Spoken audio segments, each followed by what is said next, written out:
look.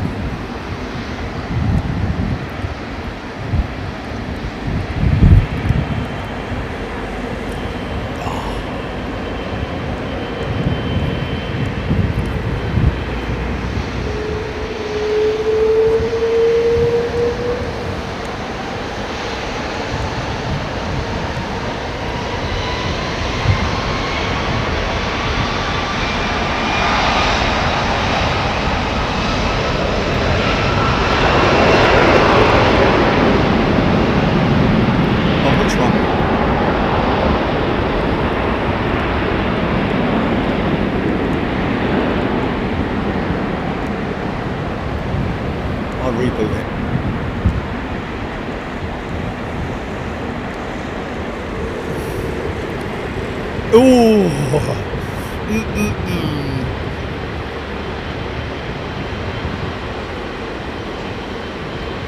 Excuse me. Sweet smell of kerosene.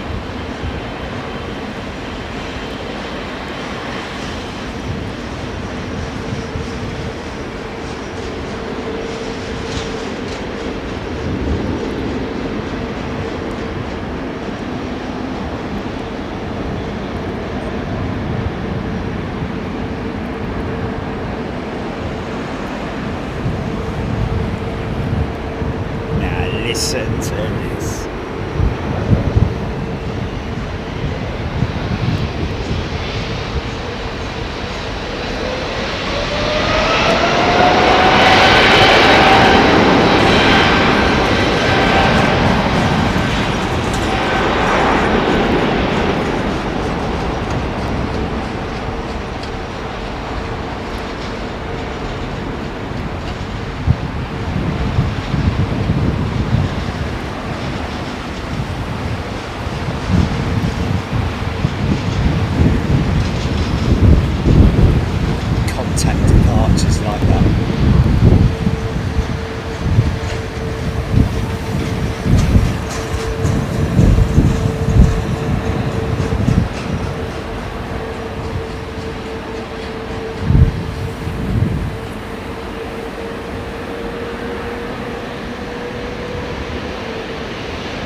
Well.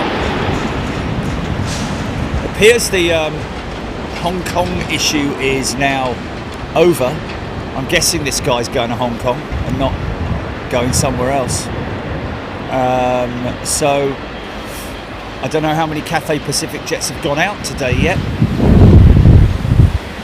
but reading news that obviously due to the typhoon, was it?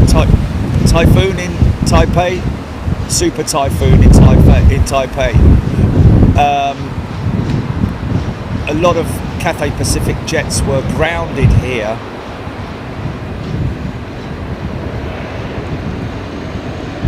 But now they're off again.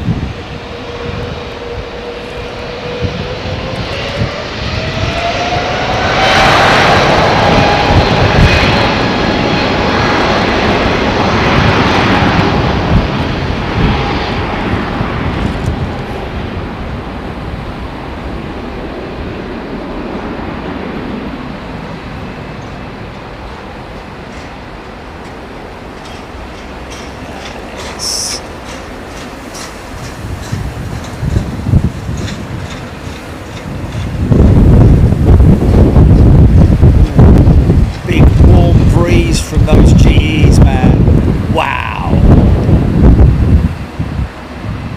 You hearing me okay, folks?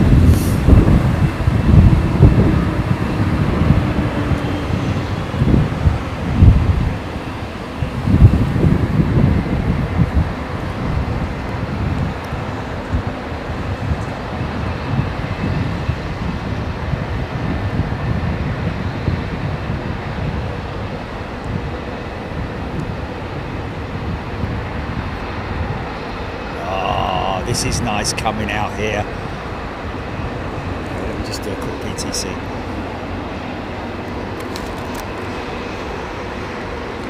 Hello!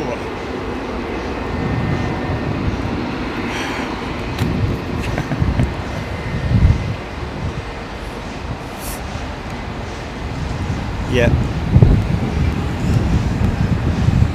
Yeah, that's 350 and a triple parked up over at the bread bin. Clearly see the old livery versus the new livery, can't you? If that is the case. Look at that, or just this hot confusion. Oh, but this is nice. This is nice. Hey folks, how you doing? You well? I hope you are. And a big shout out to who was it? Oh yeah, a big shout out to Jack and Georgie. If you're watching, Jack and Georgie, lovely to meet you the other day. Thank you very much indeed. And we are at runway 09, right for departures. See a few people asking, yeah, kind of in and out with the sun. It gets hot and then it gets quite chilly with the breeze. Larry, Phil Bowler, good afternoon from Mansfield, Rab H, Cheryl Howard, Scott Hevington, Feather Duster in Morrison, Fatboy Twin, and Nanth. Jerry, those things. Oh, I've never seen that. I'm sure there's other good things you've seen. Dan, Steve, Hinch, Golf Air. Have you got the feather in your capture? Yes. Aidan Campbell, Brett Myskoff, Roxy Simmons, Thomas McRae Photography, Miss Adventure, Ian Morrison, Gordon Freeman. Good day everybody, hope you're doing well.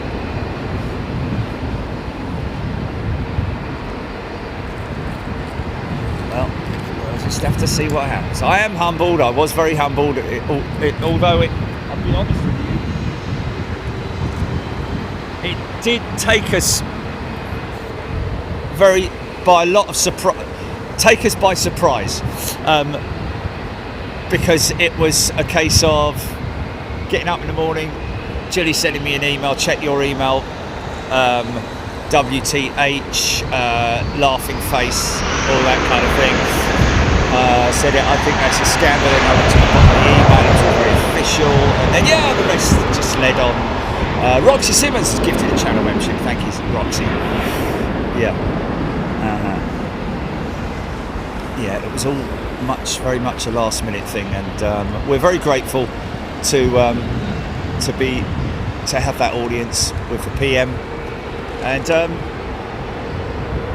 apparently they want to do more stuff, so I don't know where that's going to lead to, but I'll tell you one thing I am doing. I want to do a big shout out to Raf and Harry and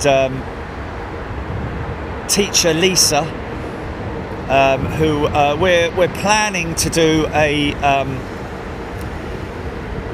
I'm planning to visit a college, a state college, which has its own pilot youth club, and it's something that we're looking to. I'm looking to go and visit them and have a sit down with the young lads there, and lasses as well. Yeah. Talk about aviation and the opportunities that there are nowadays for the youngsters, and how you could literally have the world at your feet. It's a fast taxi for this 350.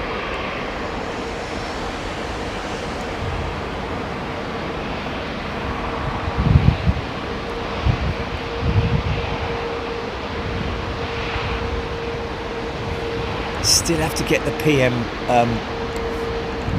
to do a security risk assessment if he wanted to get on top of the van. But there we go. Can't come up here, mate.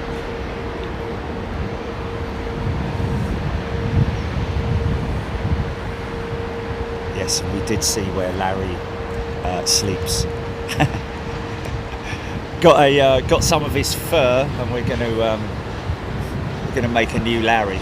Jedi Master Joe, $10 US. Let's get this party started. Thanks for all you do, Jerry, Julie, and Marjorie. Thank you very much indeed. Jeddah Mash Lucio. And also, by the way, folks, just to make sure that you're aware, we haven't forgotten about the tremendous amount of generosity the other day regarding Stephen. We are following up on that, trying to get hold of people who we can speak directly with in terms of doing something for him with your generosity. Wow, all the smoke coming out those XWBs, man. It's crazy, isn't it? Yeah, listen to that. Are you hearing that, folks?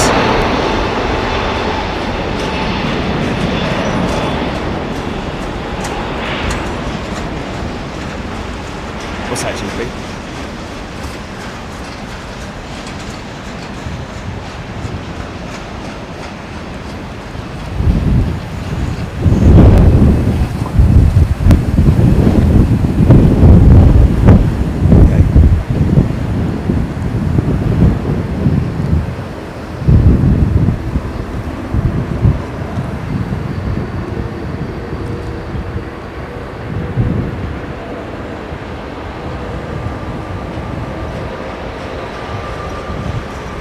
Beautiful change in the light as it passes through dappled sunlight.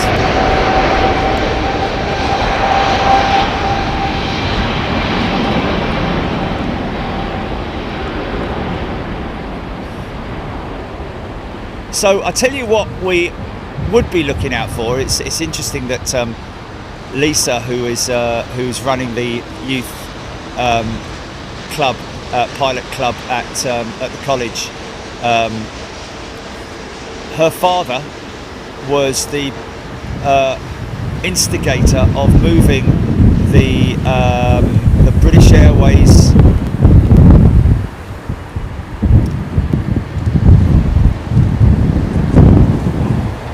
the Heritage Centre from London London Heathrow. When I say London Heathrow, from up at well, that's a bit of an interesting gear scenario there. That's a hot brake, isn't it? Look at that.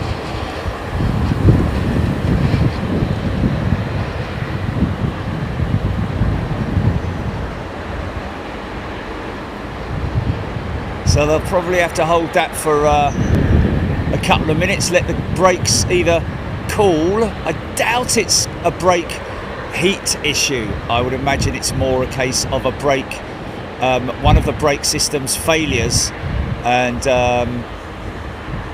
not being able to stop the spin of the wheel, and as a result of that they'll have to let it spin out or up to an RPM that's acceptable for the gear to be retracted.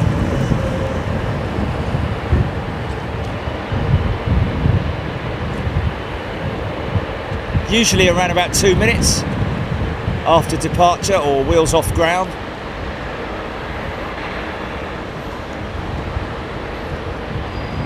Bob Shalvoy, Flight Radar 24, great resource for departures and arrivals at Heathrow. Great resource for departures and arrivals anywhere.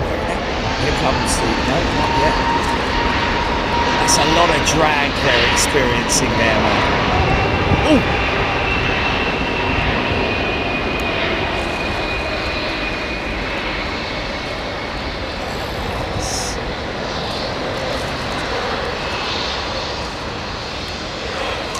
America. What are these guys going to do when their 777s are up for retirement? Because none of the American operators are planning, as far as I'm aware, to operate the 777-9. Maybe the 777-8. That's what they're probably going to be waiting for, I'd imagine.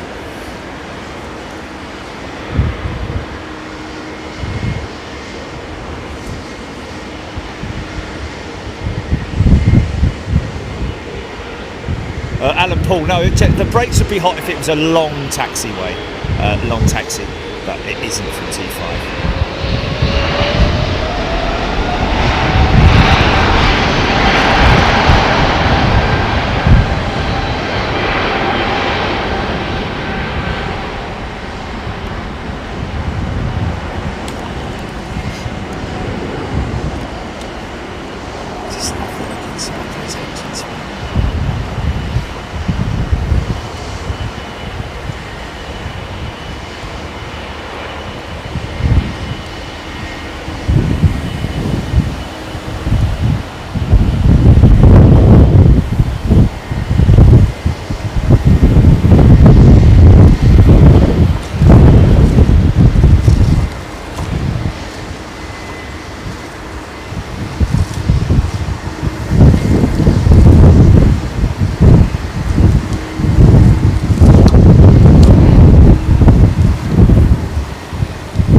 shudder from the engine power. Watch this.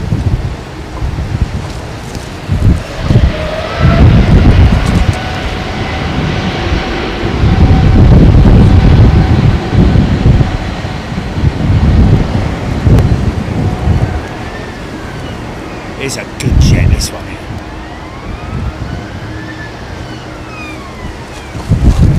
777-200 United Pratt Whitneys.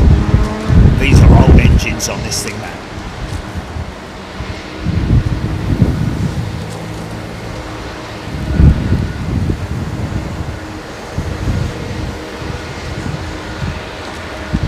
Yeah, good point that. 787-9 and 10 will be a good replacement, I'm guessing. Maybe Campbell.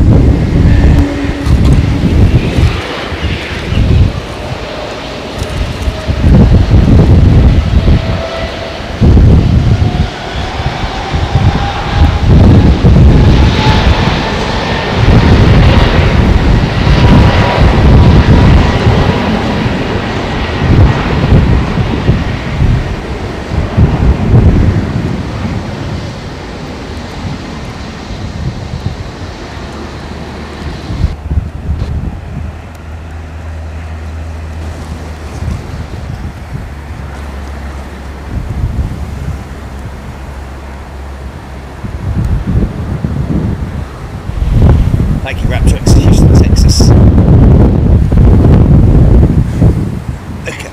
Look at the smoke that thing's leaving, man.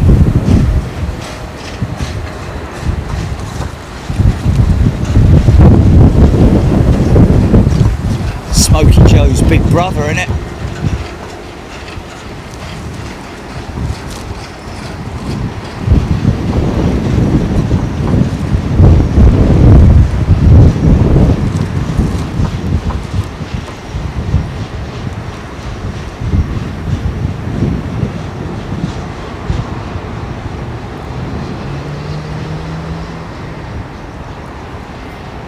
A B94. No, I don't think we've seen that. Paul's brand new mould of the in-flight ARD-1200-380. Interesting.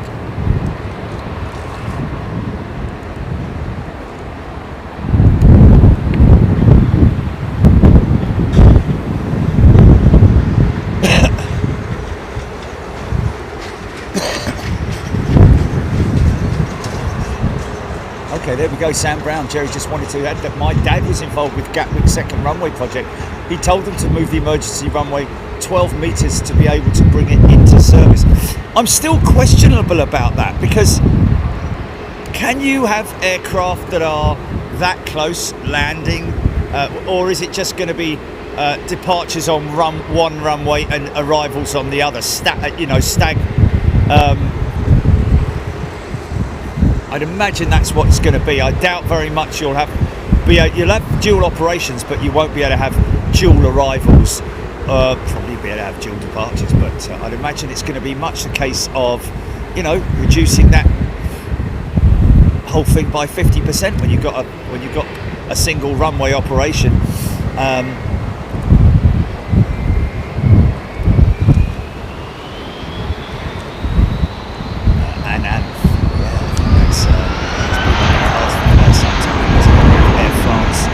Retiring their A380s. Just see if I can move this. I don't know whether it's possible. No.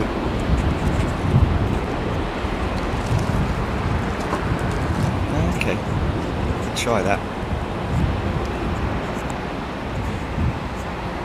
Got a new mic. Okay. Leave it there. That's good.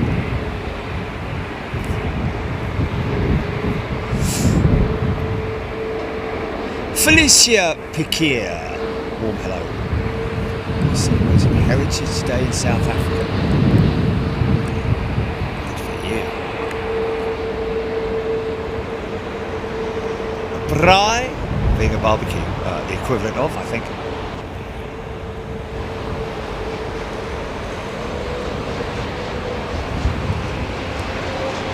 Sam Brown. Thank you, Sam.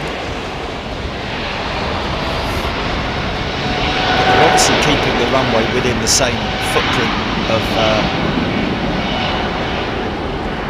Gatwick Airport, and I guess they'd just be, you know, completely. They'll have to obviously build new taxiways, I would imagine, because that runway, the right-hand runway, if you're looking on 26s, I think, is used for taxiing as well. So quite a bit of work to do.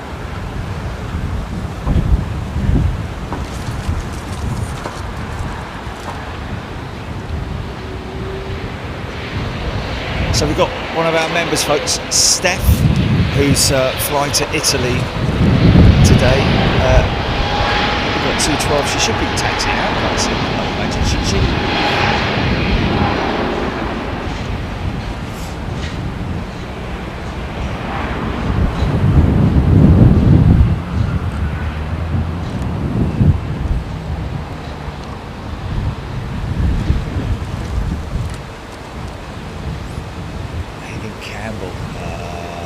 Stansted is undertaking a 1.1 billion expansion project to increase its passenger capacity by improving the existing terminal.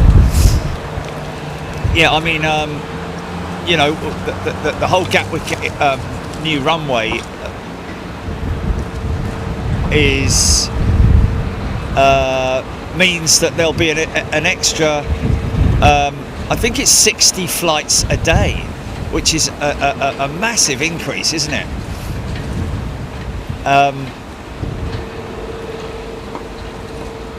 You wonder that the terminals will be able to handle that extra traffic. So that's why I did ask the PM whether or not there would be additional or refurbishment of the existing terminal buildings. But we'll have to wait and see. And I will go and have a look. I think it was Aidan who was just saying there that you can go and look on their website.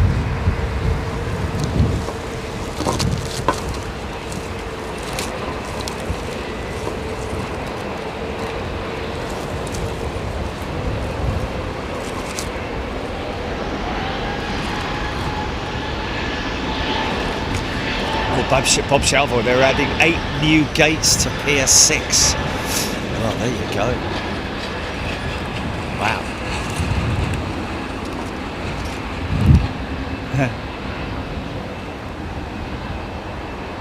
Yeah, but Jennifer, I'm fully aware that there is a second runway that they use. It operates at night, I believe, but it's obviously used as a taxiway. It can't be used for dual operations.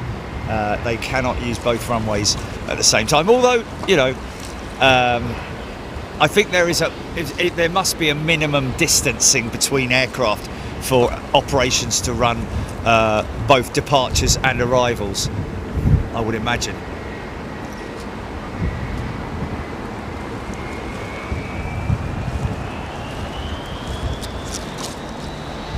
Richard Joy expecting to complete by the end of the decade.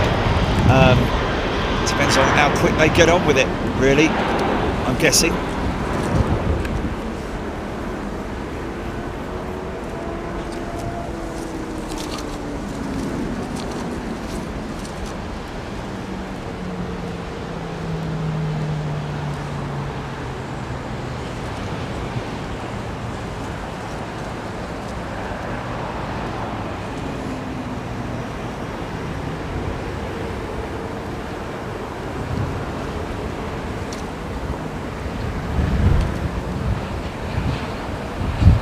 Andrew Foster, the plan looks like it will involve upgraded terminals, and it looks like a third terminal potentially. Wow. Carly planning a trip to London, then Scotland next summer. Sounds good. If you're coming to the UK, really, you've got to really go to well, there's just so many beautiful places, isn't there? Kent in the south, on the south of England, of course Scotland, Wales, Ireland.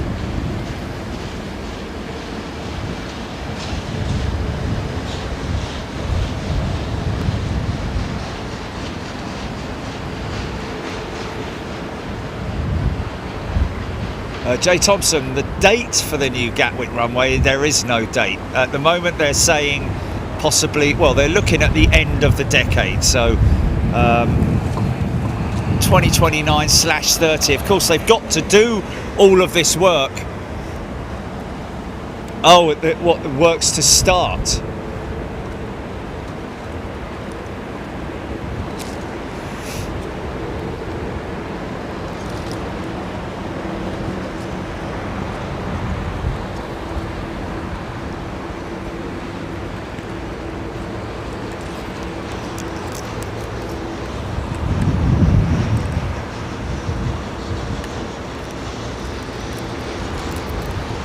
Dave Beeler in the US, they require 9,000 feet between runways for simultaneous operations. So there you go.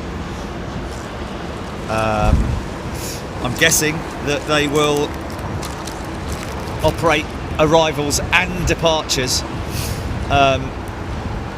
Arrivals on one runway, departures on another, that sort of thing.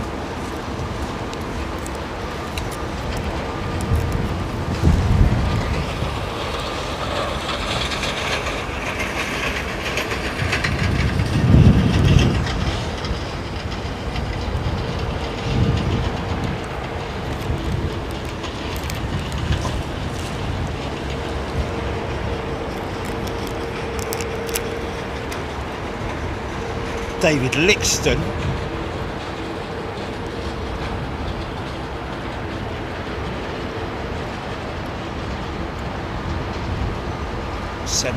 October, headed to JFK BA 177.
See that little slot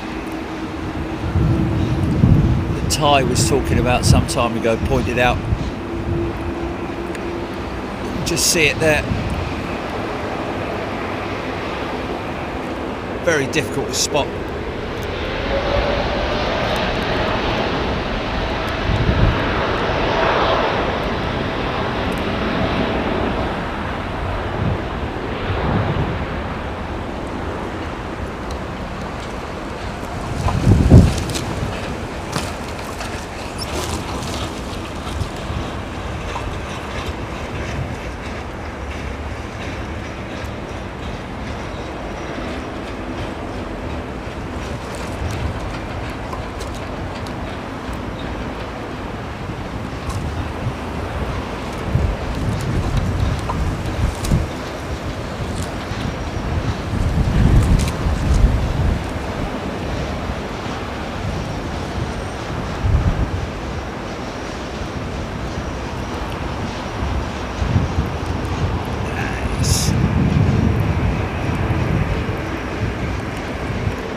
Busy, busy, busy.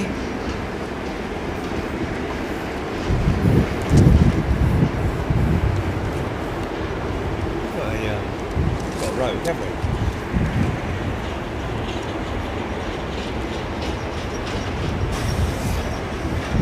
we? Lana, £10 super sticker. Thank you, Lana.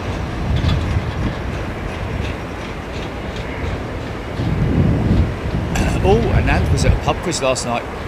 One of the rounds was airport IATA codes, got every one of them correct.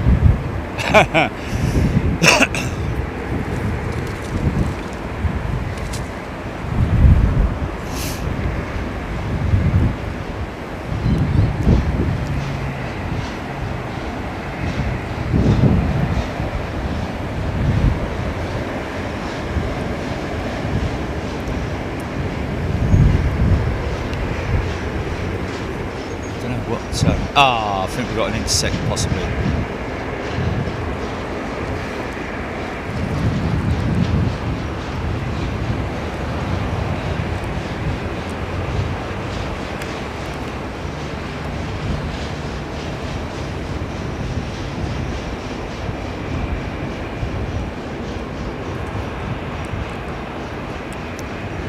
So I think, like I said at the top end of the show, that the Cathay Pacific are back on for sending their aircraft, as we saw with that one going out right at the top end.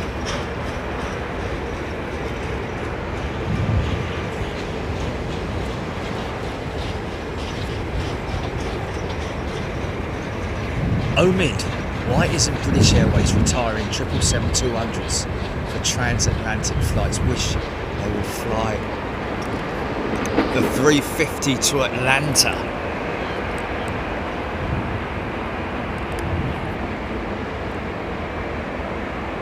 That was BA 792 jumping the line. Aaron Thomas, thank you.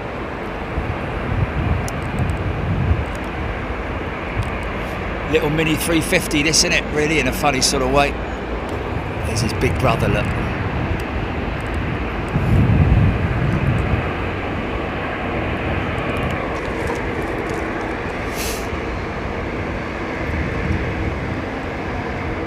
Looby Loo.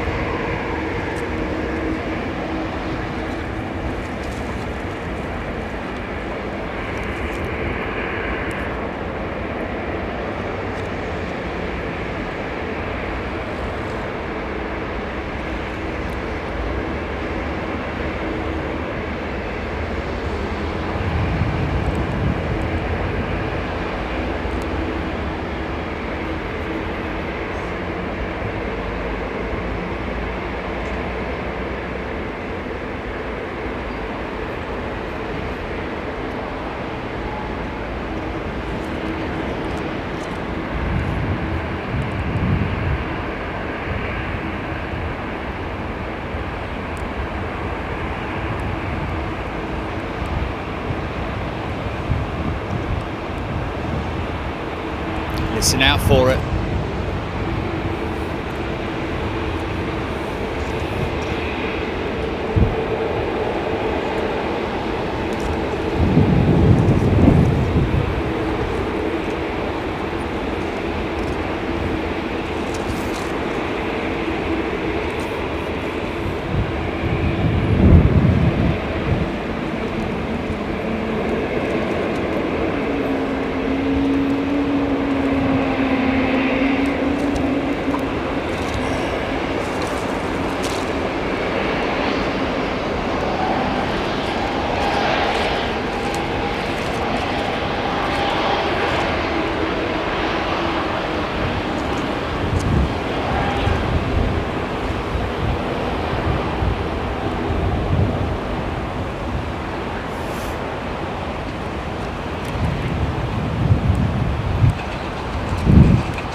Enlighten me, Ellis, the cord.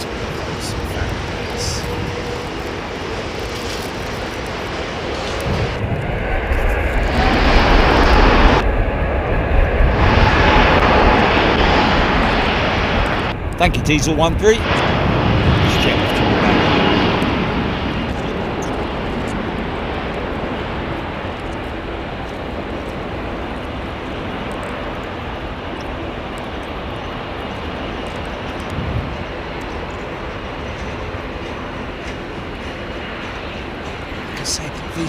These XWBs have been notoriously fuel burny Sorry, oil burny. Look. They're quite clean those ones actually. No, there we go. Look.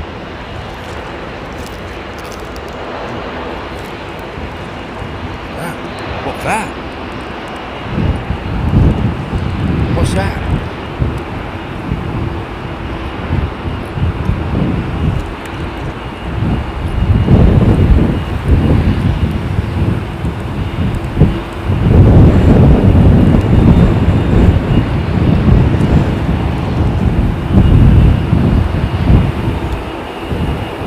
Who's that, GP?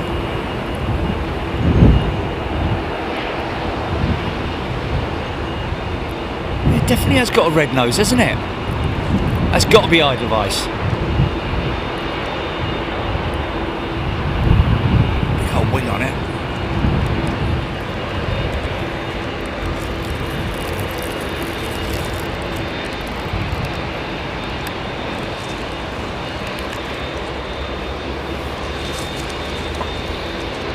Thank you, David Schoenfeld. Early birdie. 4 engines, red nose.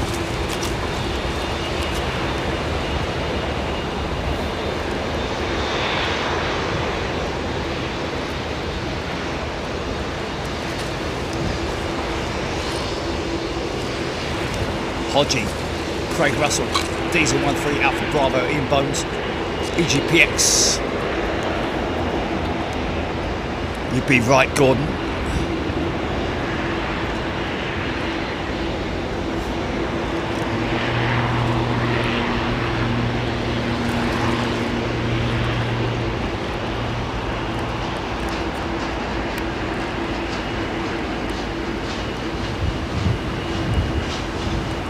Oh, okay, the chord is the width of the blade as opposed to its length. Oh, okay. Okay, that's the official name then, is it? The chord. See, learn something every day. Every day's a school day. So that's the terminology given to the width of the fan blade. And that's something you really do notice on the likes of the GE90 and the XWB. Oh yeah, look at the turn that thing's made. The turn that thing's made. Look at that.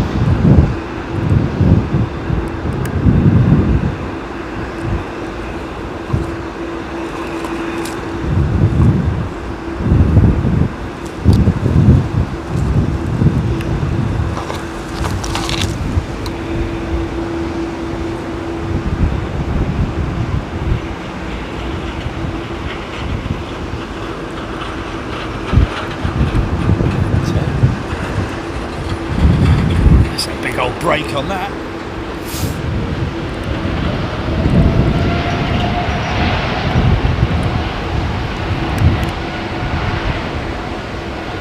Stepping over behind the 777. Is that this 777 here? I'm guessing. Graham C loving this position. Ian Bones, C17 over the top of me. Yeah, no, I know you did, I know. But I was, I mean, I scan the sky when anybody says anything like that, and I'm not seeing anything. Chinook to the southeast, 800 feet.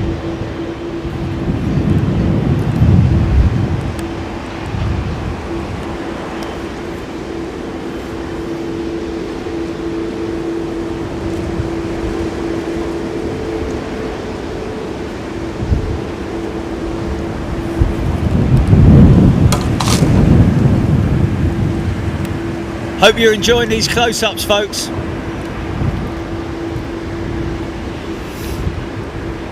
Yeah, just talking about that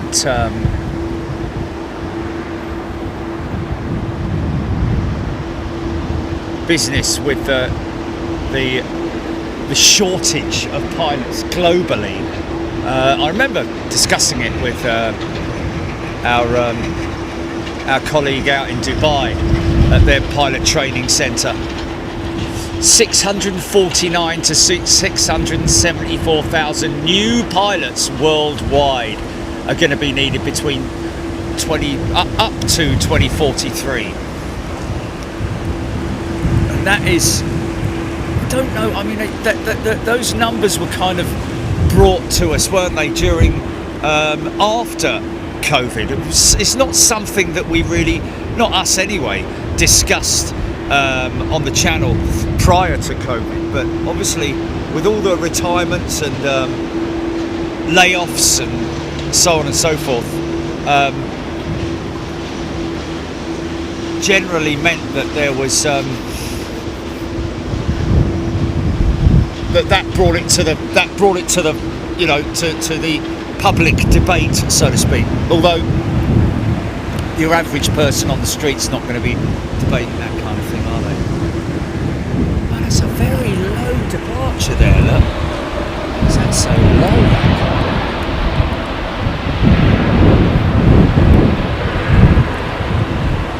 Wow, he's out of the blocks quick, man.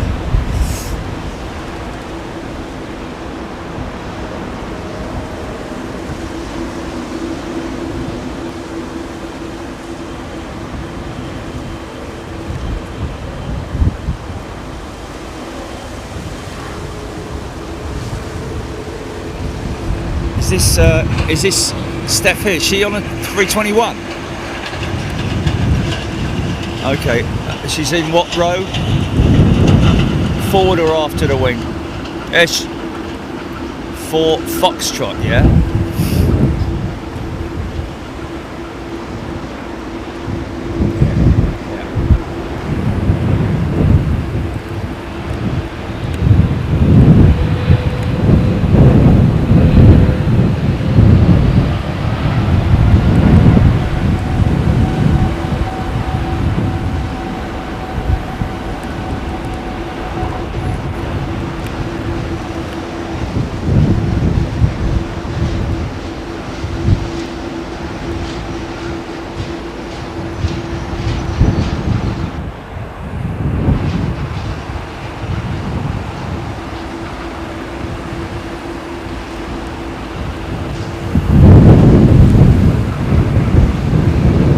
There she is.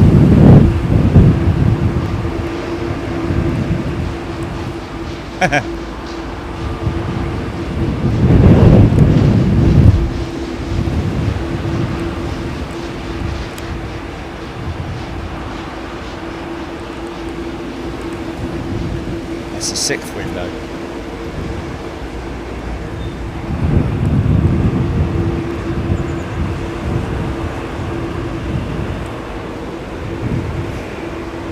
Italia.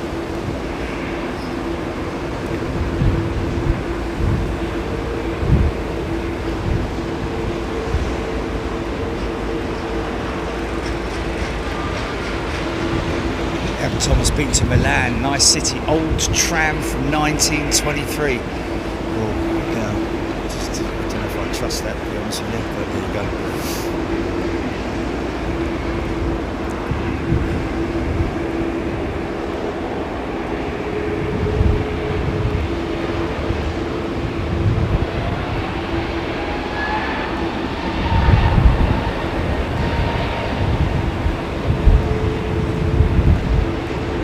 It possibly could be Alex Garra's brick, her Big Jet TV shiny sticker on the, because it did look like there was something reflective on there, wasn't there?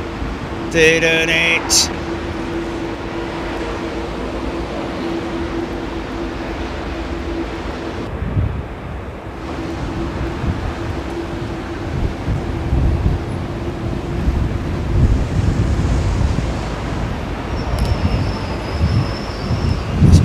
Straight out. No, it ain't. A little bit of crab on there, man. There's crab on the menu, Steph. See you later. Thank you. Hodgie got that China Southern to my right. In fact, we're going to get photo bombed by it any moment. Lovely set of Trents on that triple, man. the newest of the 777-200 fleet family with British Airways.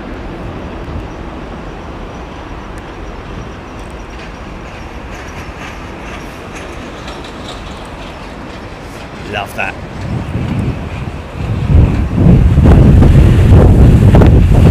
Whoa! Where's that coming from?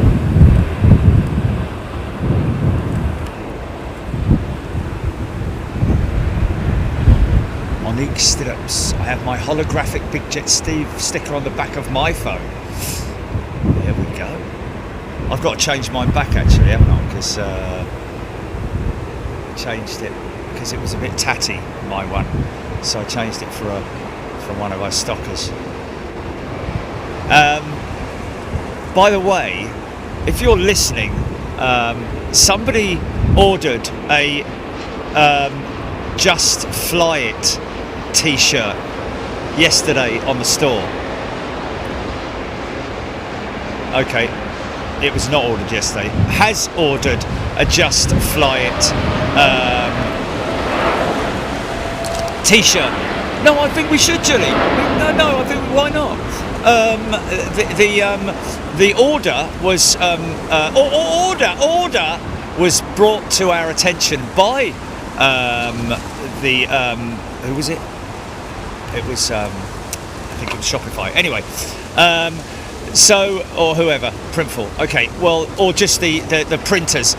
But basically, we were asked to change the logo because it is too the design. Sorry, change the design because it's too similar to Nike. Not the wording, but the tick. So we've gone in there and we've changed it as per their request. And to be perfectly honest with you, I think it's an improvement. I've even ordered one myself. I like it. I've already got one of the old ones, haven't I? But yeah. Okay.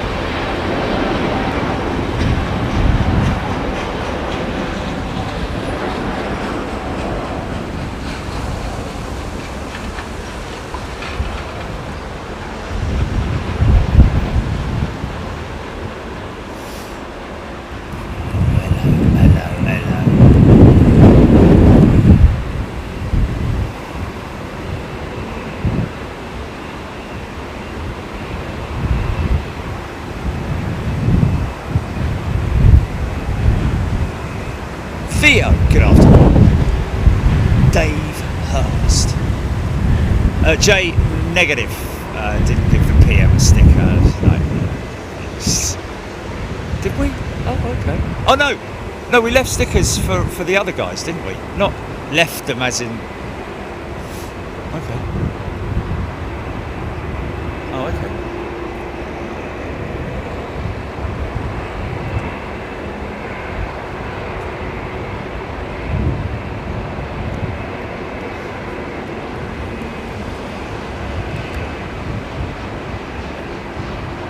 Well, you did. I didn't. Okay.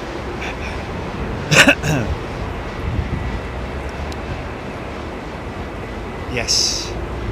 Jet fuel. Look at the size of that bleeding thing, man.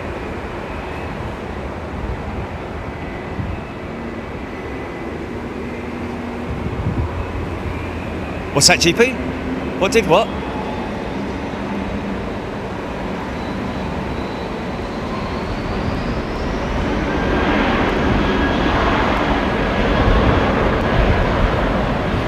I don't know, maybe it's just slow, GP.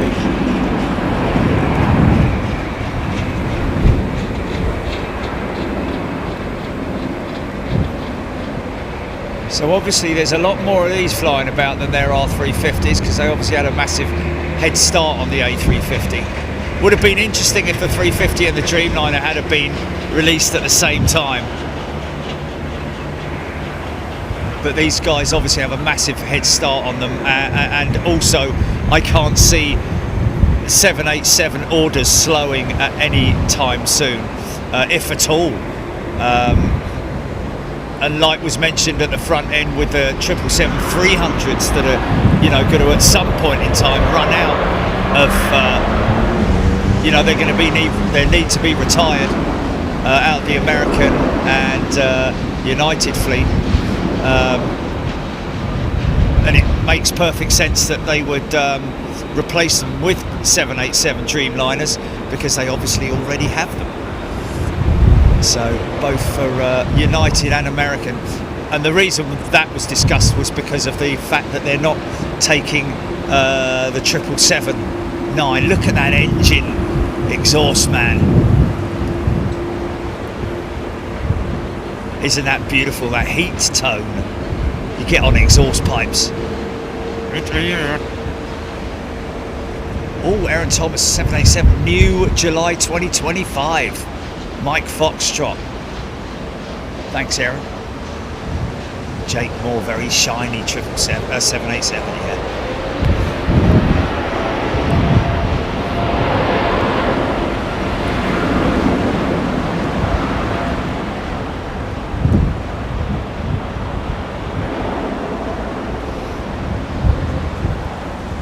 Be very interesting when these when it comes around for the scrapping of 787s and A350s. I know it's a long way off, but a bit like with the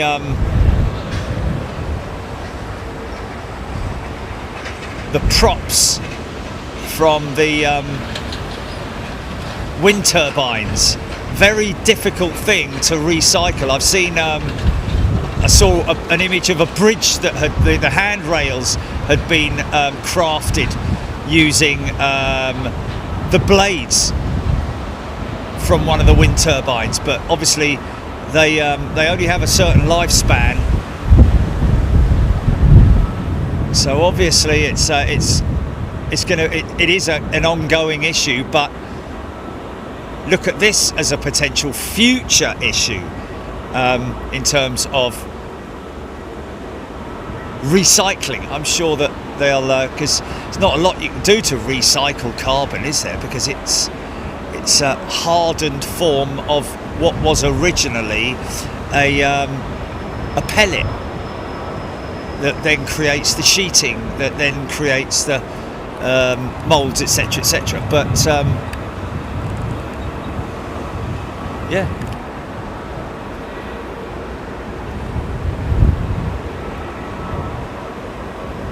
Xiong Kyung Lee, did you get the special announcement on your Condor flight being last one out of Anchorage for the foreseeable?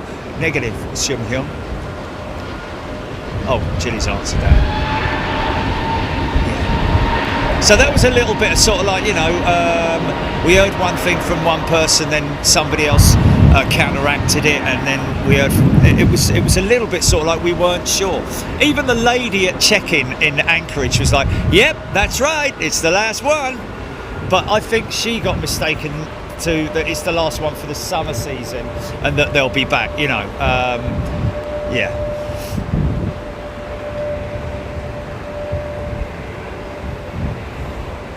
Hodgie, yes, the AN12, the Cavoc, it's still doing the rounds from Belfast to Ostend, isn't it? It's daily, isn't it? It's a couple daily. If we should maybe even see one over the top today, maybe.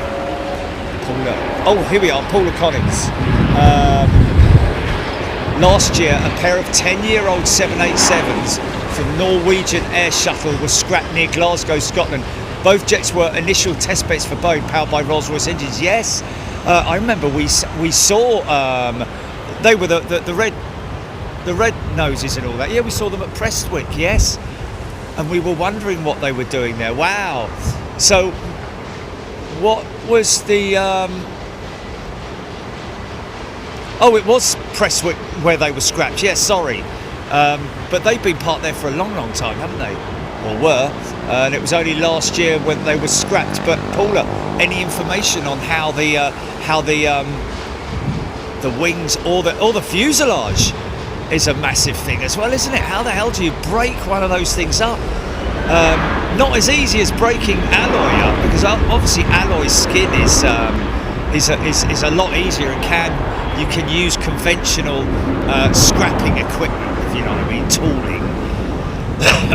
But I'm just I'd love to know what tooling they use, or what. Oh wow.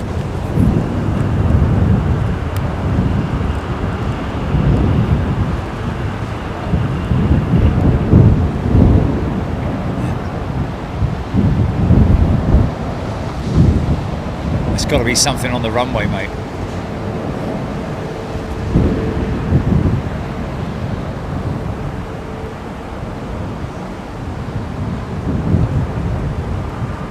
Aaron Thomas, first 787 and 350. Well, it's not right on the 787, Aaron Thomas, because obviously, as Paula says there, a couple of Norwegian jets were scrapped. Wow, isn't that amazing?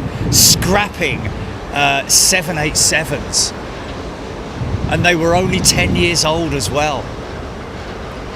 Now, why would that be? Did they maybe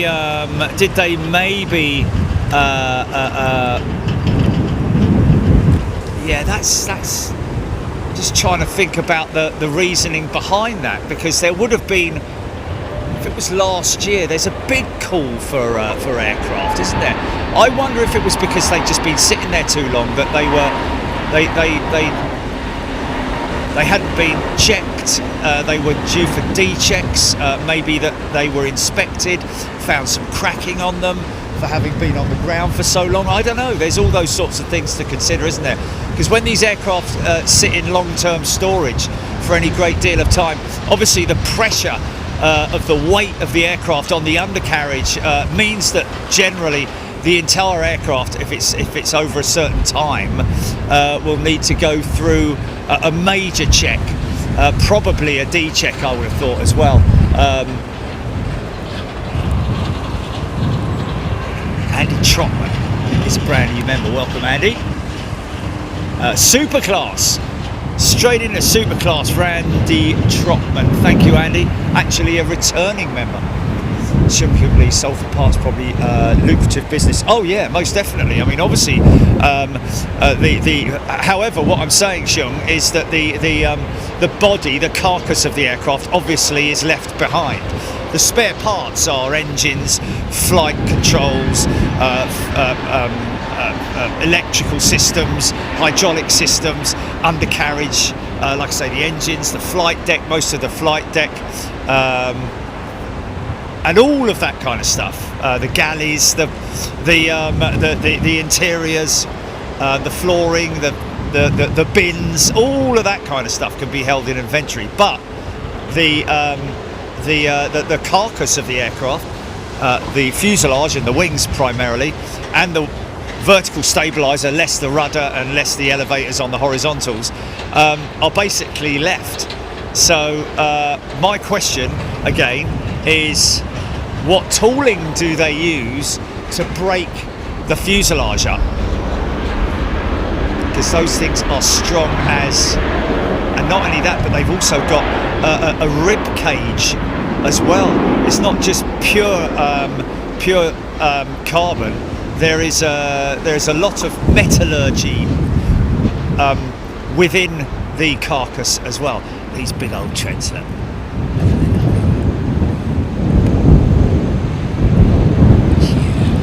Four on the floor.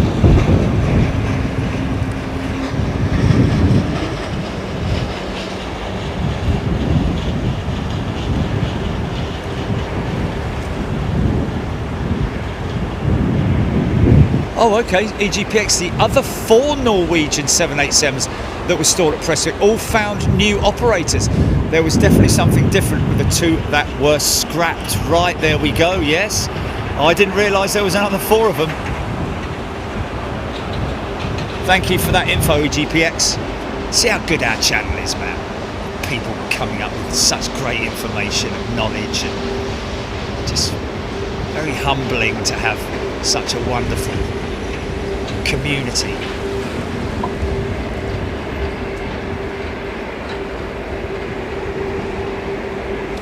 Cheung Kyung Lee watched our 380s at Incheon getting scrapped over time, sliced off the tail section and everything. Yeah, I've seen it. I think I actually saw a picture of that too. Yeah, a great shame, man. I mean, literally a guillotine. That's what they use, a guillotine or a guillotine, whichever way you want to describe it. But it is literally a giant guillotine. They slice the tail, or they'll grab through it, depending on what tooling they're using. Most of the time, they'll just use like a digger with a big claw on it, and it'll just crumple everything. And yes, what he says there is that because they have to watch out for it sitting back on itself when the engines come off, it becomes sort of like tail heavy, so they get the tail off pretty quick. And that's from sort of like forward of the horizontal stabilizers, and they literally chew through it until it falls off. And it's a nasty, horrible, cracking, fracturing noise that, and I've heard it before, and it's not a very pleasant sound.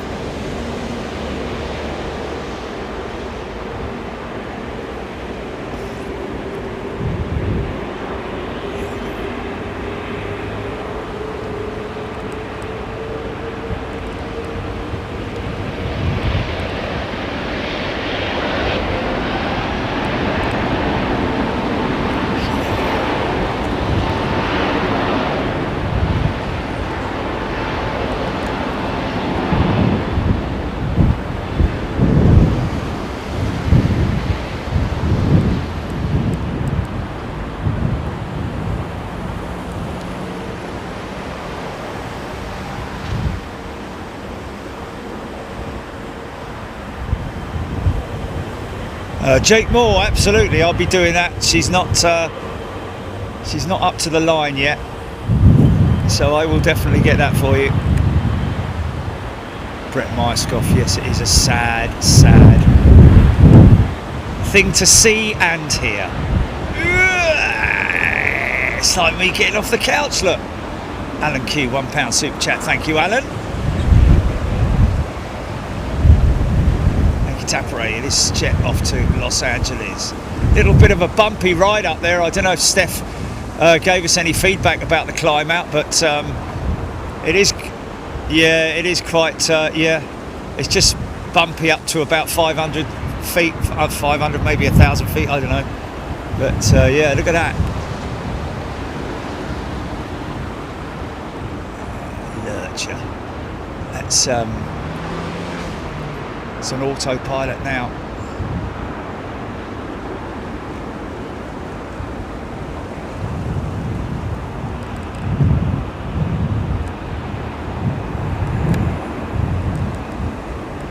You're gonna love that shot, haven't you?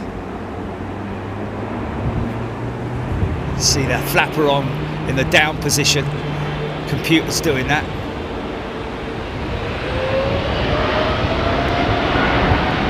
Actually, Sean would be able to answer that. Oh, 777 pilot. Don't know why I've never asked him that about the flapper on. Is it all automated, or is like with the A320 that I fly on the simulator, where you apply a little bit of forward pressure on the elevators just to keep the nose pinned to the ground rather than sort of like wheeling literally, because the power of those engines. And when you come back to the neutral position, you actually feel the front of the aircraft a little bit more. But anyway, is that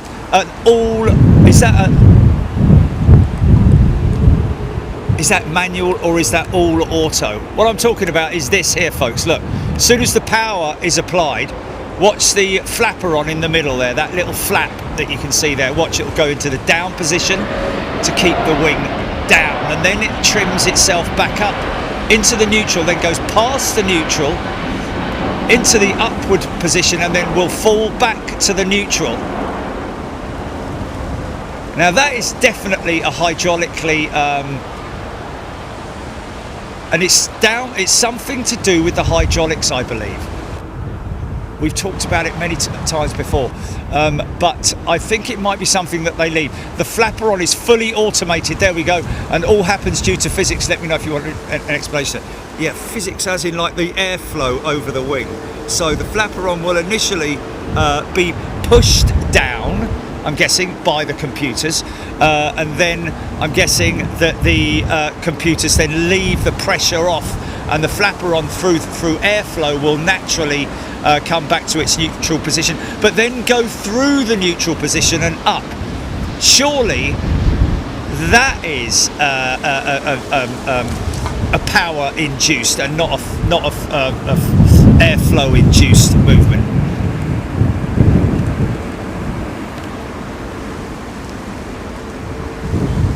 Oh, Hodgie, UPS 747-8 over the top now. There she is. She's going to get a bit of sun glinting on her. Look. Good call, Hodgie. She's very high up, isn't she? I'm going to struggle to see that because of the... Oh, there she is.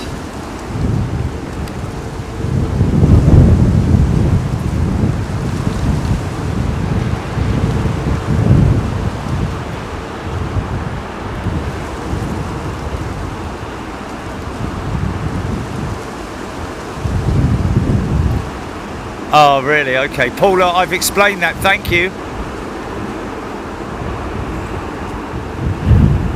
Thanks for the info about the Norwegian 787s.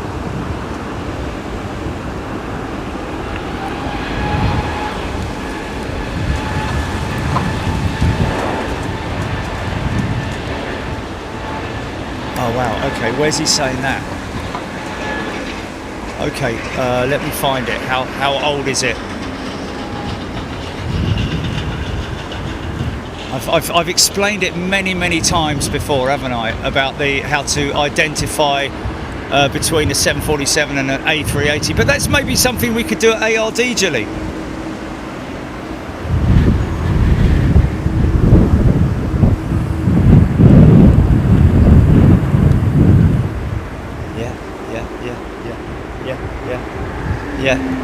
Yeah, that's a good point. For aircraft recognition, and this is what Jill is saying, this is how she learned, is aircraft recognition. Watch what you're watching now and then open Flight Radar 24, select the aircraft and look at it. Like, for instance, the 380 behind this one, have a look at the structure of it and then put the two next to each other if you've got the capability of doing that. Put it on a computer screen on your desktop and then put in a picture on the left and a picture on the right. Yeah. But the other recognition thing is engine type as well. Just from looking at that engine, because it's not as beefy as the GE90. I know that's a Rolls-Royce. Aircraft recognition is one thing, engine type is another, isn't it? You can get the aircraft model, as in a 777-200. She's got 4 doors on her. That's one way to identify the 777-200 over the 300, which has 5 doors. Listen to these trends, man.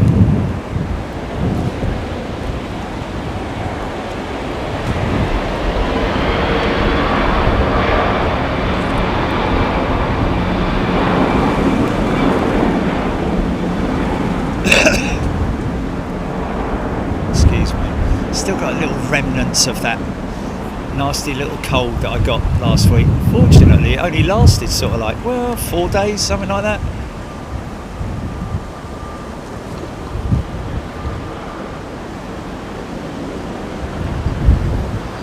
He coughed. Oh! Oh, really? Oh, okay. Oh, well, oh man, those old treads. Oh, what a lovely smell, man. Oh, even more. Oh, even more. Blimey, really? That's raw kerosene I'm smelling there, man. Nice. Oh, and more. Oh, I tell you what, I think that thing was running very lean, man. Because I can still, I don't normally get that. I normally get exhaust, but that is almost like fuel leaky type. It's still coming. I can still smell it. It can't be anything other than that. Wow. Still smelling it.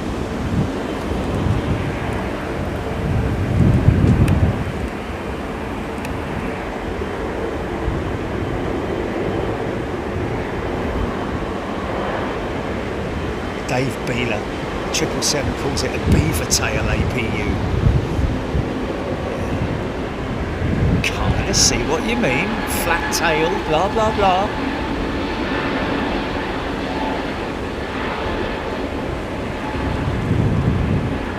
Okay, I think you might be right, Jilly. It was definitely that. Yeah, it was definitely that then.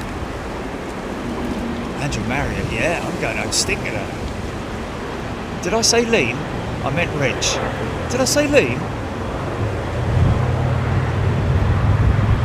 See, now I've got an exhaust smell, you know, the normal exhaust smell. But that, did I say lean? I did mean rich. Aaron Thomas. Coming your way, Kilburn.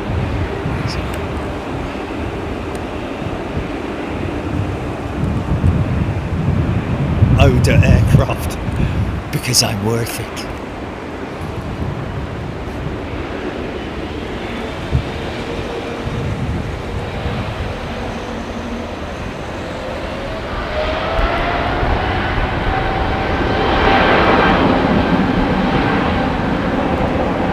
Oh, they won't be watching. Yeah, but we did have to. I had a problem with my Ray-Bans, folks, the Meta glasses, and yeah, I'd been having a problem. Well, basically, I could hear, but Jilly couldn't hear me on the phone, or nobody could hear me. I was very faint, and not only that, but the speakers weren't working properly. It was all tinny and horrible. Anyway, so we took them in. They're a year and 2 months old, and they replaced the frame for me, no quibbles. So thank you to Ray-Ban at Battersea.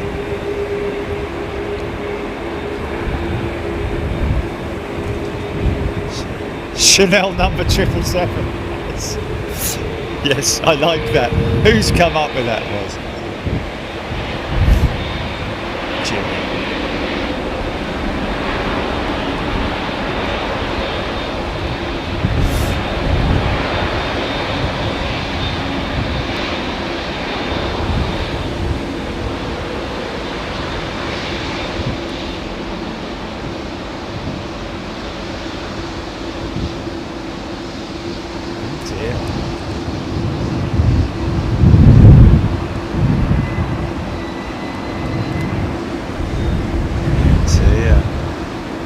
Really? 5G's no good?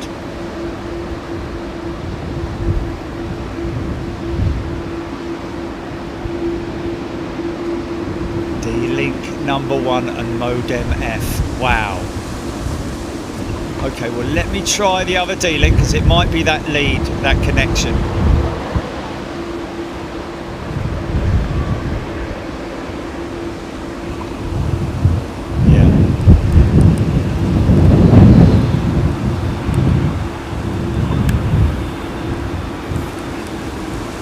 Okay, yeah.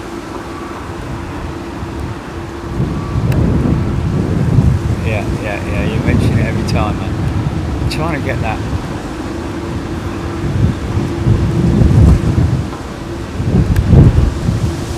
It's on the turn, man. It's on the turn, that jet, man, look.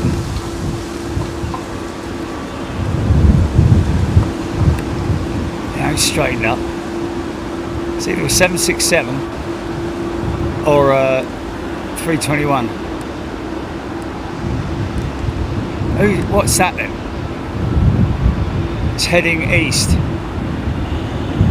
It might be at the top of descent, I don't know, but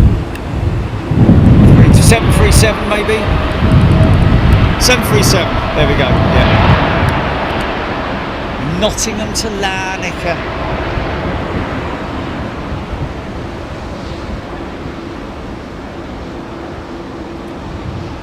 Yes, Paula, I did hear that Virgin trialling Starlink B80.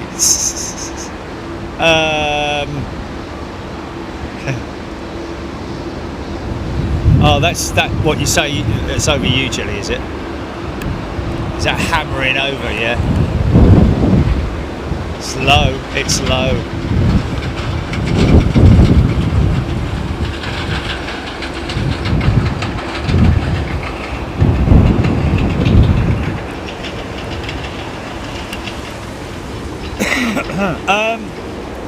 Yeah, Atlanta next month, folks.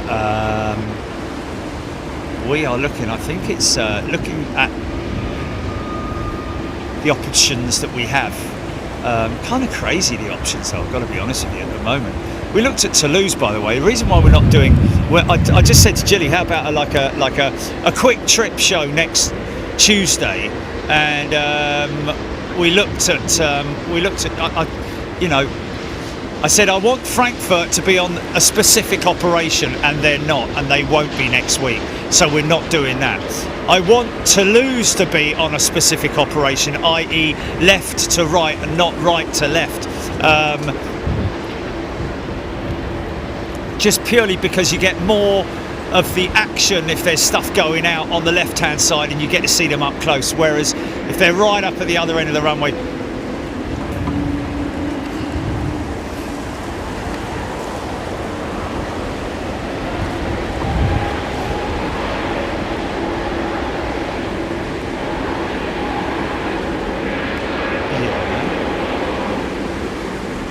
see, I don't know, they're not still running their 75s, are they? They're not still running their 75s, are they? They're 757s. Where you just said? Yeah.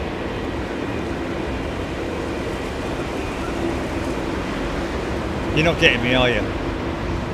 Oh, God.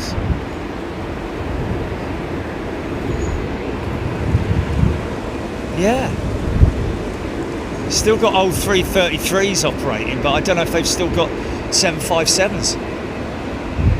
Feather Duster may have to take an Atlanta trip too. Well, yeah, I mean, so am I, Jilly, don't get me wrong, but, you know, I'm just thinking of what's there, is what I'm saying.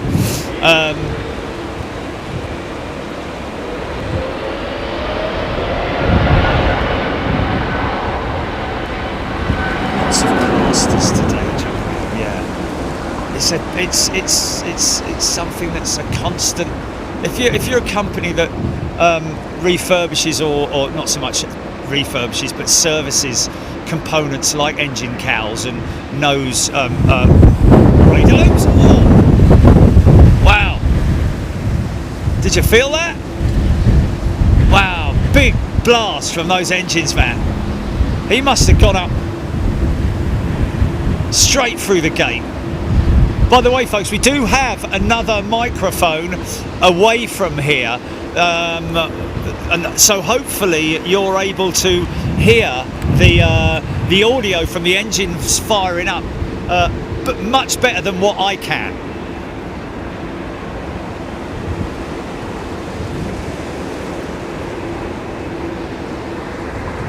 Okay, there we go. Yes, thank you. Daniel Pearson, yeah, G90 at Skiathos. A 757's bad enough. Yeah, 757 RB211s, or I think they were RB211s on the jet that I flew out to Skiathos on anyway. In fact, it definitely was, wasn't it? I think it was. Anyway, yes, that's bad enough. Mark Wilmot, good afternoon to you. Hello everybody, hope you're doing well. London Heathrow, just a little bit of housekeeping. Oh, what's that?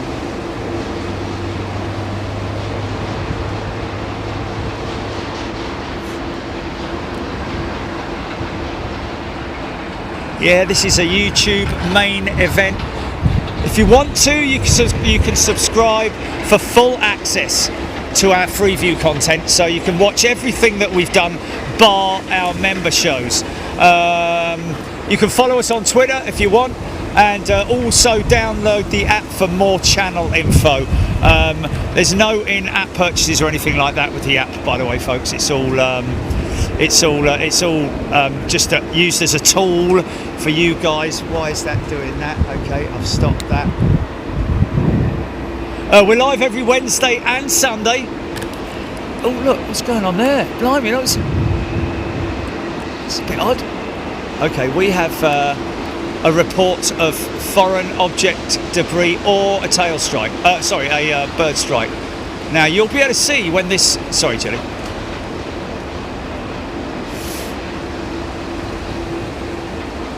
Wow.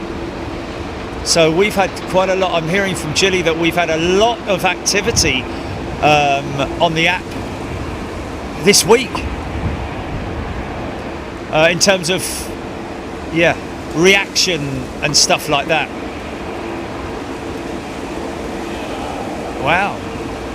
It's going out to, our notifications are going out to over 30,000 people every time we so that's over 30,000 people who've downloaded the app. Wow, that's amazing, man. Yeah, that is pretty amazing. It's a beautiful, beautiful app. Built by great people, you know. Jilly, she's just great. She's great. Beautiful woman. It's Jilly, yeah. Big, beautiful app. It's just beautiful.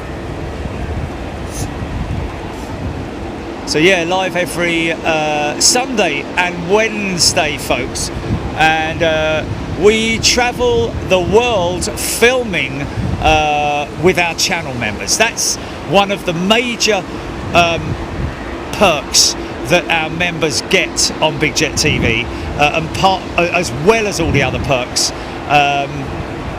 So, and also, by the way, there's two of them. Okay, that's interesting. I'm going to be meeting somebody tomorrow. I'm not going to mention his name because, you know, just for security reasons and all that sort of thing. But I'm meeting somebody tomorrow who's quite heavily involved with not just one, but more or less all the hotels around airports, not just Heathrow. So his company is anyway. So yeah, should be quite an interesting meeting with him. I mean, we obviously kind of got Heathrow covered, but who knows? There are other opportunities. That we are always exploring, because as you know, I don't rest on my laurels. I always try to improve what I can to bring you the ultimate content, and it is a big, huge thank you, and we don't say it enough, but in fact we are looking to possibly as a way of saying thank you to London Heathrow, possibly doing an annual donation to one of their foundations, and it is a good foundation as well.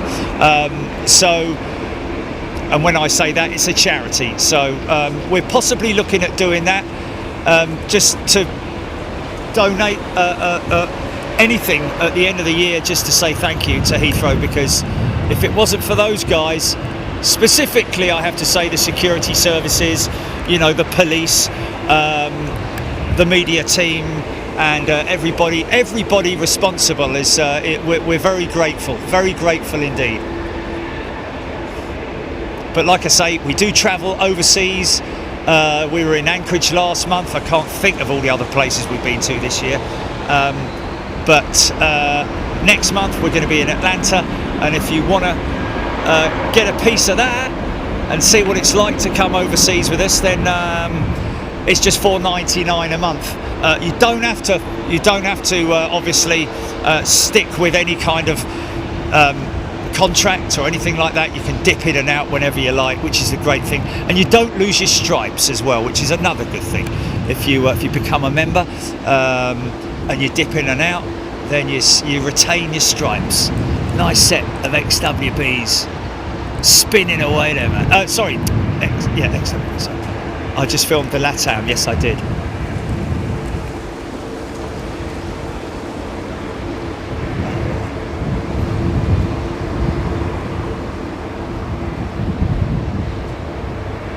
Yeah, but you didn't see that, Jelly.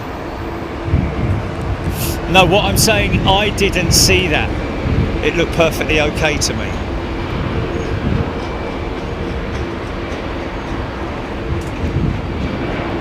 Brett Marscroft, yes. All the teams around Heathrow, medical services, paramedics on bikes. Yeah, we've pointed that out before. In fact, they've contacted me with asking if we want to do something with them, but it just to be honest with you, it's not really necessary. What is important is that we all recognise their services and what they do. People in every single sector that you can possibly think of, especially in the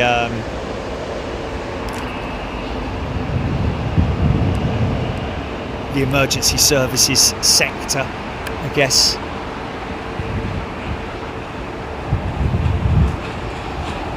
David Patrick. So the foreign object debris, I think you mean, not department, but looking for foreign objects debris. Oh, sorry, yes, the foreign object debris department. Okay, right, yes, I'm looking for you, David, thank you. So that's FOD to look for FOD, to avoid FOD.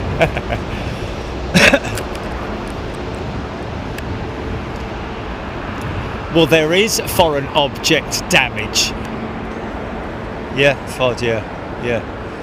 But when you generally talk about FOD on a runway, it's foreign object debris, not foreign object damage. You get damage from foreign objects. I know. But yeah, you can sustain FOD from FOD.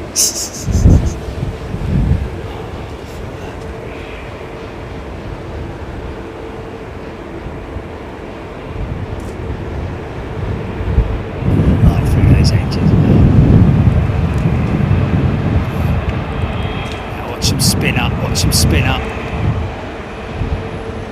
There they go. Voila. Through the gate.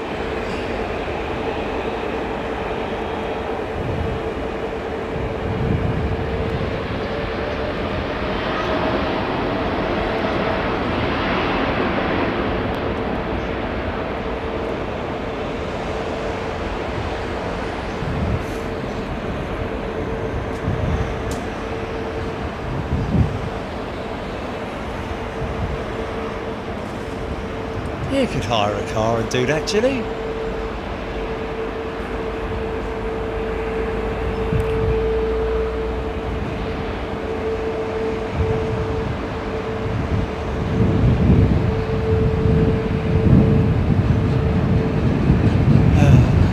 Dublin. I know, but what I'm saying about is getting around and going and have a look at the other runway. Yeah, I know, but it's somewhere that we haven't been since the other runway. Oh man, look at the smoke coming out of that thing. Look at that!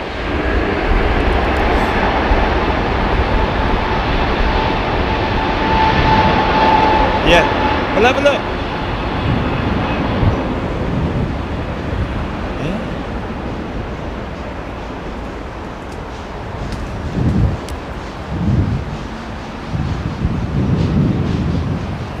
Yeah.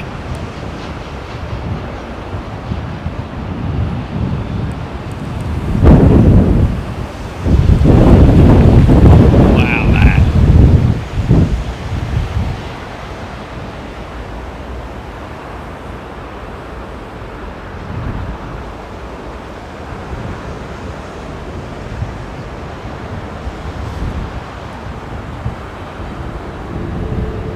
We'll go back to DFW, Craig. Yeah, don't worry about it. But obviously, we weren't there a very long time ago, were we? It wasn't a very long time ago we were there.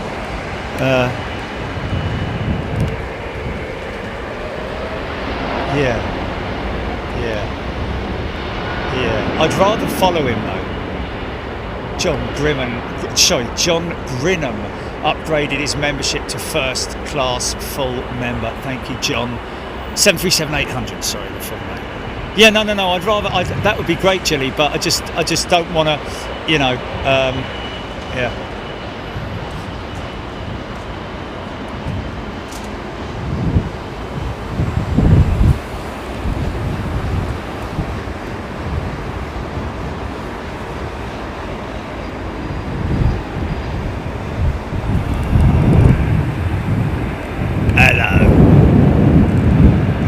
Wide the gate is on those flipping undercarriage, man.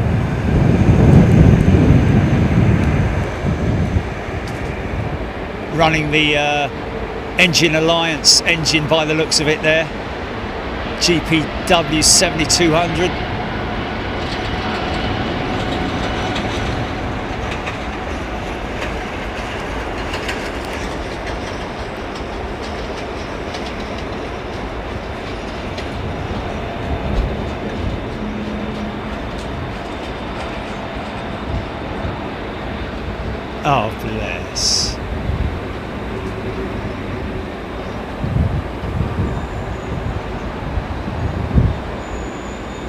John Grinham done it for Atlanta.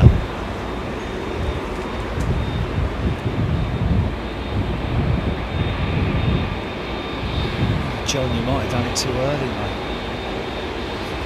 I've got the 26th as our departure date for Atlanta.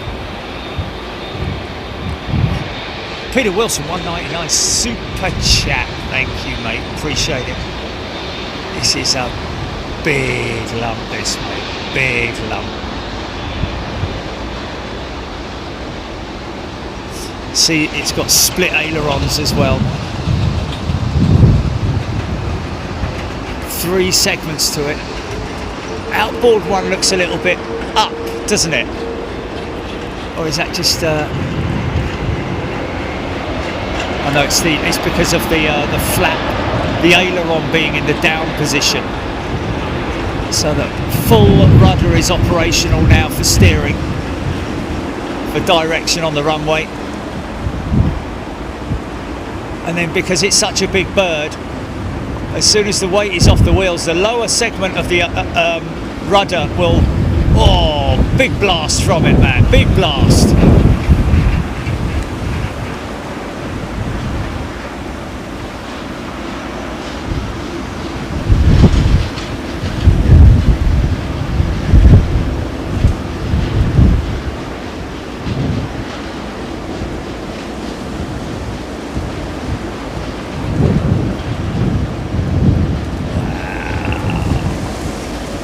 Get that big thing off the ground, man. Look at that.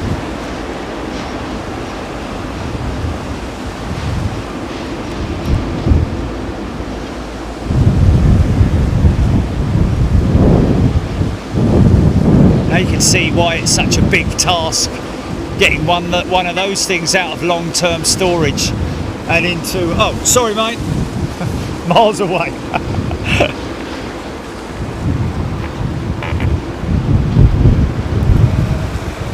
Sorry mate, got a bit carried away. Is it a good one? Yeah.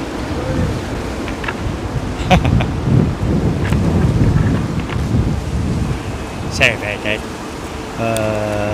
Okay, I've got to move a little bit further to me left. There it is. Because otherwise you get both those lampposts in, you see.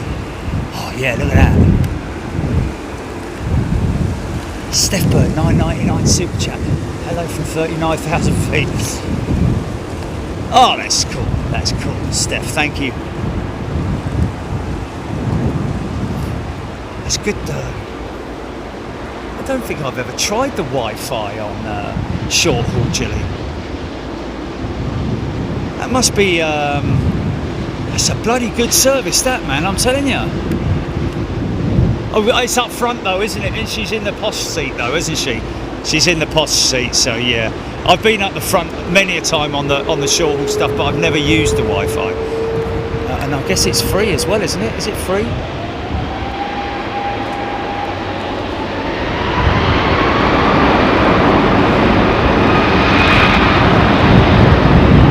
Yeah, Martin Saxton. It is good to see them be on Wi-Fi. So, oh, I looked over there, then I just thought quickly, four engine jet.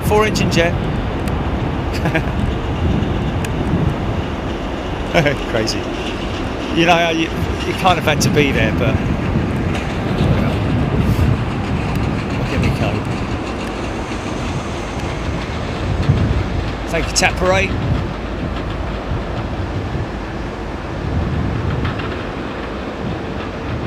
Michael Jackerman. 5 years.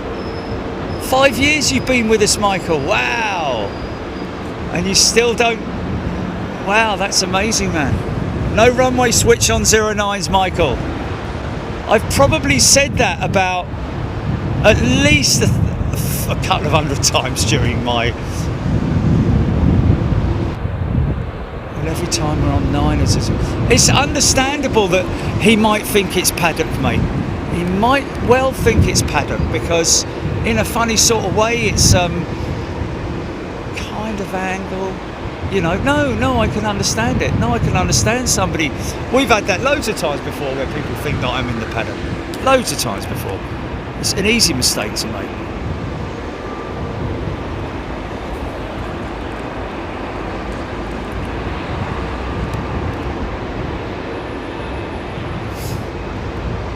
Exactly. Yeah. So it's it's, if you're just watching it and you're not.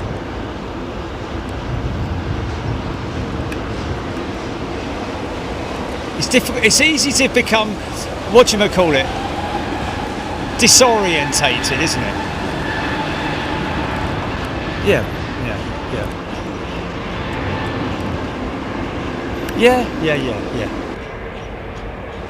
Nigel Armstrong. Aviation will be a lot duller affair when have few or if no four-engine jets around. Well, it's going to be a long time. I'll be in my grave before that happens, Nigel. Don't worry about that. I'll be locked up and the worm food by the time all the four-engine jets go. Paul Sims has gifted a channel membership. Thank you, Paul.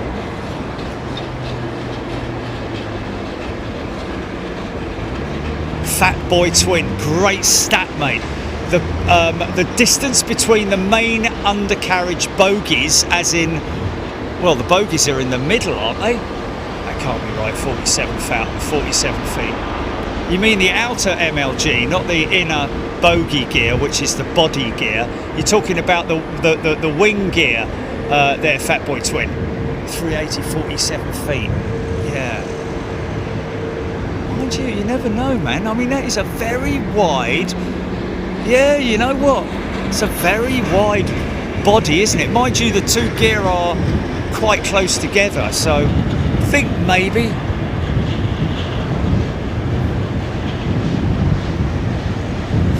Daniel Flower came back from Vegas yesterday, spotting weekend, had very long spotting weekend. Well, I would like to do Vegas, Daniel, but it just I'd need to see first of all the positions. I don't want to have to be filming out of we have not yet been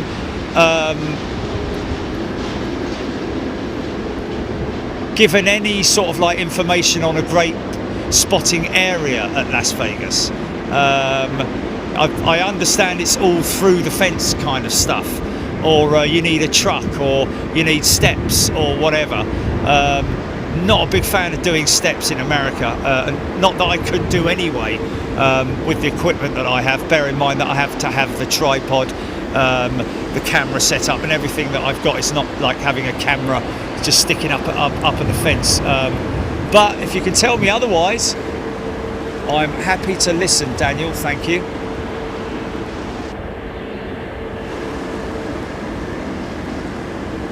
Fat Boy Twin. You can fit an A318 between the nose wheel and the main undercarriage. You can kind of do that on a 777-3 as well, can't you? More or less. Small Airbus jet anyway, 318 maybe, I don't know. But no, amazing stats, big stuff. Thank you. What's that, GP?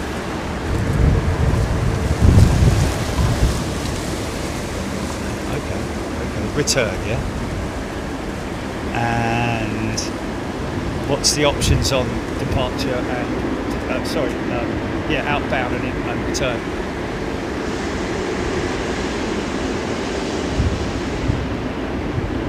Donna Smith, glad to hear that. Welcome.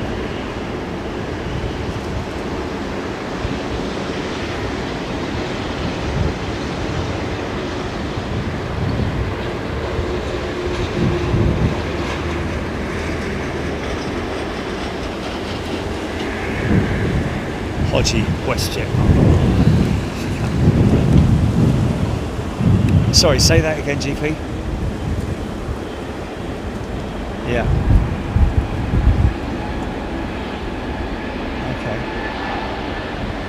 Okay, yeah, that sounds workable, doesn't it? We could try that, couldn't we? Yeah.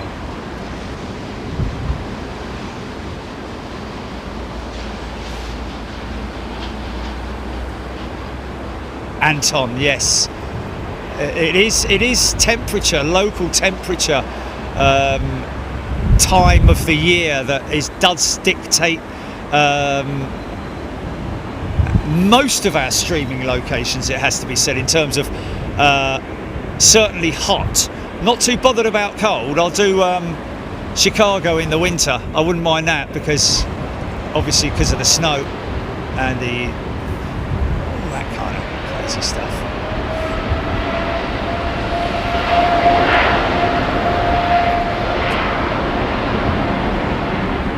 We've been to JFK, Caroline, more than once. Thai!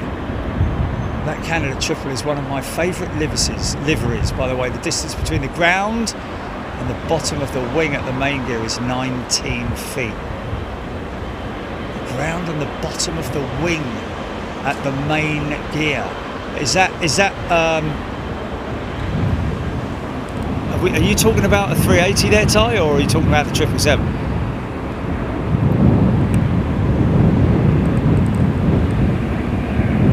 Yeah, it's just all big numbers, whatever you're looking at.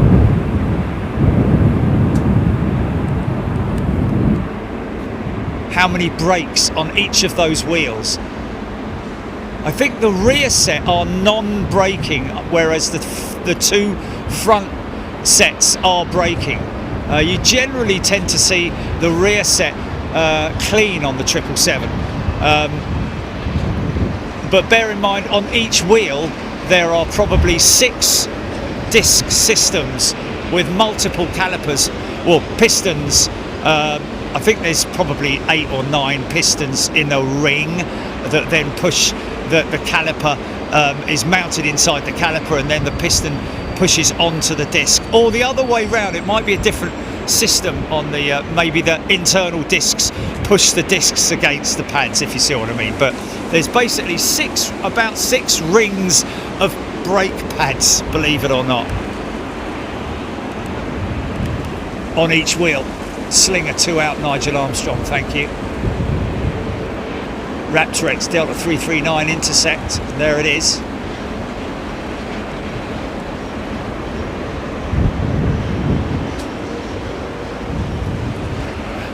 She's an empty one.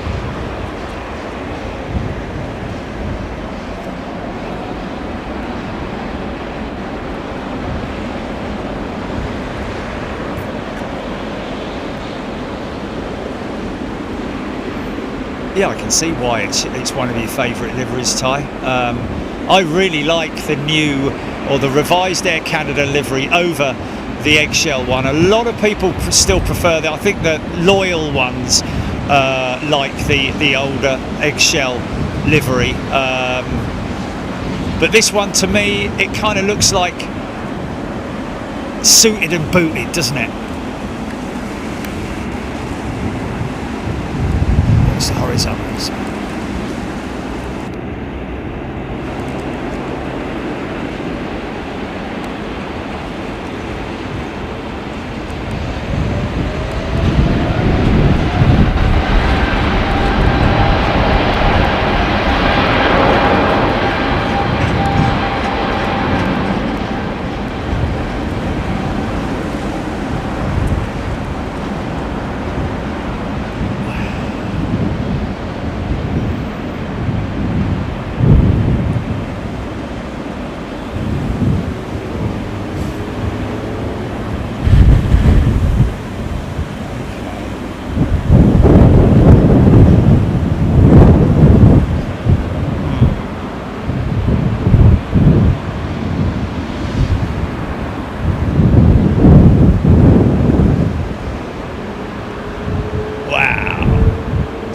Bumpy on the way up.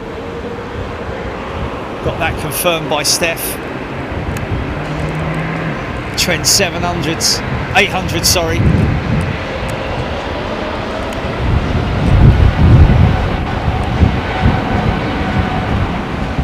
This is the 200, 4-door. I know they're Trents because they're just less beefy than the GE90, and even less beefier than the Pratt & Whitney PW4000, which is like a mini GE90, if you can understand that.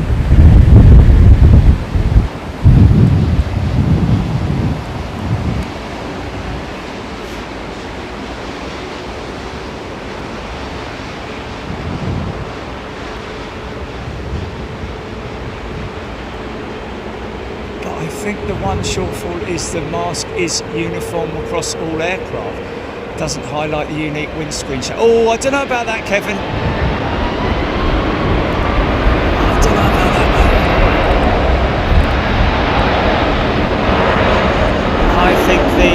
I think the mask, as you call it, or the bandit livery, the bandit is unique to the new livery. I think it just works perfectly with it. Trash Panda, as is otherwise. So. Oh dear, really?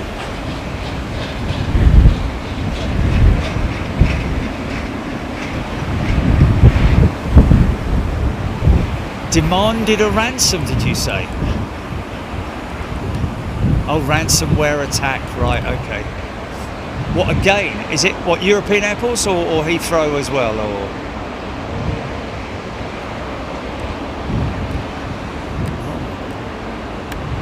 Heathrow Airport are in the house. Good afternoon to you.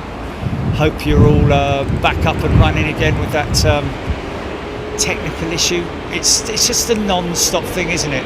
With any major business like this, I mean, you're running a bloody city, for crying out loud.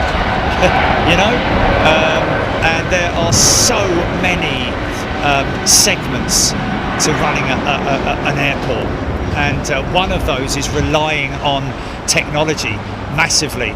And again, like I said on the show the other day, it's you've got to give props to the check-in staff and all the baggage handlers, everybody involved in the logistics. But initially at the front end, when the customer comes to the desk, they're not going to be a happy bunny, are they? And so it's never a nice thing. So you've got to give props to all those check-in staff that are literally doing a fantastic job across the airport. That is as well. You know, I don't think it was it wasn't just BA, was it, Jill? It was across the board with Collins, and I think that's no, it wasn't just Heathrow. No, I know. It's crazy, but that's modern day technology. You've got to invest, haven't you? You've got to invest it. So I was saying to Ginny yesterday, best thing to do is go and hire 5 hackers. That's what you want. You want to hire hackers, really, don't you? So they can hack the hackers.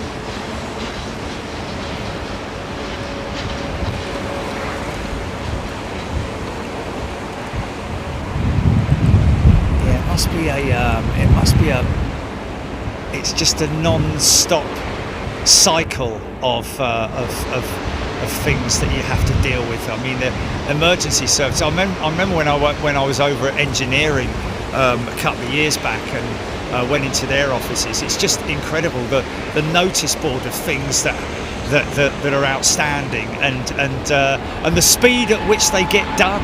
There's some things like, you know, some things that are obviously on the urgent page, being things like, you know, jet bridge failure or something like that. There's just a lot of it that we don't see behind the scenes. So, and they have to do it in all weathers as well, folks. You know, those guys and girls that work outside. You know, there's so many elements, so many levels to the infrastructure and dynamics of running an international airport like this. Something that they did sort of like explain quite well on Britain's busiest airport, but it needs to be constantly fed to people who fly just how how difficult it is to run people off ill and all that kind of stuff. When one person go, oh, look at this, just peeking out from behind there. Oh yeah.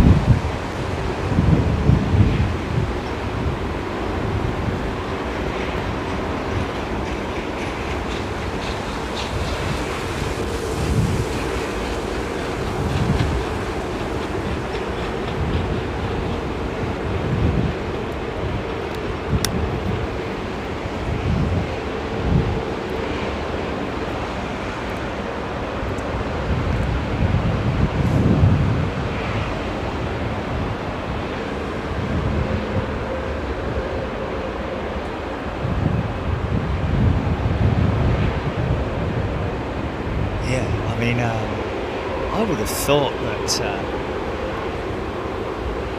you know, interviewing a hacker. Hello, mate. Hello there.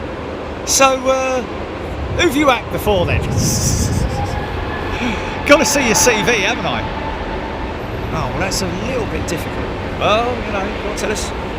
We need to see how good you are. Mind you, you could set something up as a. You could set something up for them to troubleshoot, couldn't you? Oh, whatever.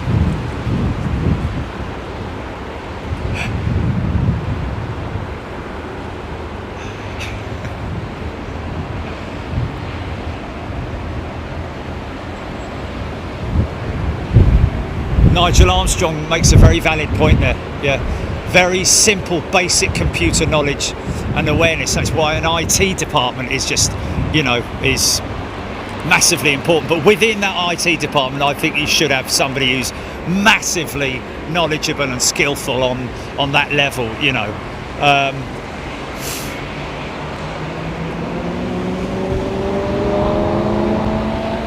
Hodgie, why is there a Lufthansa on T4 side? He's right, you know. He's right, you know. That's got to be on a remote stand. Ah, you know what? There was a. It's the one that was parked. I think that's been there a while. Not there a while, but it's been parked up for a while. Hodgie, I think that 320. It's a Neo as well, was parked on a remote stand, if you remember, over by T3, at the far end there, on the usual remote stands. Last week when we were filming from the Renaissance, and I was questioning it.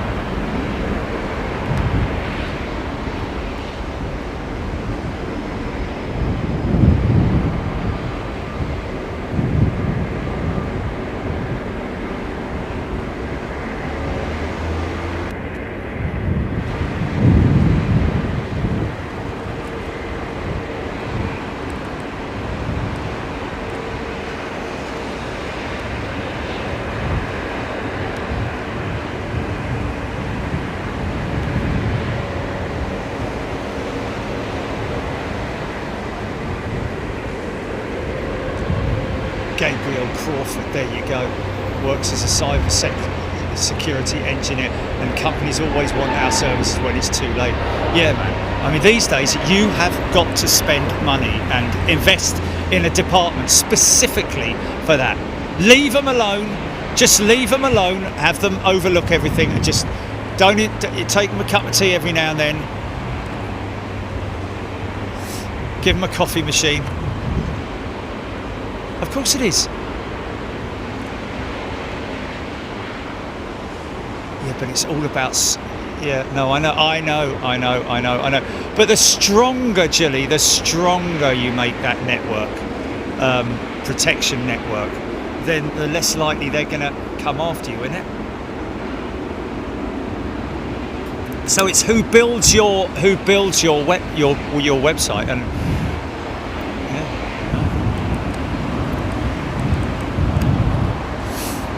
but when was the last time that we had a serious hacker arrested and doing jail time now? Is there history of that?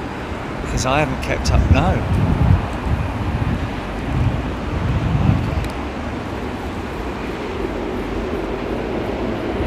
Who, MI5 and people like that?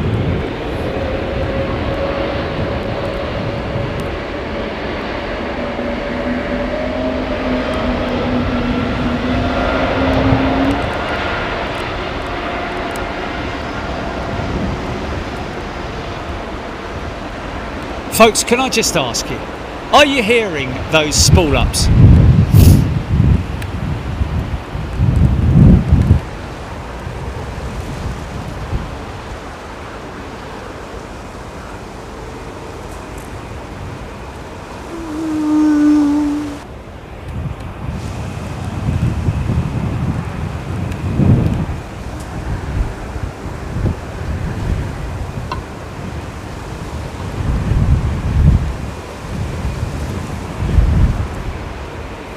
Jake Moore. People who hacked the NHS and the Marks and Spencers about a year ago in prison. I don't know. Google it. Oh, okay. E&R. Yes, yes, John. Yes, thank you. Lottie, thank you. Loud and clear, Jake Moore. Yes, Paul Skilling. Rab, David Cannard, Dillis, Martin, Catherine, Kansas, Helen Ellis, Chernoff sounded great.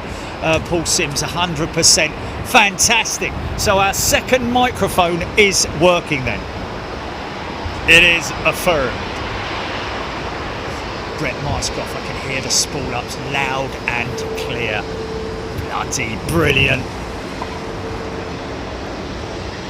Steffberg, there's a ground stop at Linate due to very bad thunderstorms, so we will be doing a few loops of the Alps. Wow. Blimey.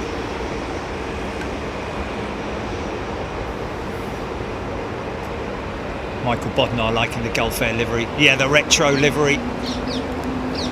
It'd be lovely if they did what Saudi Arabian Airlines have done and go all retro on their jets. Wow, how cool would that be?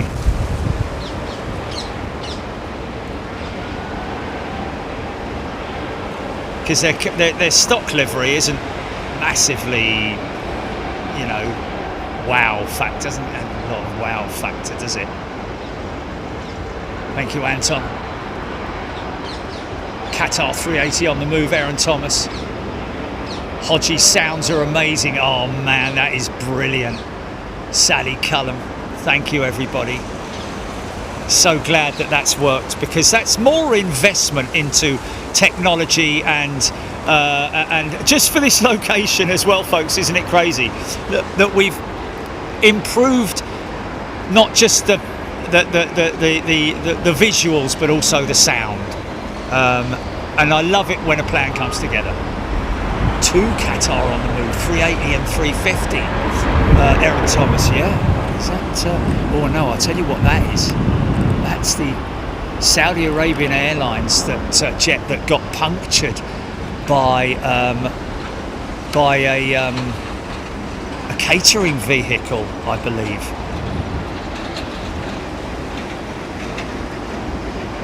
Oh, okay, Jake Moore. The 4 M&S hackers were arrested at home and had all devices seized.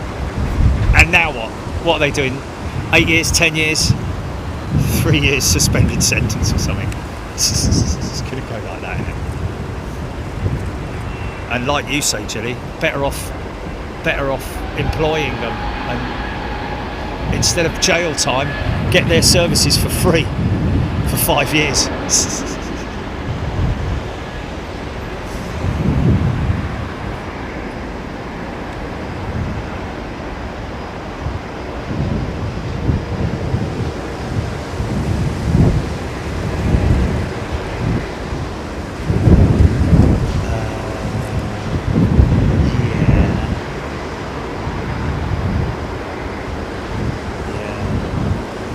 Look at those blades, that shiny leading edge that you're seeing there, folks. That's the leading edge protection strip on the fan blade to break up any ice and to finish the blade perfectly, because obviously it's a carbon blade, and so it's quite susceptible to carbon is more susceptible to scratching and, you know, irreparable damage rather than a titanium one. Even the titanium ones, though, they do have a highly protective strip on it as well, even though you don't see it. Nice Gulf Air Retro. Isn't she beautiful? Raptrex, we've got 2 767s on their way out. Awesome. That's a great sound, that is, as well. Be prepared for some proper old school Pratt & Whitney power up, not just power up, not just spool up, but power up. Casey Ralliant Planes, loving the view of the engines there, man. That's so cool, isn't it? Oh, there we go, Hodgie. He's just checked that Lufthansa Neo has been there for 7 days. I reckon it's engine related. I reckon it's because they're Pratt & Whitney's, you know. I reckon there's maybe a because they're the ones that are, there's 3 different grades, isn't there, of the Pratt & Whitney geared turbofan issues. Grade 1 obviously is there's no concern. Grade 2 is there's a concern ongoing that will reach a point at which the aircraft will have to be stopped from flying, or a grade 3, which is got to come off, mate, right away. The aircraft has to be grounded and the engines have to come off. So that's the sort of like level of the problems that Pratt & Whitney are having. And I think that potentially that Lufthansa has gone from being grade 2 potentially to grade 3, in which case the engine will have to come off this end. Wow, becoming a bit of a breakers yard at Heathrow, isn't it? Wow. Not a breakers yard, but just a lot of money to park that thing there as well now. Not cheap to park at an international airfield.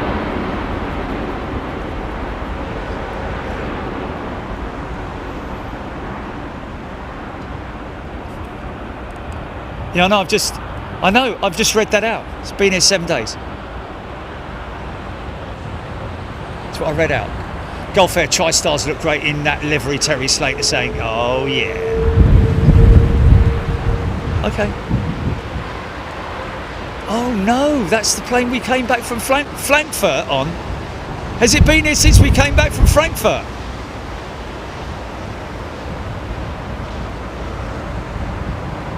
Oh, okay. Yeah, right, okay.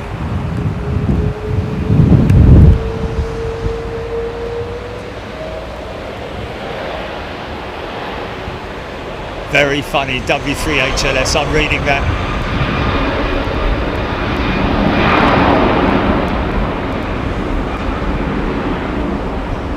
Brilliant. We did have rather a hard landing, mate, and pulled up very, very hard as well. Like brakes wise, stopping wise.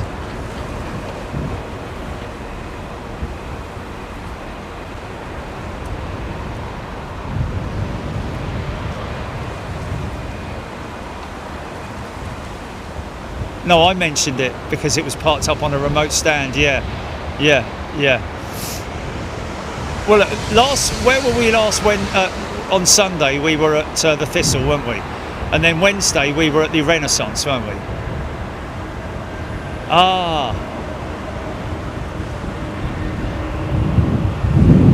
But then didn't I go to the Renaissance later on or something to do something there? Did I move across to go to the Renaissance? No, I wouldn't have gone. Oh, no. When did I last film from the Renaissance? Because that's when I saw it. Yeah, and that's from the paddock here.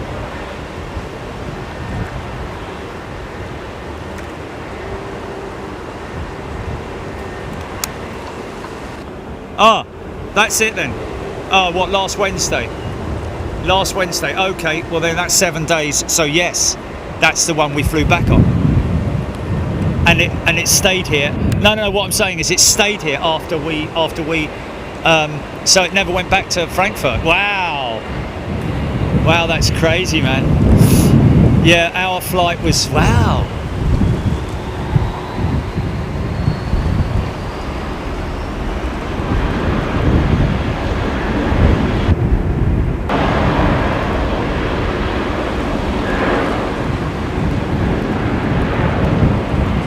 Where's Ellis going?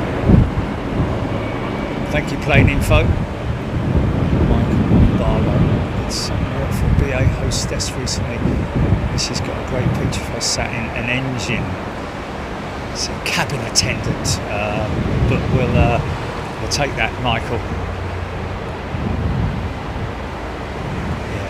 Yeah. It went back and came back again.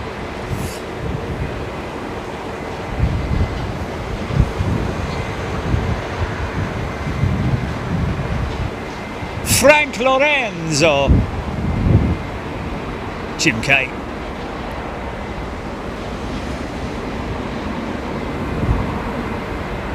KC Rally and Planes.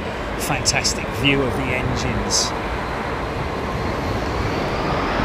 Ellis heading over to Painfield to see Boeing today. Wow! He's going to Painfield, the home of the 777 assembly lines. Not specifically the testing, but wow. Are you going down to the museum, Ellis, or has he gone? Has he gone? My God. Hello. Is there anybody in there? Jake Moore, you have potentially decommissioned an aircraft, not something everyone can say. I'm pretty sure that's going from grade 2 to grade 3 on those Pratt & Whitneys. I did hear a while back that they were sort of like they broke in the back of all of that, but I don't think it is. Believe it or not, folks, also the crazy stat is at the moment, right, I'm going to shut up for these Pratts. Listen out.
Awesome. KC Rally and Planes, headphone warning for the 767, man. How about that? Jilly's only got one AirPod in and she said that sounded unbelievable. How flipping cool is that, man? Smokey Joe, take a bow. Sanj, that sound. Wow, man, I've got goosebumps because I know what it sounds like. Because when I know what it sounds like, so wow, you guys must be getting a right treat.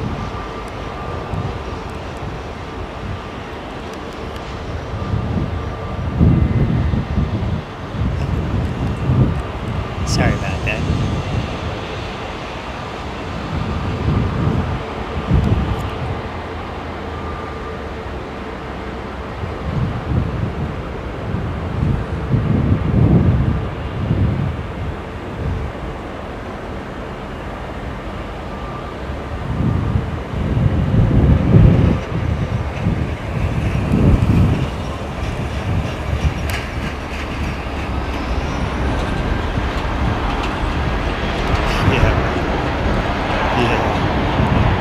that's the Lufthansa 320neo with the same Pratt & Whitney GTF engine.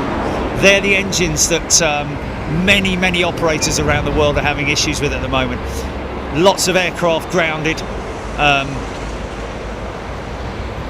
portions of operators' fleets just left stranded with like one engine or both engines off. Much like the same sort of situation that Rolls-Royce are having at the moment with the Trent 1000. And I guess, as I've said so many times before, British Airways must be absolutely delighted over the fact that they chose the LEAP engine over the Pratt & Whitney engine. Otherwise, they would have been having a problem with their short-haul fleet big time. And they wouldn't need that to compound the issues that they're having with the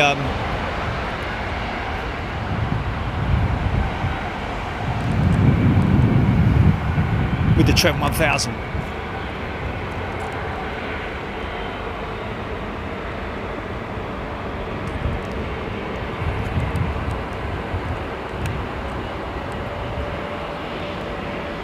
Extremely efficient engine when it works.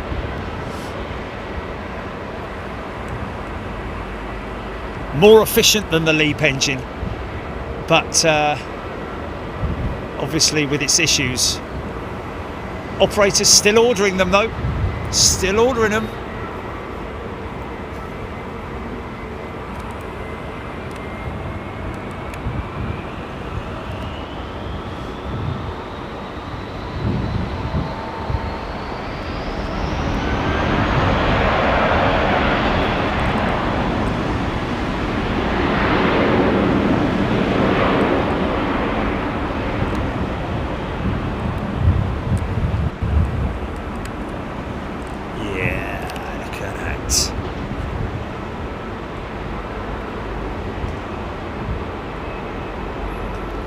Your pal Palpatine. You know what? That's a good question. That it would be too costly, but I don't see any reason why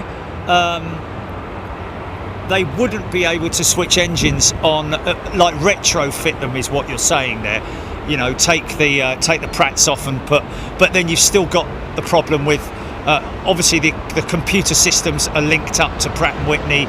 You need to change it to General Electric. It's not just a case of switching the engine. Obviously, all the characteristics of it. You would theoretically be able to do it, but it would just be too costly to do it. Cost of the new LEAP engines would far outstretch the cost. Oh, is that an RTO? Or is he going intercept?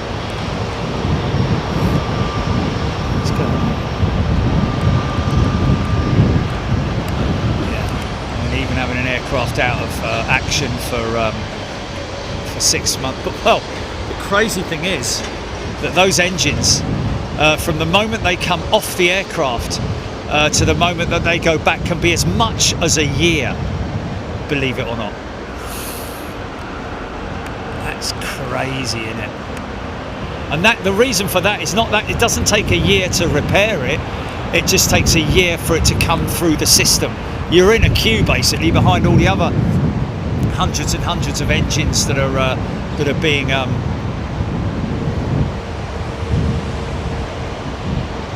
being worked on. I mean, I think it is the hot end of the engine, the high pressure turbine blades on the geared turbofan Pratt & Whitney engine.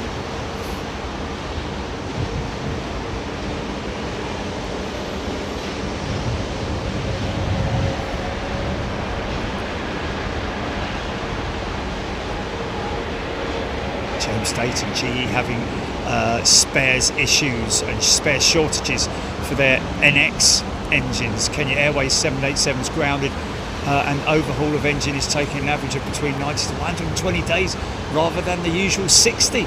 Okay, that's interesting. GE are having issues with spares shortages for the NX. Right, okay, so that's, yeah, that's, no, it's, yeah.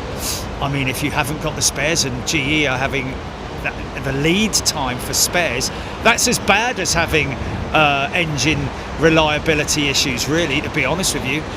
So General Electric and the GE-NX engine also having. When did that sort of like come about? I mean, I know that engine manufacturers and airframers are all struggling with raw material, well, with the supply chain, let's call it, because the suppliers are having problems with the manufacturers are having problems with sourcing the raw materials. It's right the way across the board.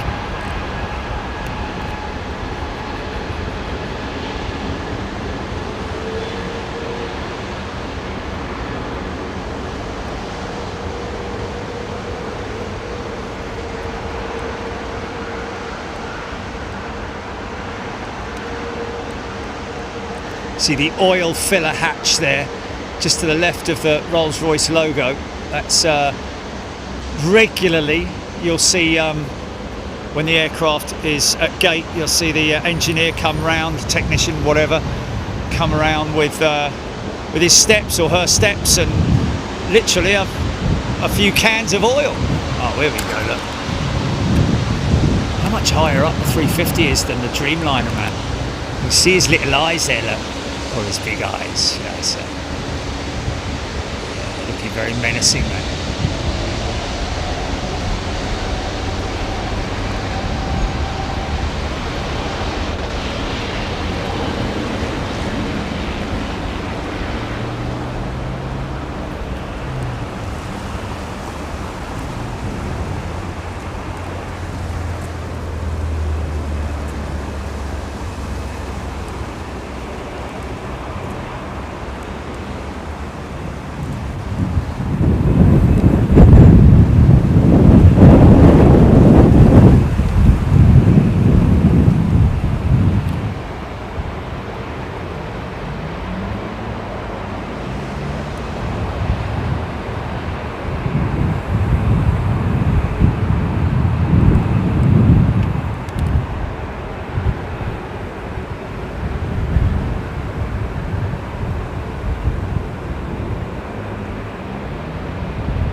Behind the wall sneaking up shot, yeah.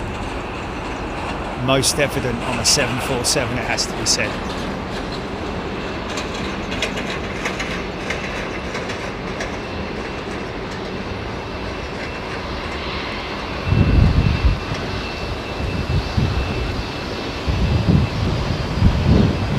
Michael Barber. You all right, Michael?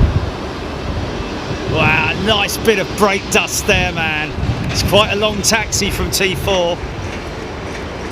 This one could potentially have some brake dust on gear up.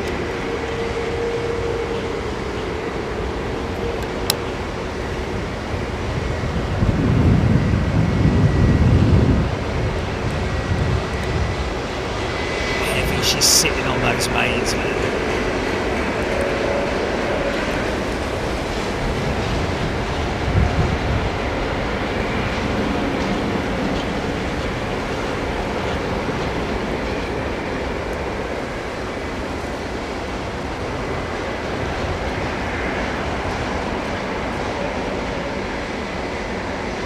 Well, thank you, Dominic. Good to have you.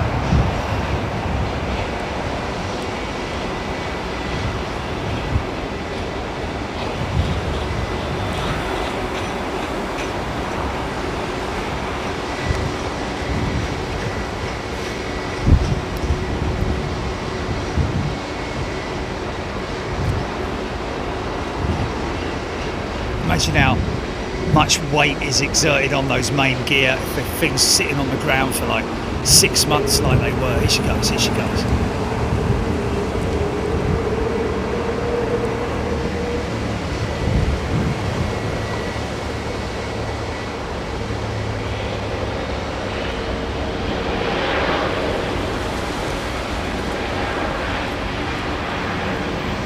Like a big fish in the water, man, with that tail.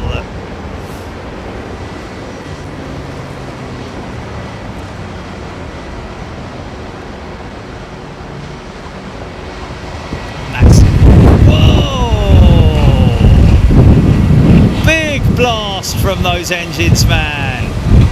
Easy there. Wow, look at it, look. Wow, still going.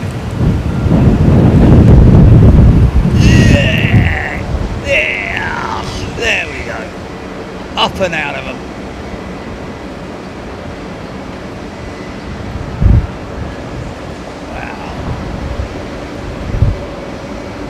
Of course, a lot more brakes on the A380 than on the 350, so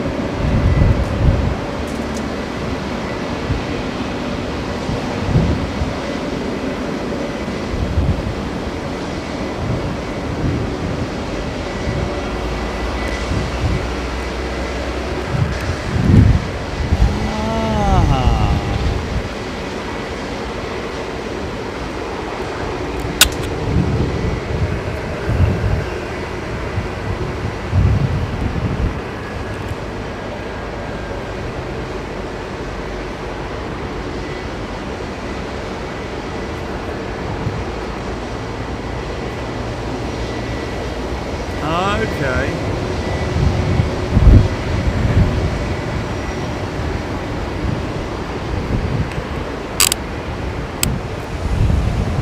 Right.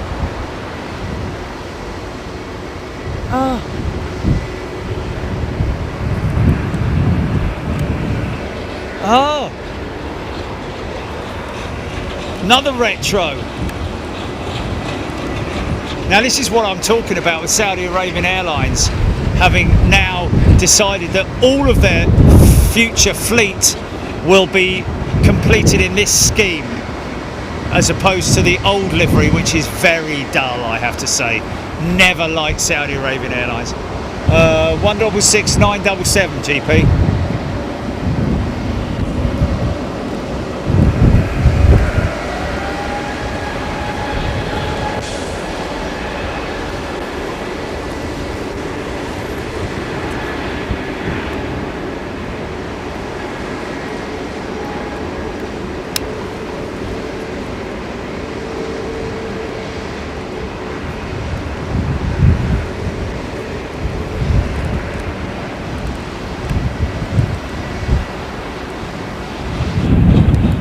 As opposed to the carbon blades, these are titanium, the blades on these engines. Rolls-Royce have been using titanium for many, many years on their engine low pressure blades. Moving over to carbon though for the new ultra fan engine.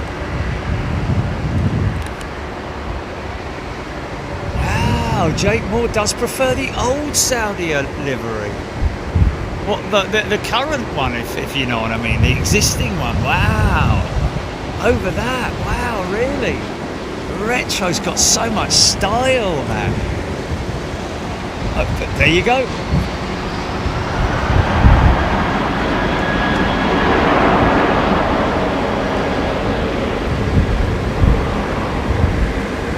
LFC in Saudi livery was designed by Landor. Wow. Aaron Thomas, thank you. Well, there we go, you see.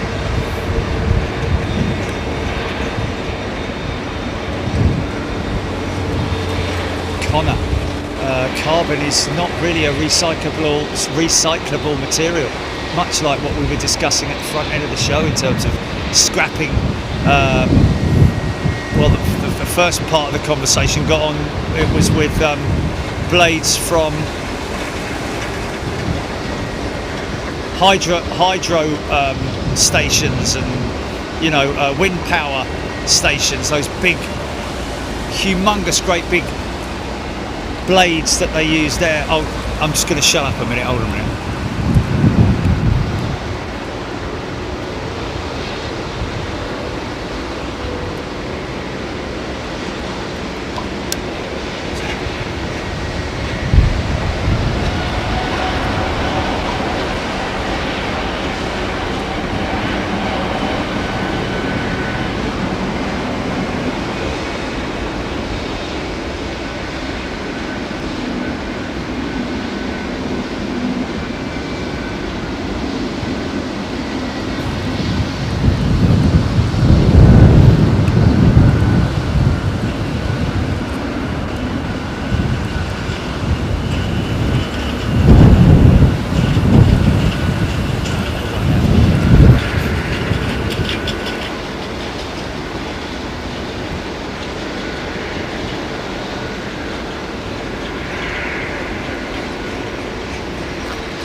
we've only just about started catching up on ourselves. So we, as I mentioned at the beginning of the show, folks, we are going to do a tot up of the total raised funds for Stephen, and we are reaching out to the family and or the agent and or his band mate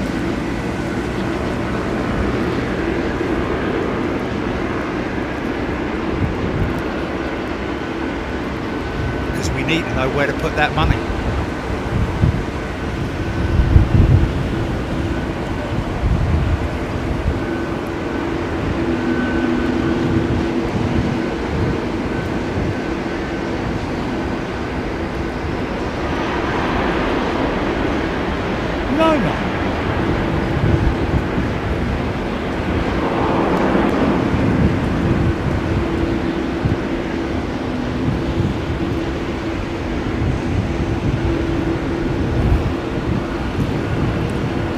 Grubby it is around that forward loading door.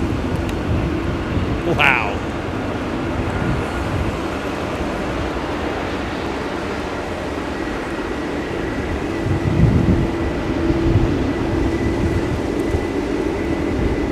Wow.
Is that Joy, Chili, would you say? Yeah, Joy is a brand new member. Welcome, Joy. If you're a new member to Big Jet TV, make sure you go and check out your perks, ladies and gents. You'll be surprised what you get with your membership. And we've always been very, found it to be an important thing to go by the rules and regulations of YouTube in terms of giving your members the right amount of perks.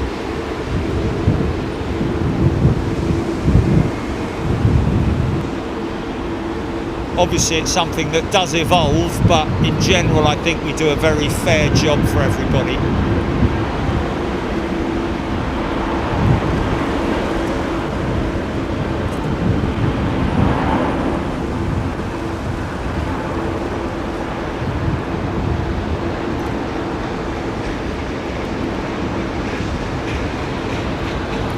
Bailey, all that dirt ruining United planes' belly. Wonder if that's why BA planes have the dart bit there.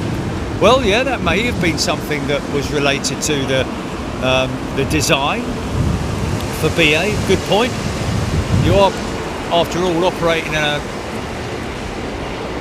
from UK airfields in UK weather, and we all know what that's like. So yeah, good point. But they still do get grubby, don't they? Even as the mud splashes up. How can you not want that?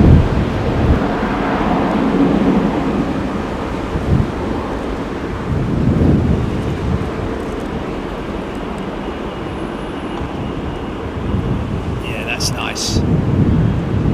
No anniversary markings on it or anything like that. Just pure retro.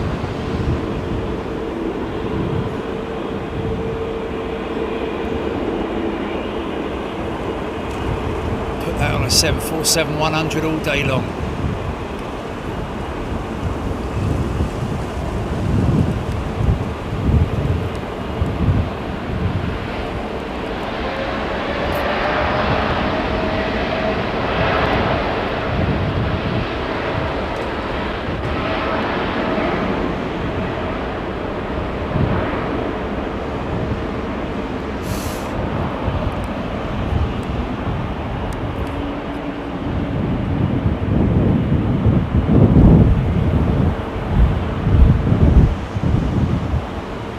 Martin Saxton, 787-10 versus 351.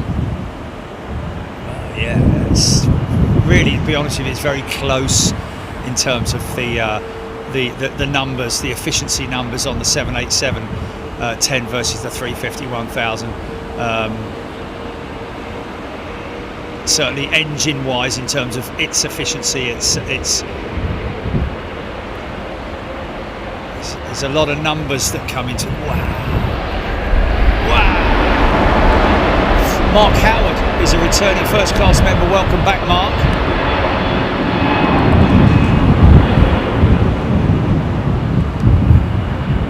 Here's one of the old GE90 powered 777-200s. You can see how bigger and fatter the engine is than the Trent.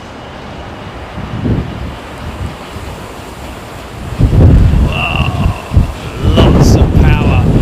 Wow. Steve Callahan, where was that? Where was that, GP?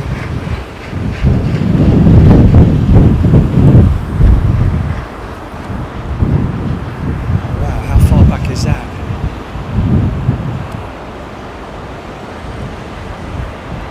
BA 121. We got somebody's son, is it, on BA 121? Nephew, sorry.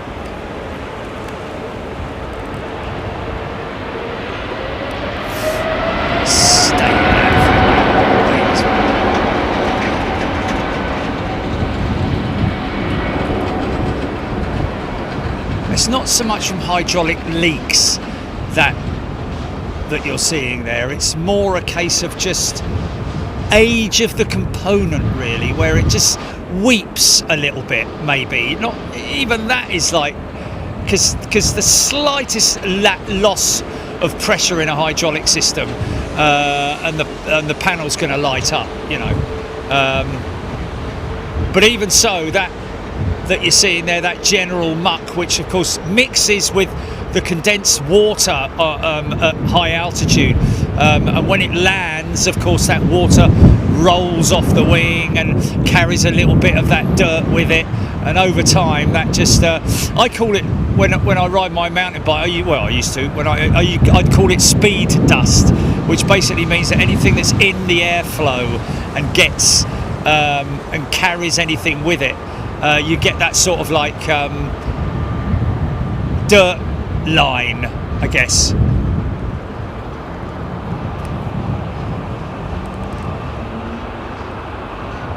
Oh, thank you, Ananth. That's very kind of you. Sorry, Lana. Would love to see a Hong Kong show, but I don't think it's logistically possible, Ananth saying. I would as well, Ananth. I would love to do a Hong Kong show, but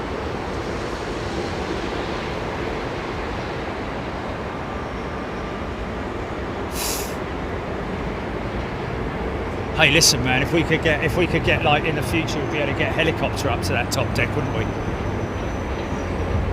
That's what you really need. Helicopter. And you need to get a boat to it. There we go, yeah. Kev Miller, spotter guide indeed. Yeah. It's a long way from the airport, yeah. It's a long, long way.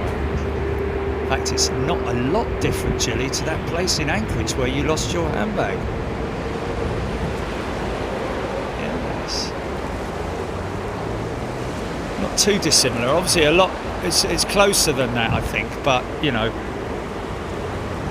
yeah. And it's handbag free as well.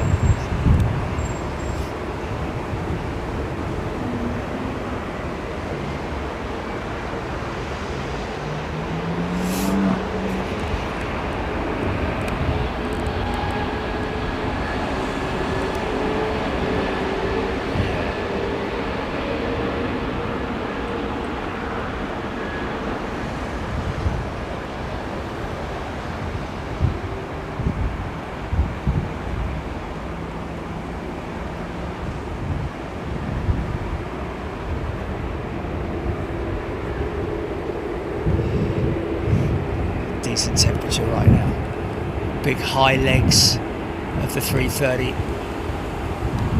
Not much different than the well, actually probably no different, I'd imagine, than the than its predecessor. Joy, you're right. American operators generally don't have that ruling with window blinds being open at all seats.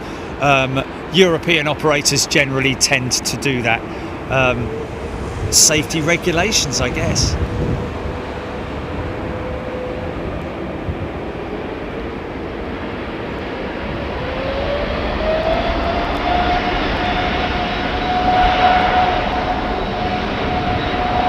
Sean Sheridan, very kind of you, gifting a channel membership.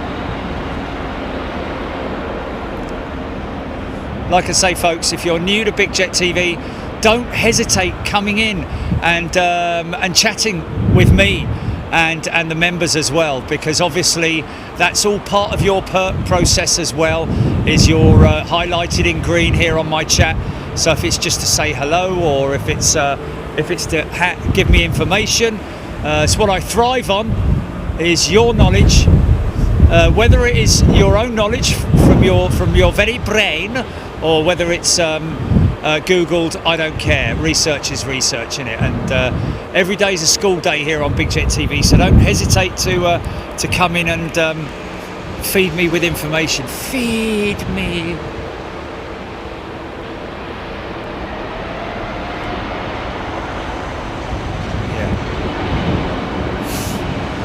Yes, New Zealand.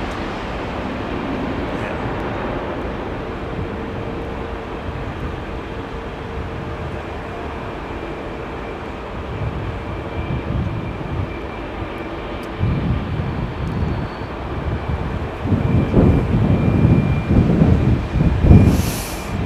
So there'll be some passengers now getting the call to say that your aircraft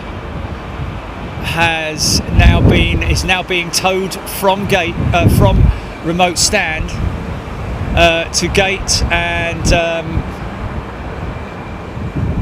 they'll need to kind of get themselves ready for the flight. I'm guessing it depends on where Cathay put those passengers up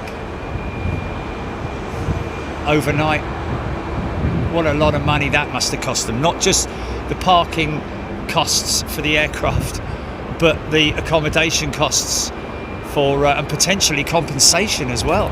But is it an act of God, isn't it? The typhoon, isn't it, Gilly? So they can't claim, can they? For an act of God,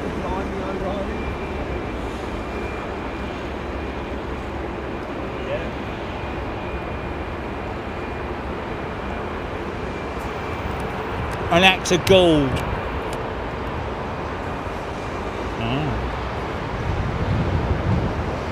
Absolutely.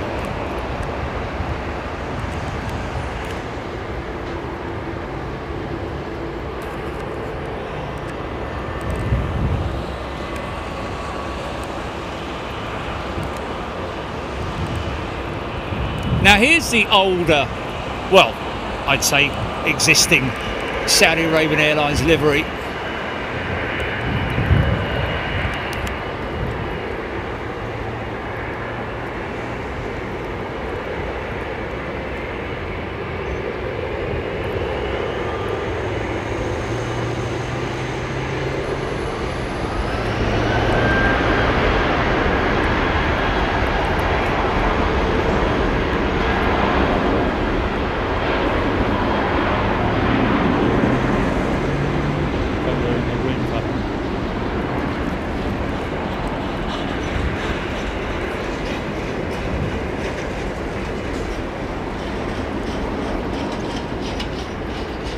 No, not that.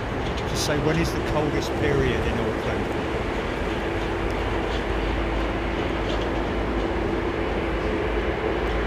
Scott Tarpley, good afternoon to you, mate. Peter Witter. Ginny, some bloke wanted me to say a shout out for someone, didn't they? You never told me who it was. And Lille, fun local big jet spotting experience. Spotted KLM do 7 go rounds.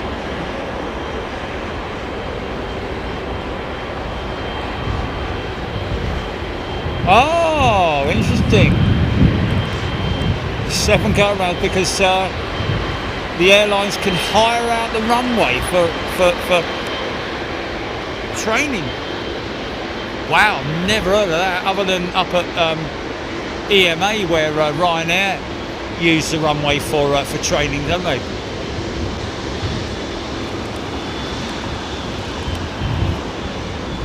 Yeah. I said, can I find it? You were like, yeah. And you said it's way up the top. I know, but I didn't get to it, did I?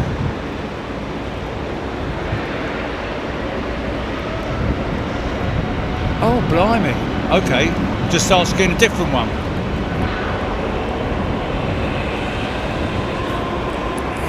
No, you wanted a shout out. You wanted a shout out. It was 3 minutes ago you said you didn't get, what's his face? Can I get a shout out for...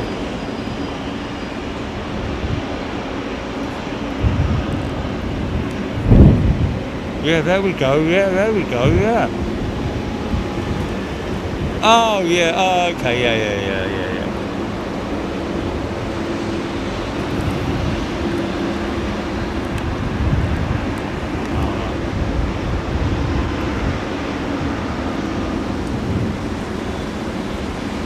Yeah, we do.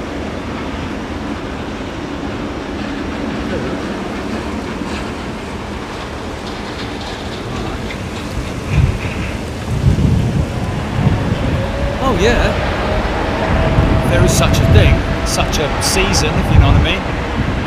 The windy season.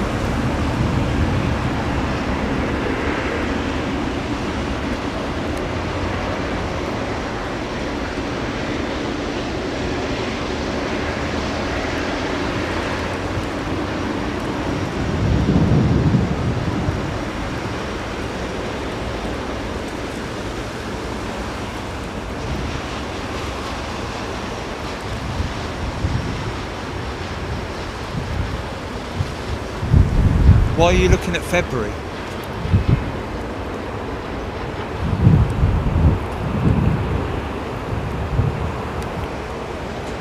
Right.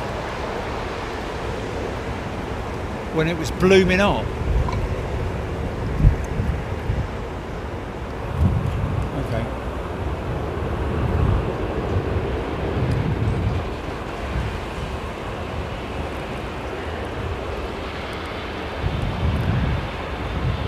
Yeah, 22's nice, yeah.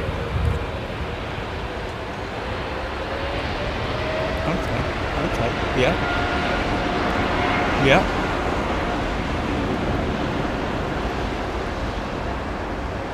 Yeah.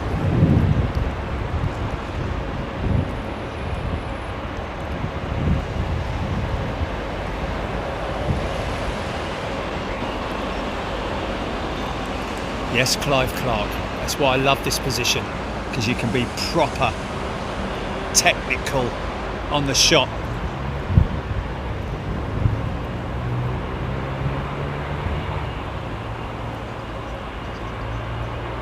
Your pal Palpatine, it actually doesn't apply to all twin engine, it actually applies to 4-engine jets as well. Something that I learned the other day from Scott Bateman.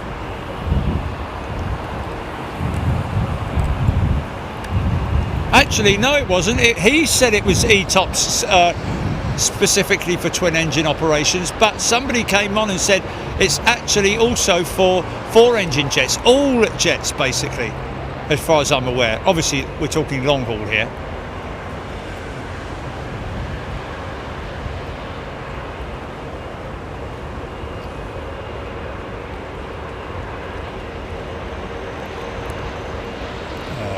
Nigel Armstrong, I believe, Stains upon Thames, has been Stains upon Thames for quite some years.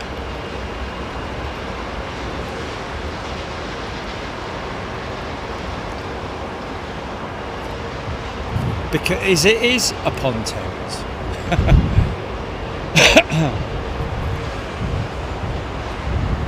Peter Witter, yes, but why is it on the gear door?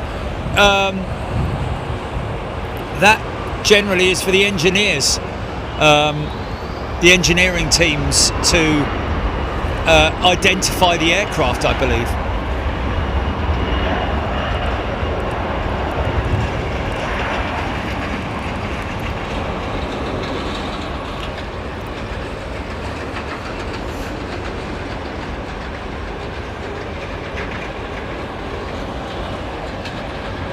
Rotten sandwich, I don't know about that.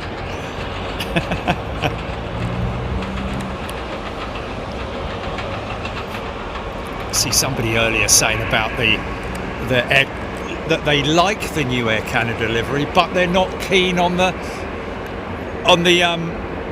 artwork over the canopy.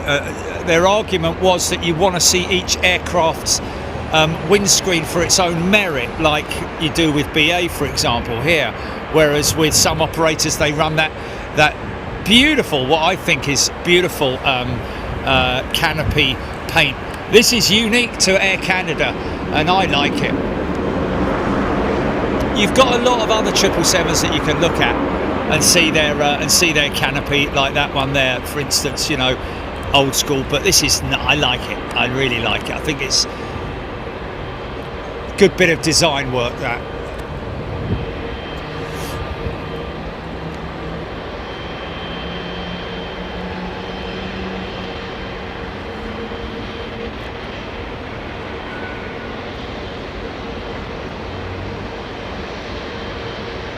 Oh yeah, of course they will be. LAX are still doing it, aren't they?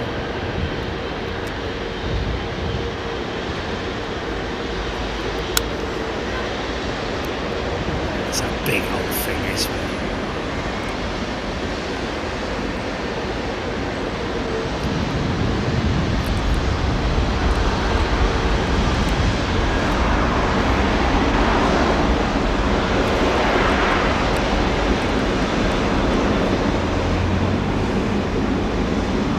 Fishington correct, Jerry. E-tops is on the gear doors for mechanics. There we go.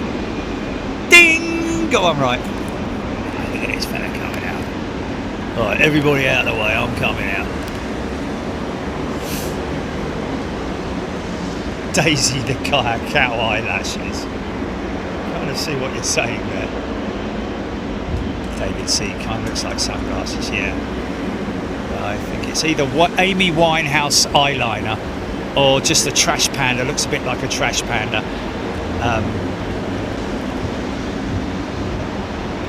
I like it. I like it. Always have done since the first time I saw it. What?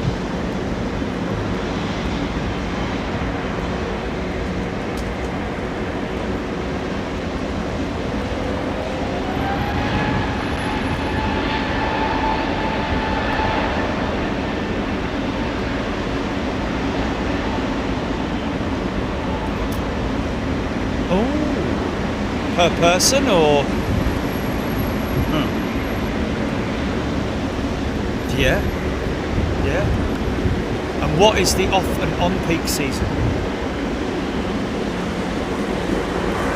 What is classified as the on and off peak season for airfares and stuff? Well, there is always, every country has an on and off peak season, man. So that may be peak. That may be peak, you know, or it may be off peak.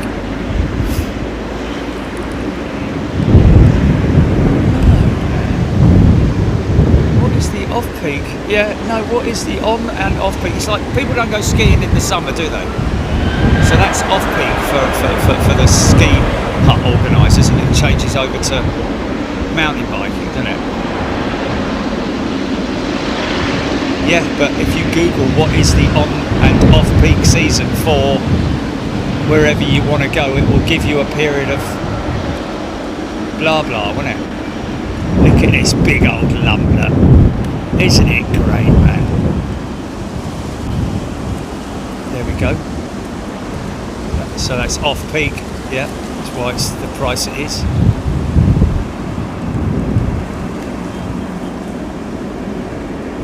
But you kind of want to go in peak, don't you? Because that's when most flights are. Yeah, but that's when, or the end of, you know, or maybe the beginning of the peak season.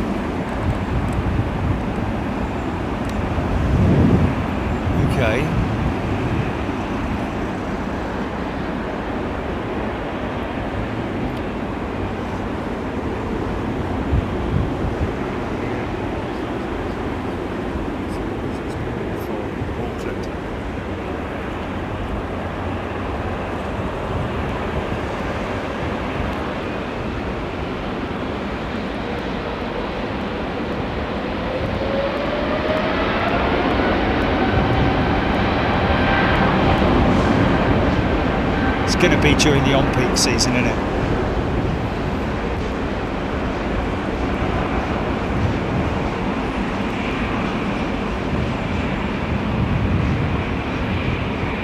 Michael Jackson, the third Qatar flight to Doha in 45 minutes. Yeah, it is popular.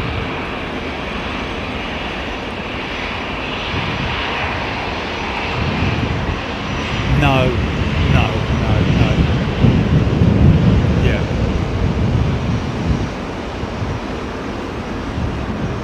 You need not holidays, but you need what you need is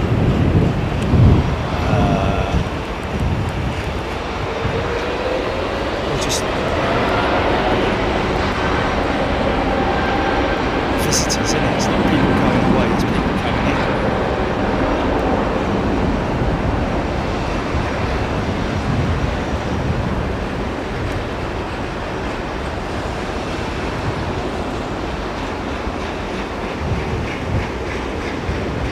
There you go, it's March then, isn't it?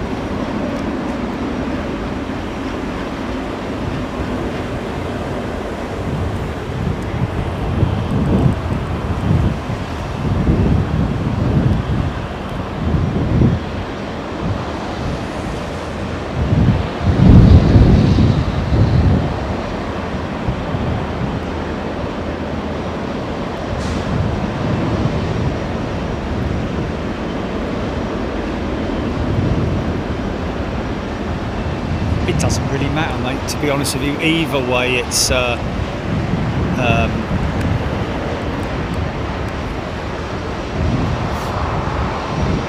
potentially, yes.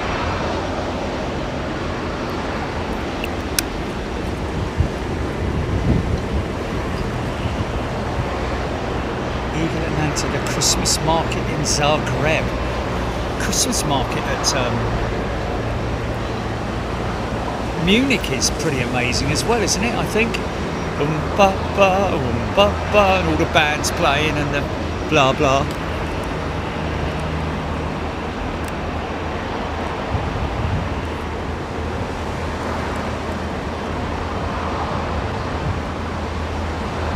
There we go, Clive Clark. My parents flew out of Auckland last year. It was edging towards the end of season, around the end of March. Different shades of, and that, of course, that entire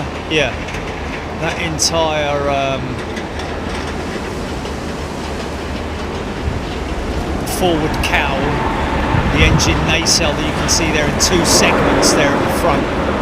That's a huge component, which the reason why you see often that segment either white or repaired, as that's been repaired, that has, and of course the sliding doors as well at the back there, you can see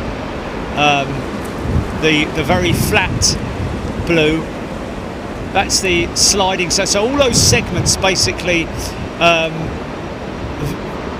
apart from when they are brand new, the aircraft is brand new, they very rarely see each other again, you know, in terms of you know, the original cowls,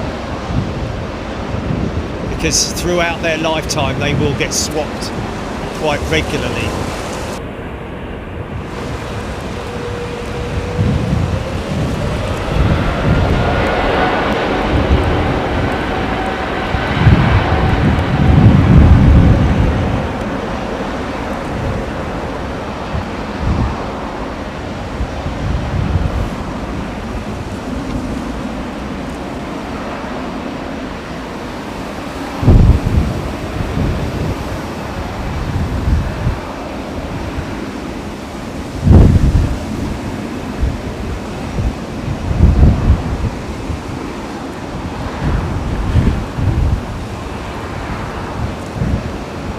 Yeah, Kevin, it's a bit of a shame, but what we've seen in terms of spotting at Incheon is very limited.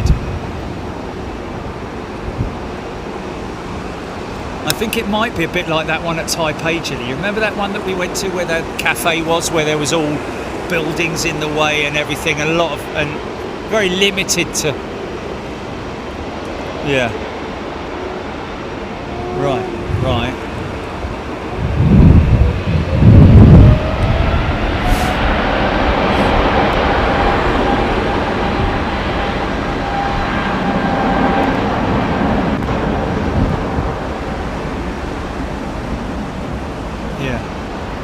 I'd need to see somebody's filming from that position in Incheon. Oh, did he? Oh, okay. Okay, how good was it then? Okay.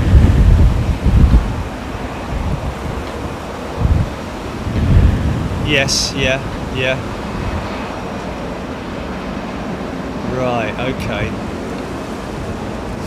And there's no, and what about the space on that roof is questionable, isn't it? You know, how much space have you got, and are you going to turn up there and there's 30 odd people up there, and easier to, right? Okay. And all, his footage was all full of jumbo jets, was it? And stuff.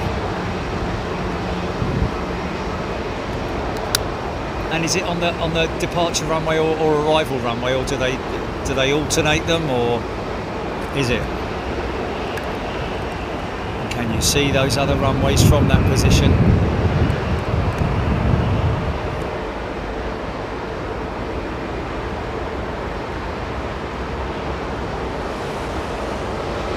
Lille, probably it would be just one pilot, I'd imagine.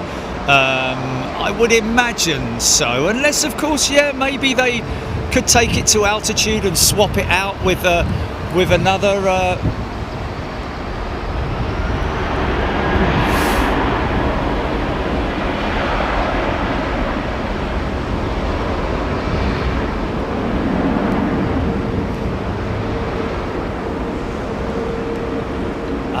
oh yeah.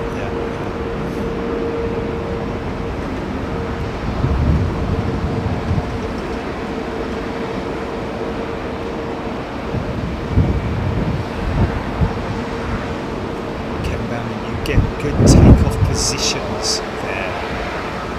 Positions. What, Incheon?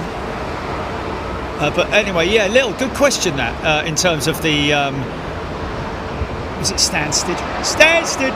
Read all about it! Where they're doing Ryanair go-arounds. I think it was. Anyway, yeah, I guess they could take multiple pilots up there, can't they? To do...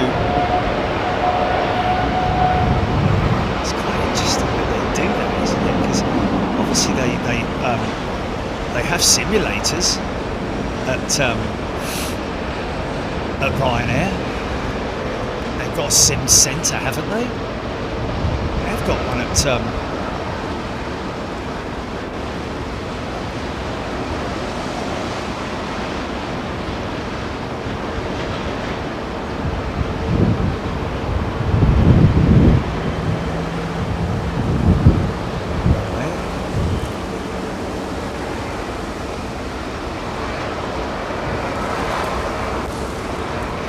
Kevlar Kev sent a Big Jet TV membership. Thanks, Kevlar Kev.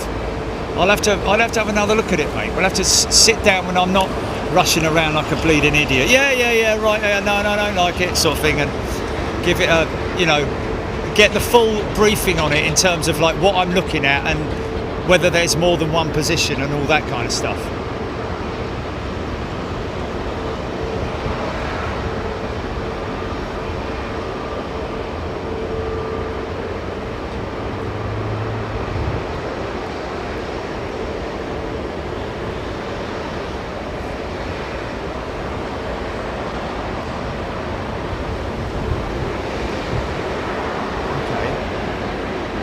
From where? BA 104, yeah?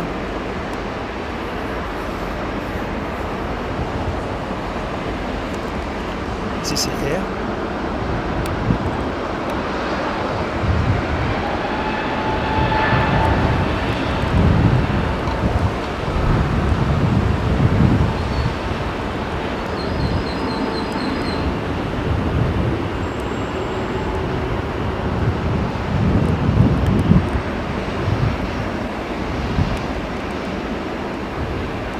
See, it could be a nacelle up with that Lufthansa.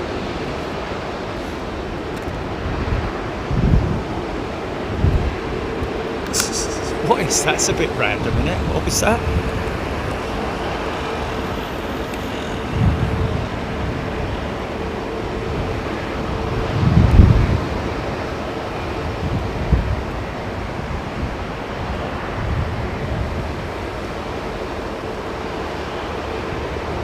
I think I got it, Jake. Did I get it? Mark Abraham, this location has it all from close-ups to the sound and takeoffs as well. Awesome. Well, that is something that we've added, Mark. So I'm glad that people are hearing it and appreciating it in terms of the audio as well as the visuals. When these things go out, I'm not hearing that spool up from here. Oh, look at that. See, that's a perfect example of all the different panelling there. They've nicked that. That's out of their spares at fueling.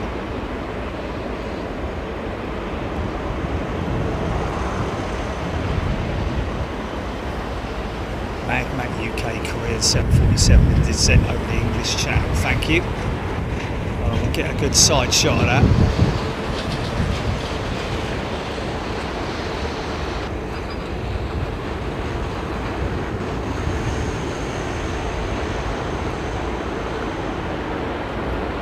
No. Split it in the middle to make it like it's coming out of the. No. What I'm saying is.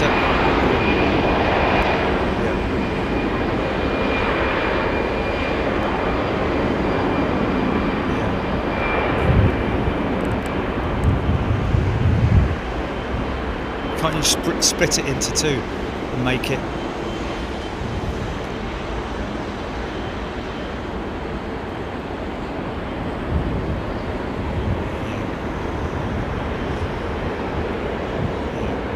I could do it, man. I could do it if I had. Yeah. No, I need to be with you there so that you can do it. You can carry it out. Okay, well we'll try it. Yeah. I know. That's my. Yeah.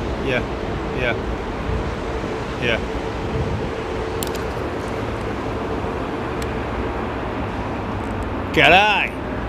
Oh no, it's Turkish. Sorry.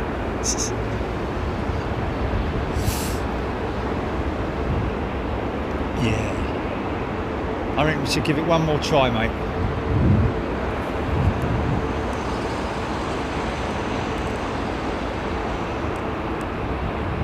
With what?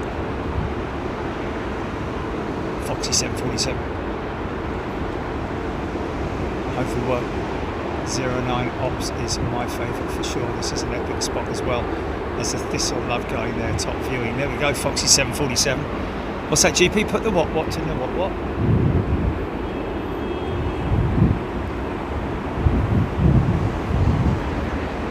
Yeah.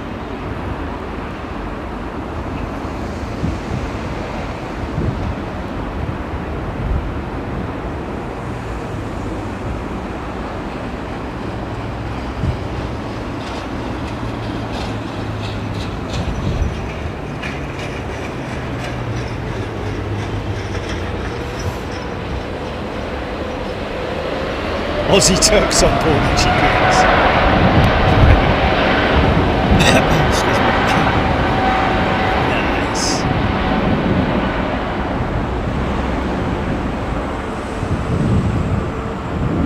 Nice. Sounding good.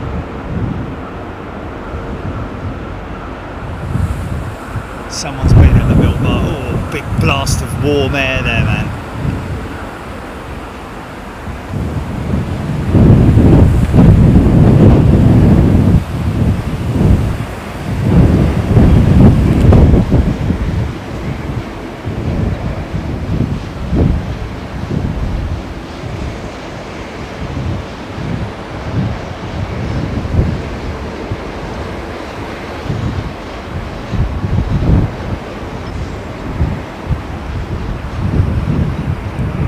Tom Saar tuning in from upstate New York.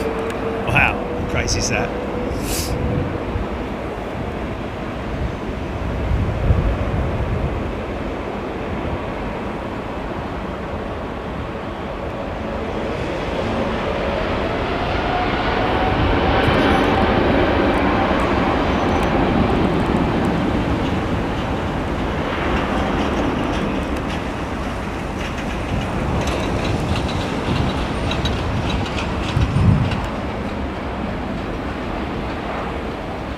Are you able to look where Juliet is, Chile? BA 787. I think it was 2017. It was first. It was one of their first 787s, I think, possibly.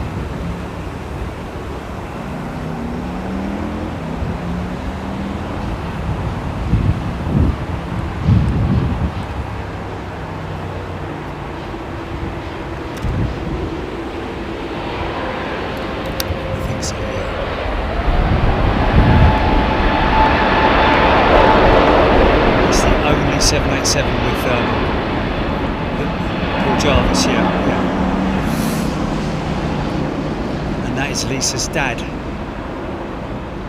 He and both his daughters went to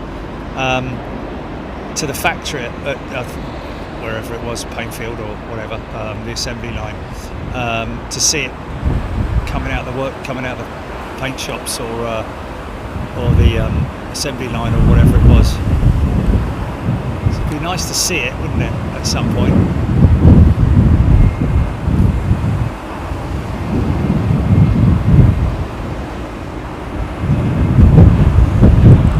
In maintenance, is it? Okay.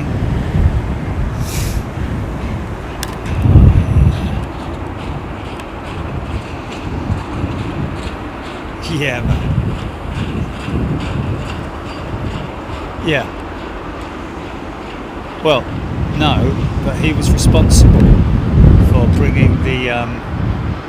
He did it all off his own back as well. It wasn't. He'd retired by then, ex-pilot with BA, and he took the whole lock, stock, and barrel and created the new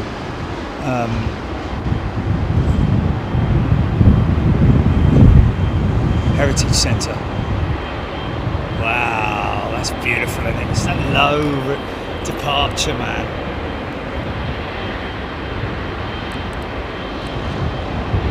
See somebody coming around the corner here, look.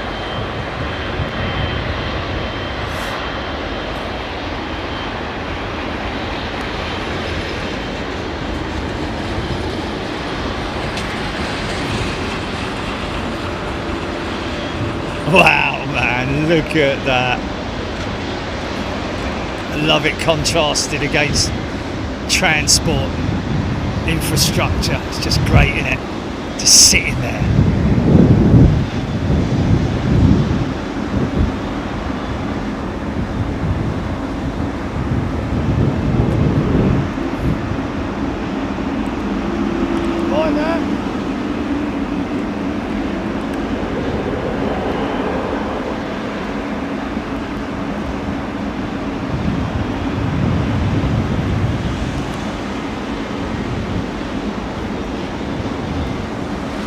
Eagle Atlanta, surprise BA is flying 351 to New Orleans. Is that a popular destination for Brits? I guess so. To Google it. Why is New Orleans? Well, it would either be that or it would be a 777, wouldn't it? But I think it's just. It's on aircraft specific though, isn't it? I'd understand if you said why are they flying the 380 to New Orleans, but New Orleans has always been a 777 or whatever it might be, 787, but they've just changed it to A350-1000. I don't think it's because we only fly the 350-1000 to popular destinations. I don't. Because it's a 351, I don't know.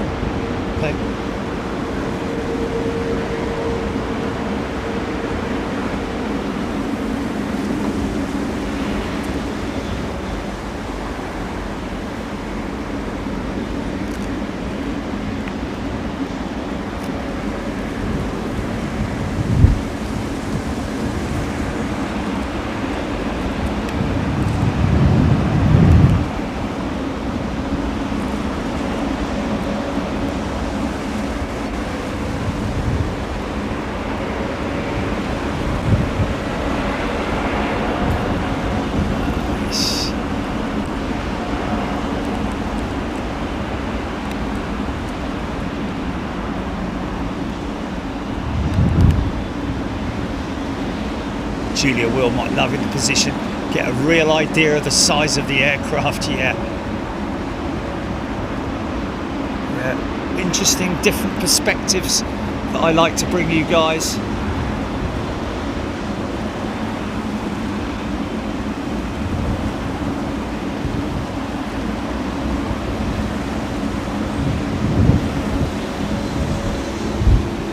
A380 to Washington joining the queue.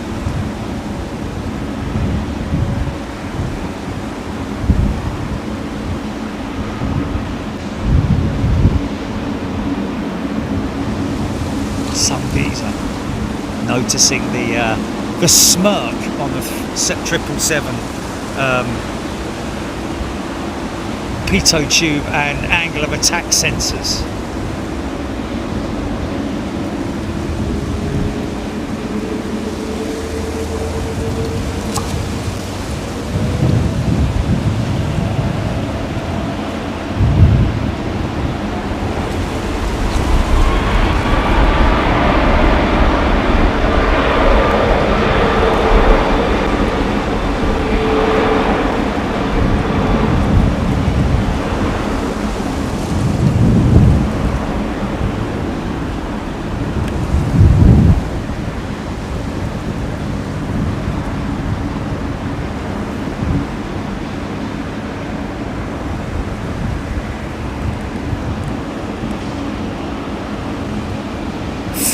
Ray, Mr. Lynn. Doesn't matter where the planes are, as long as they're there.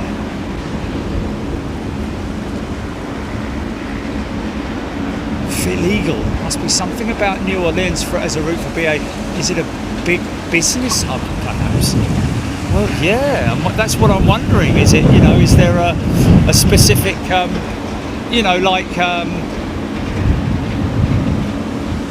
Some places are very specific for specific industries, like cars or music, and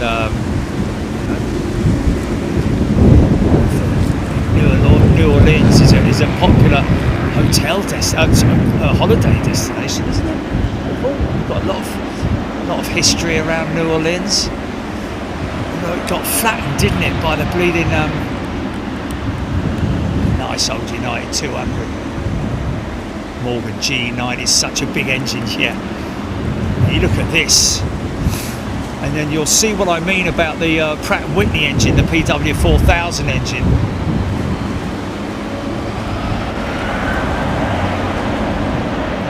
Plane info, yeah. I would have guessed it's more or less. Detroit's a big industry hub, isn't it? I think, or not? Well, it used to be for cars, wasn't it?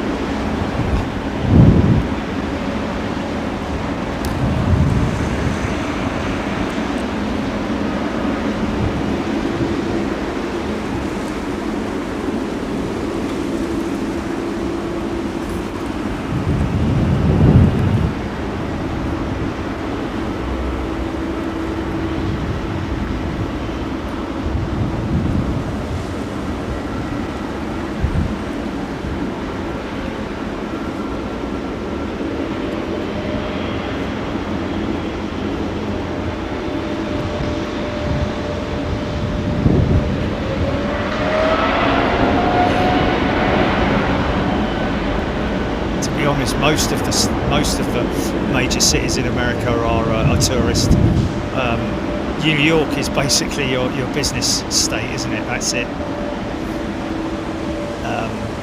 Obviously there's manufacturing industry in lots of other states around the US, but in terms of business, it's got to be New York, isn't it?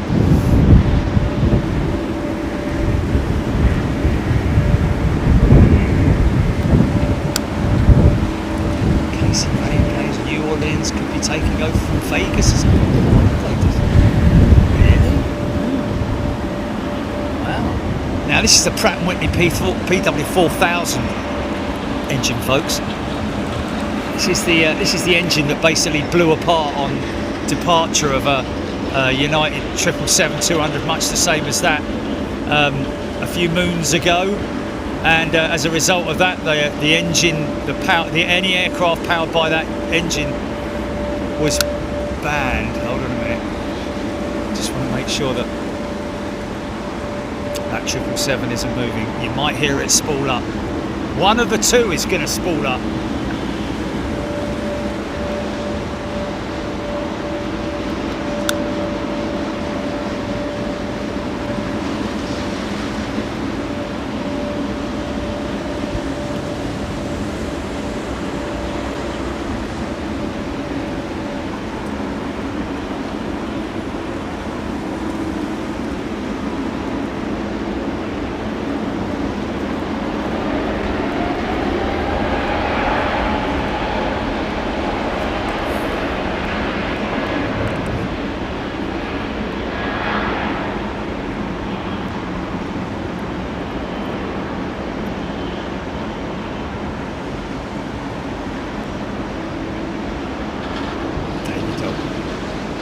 Corporations moving out of New York, probably like what they're doing out of London.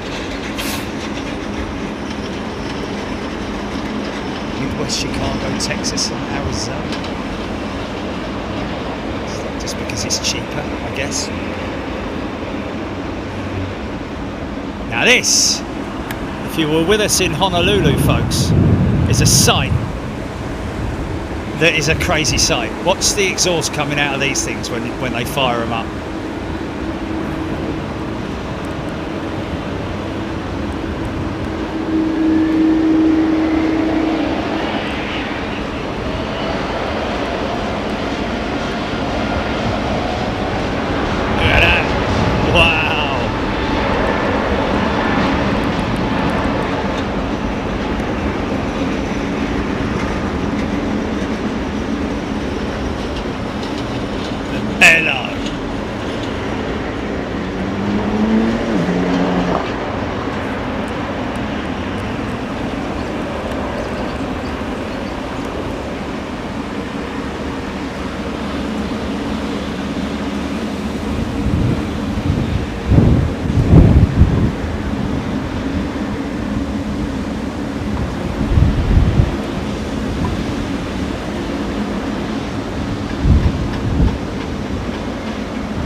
Don't do anything until I'll tell you. I was thinking of splitting it so that the trails are coming out of the engines. Yes. So two of them, folks. Oh yeah. Yeah, there you go. Well then, I think it might be worth it. Yeah. Either split it before or to make it easier, do the twin engine.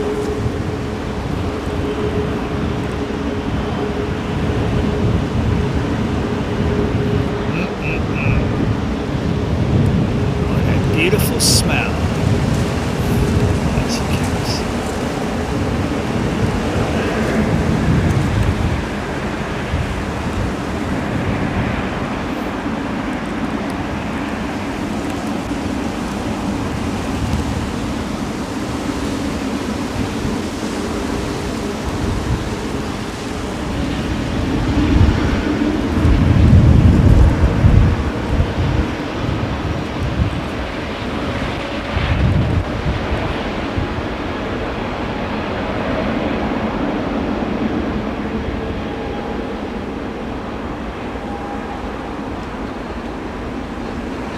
Photo bomb in 5, 4, 3, 2. There it is.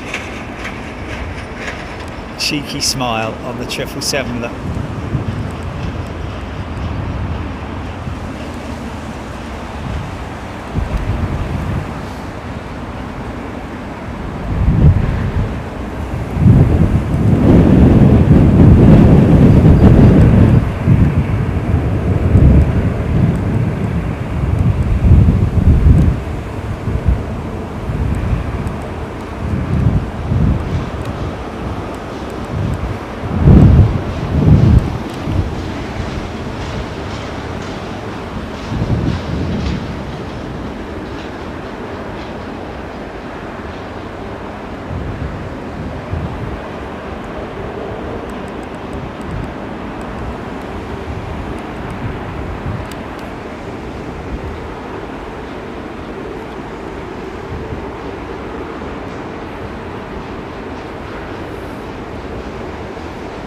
22 wheels to answer your question, Quentin.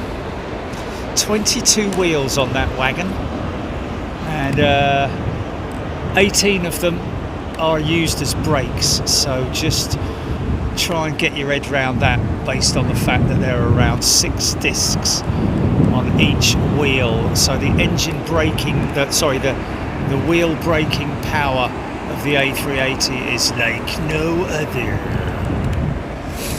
And there you can see the white coated, or actually probably alloy, I'd imagine. Yeah, it's all alloys, it's just shiny alloy, that's all. Not shiny, but clean aluminium.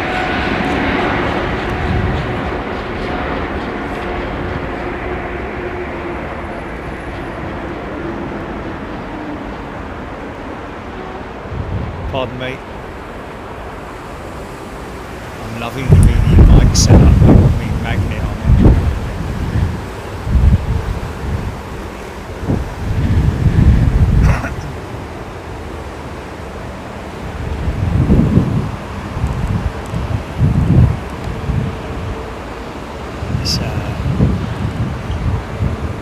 It's actually a machined component, isn't it? All those parts of the wheels. I mean, there's the leg itself is a cast component. The big upper vertical part, other parts are cast as well, but mainly casting and machined aluminium.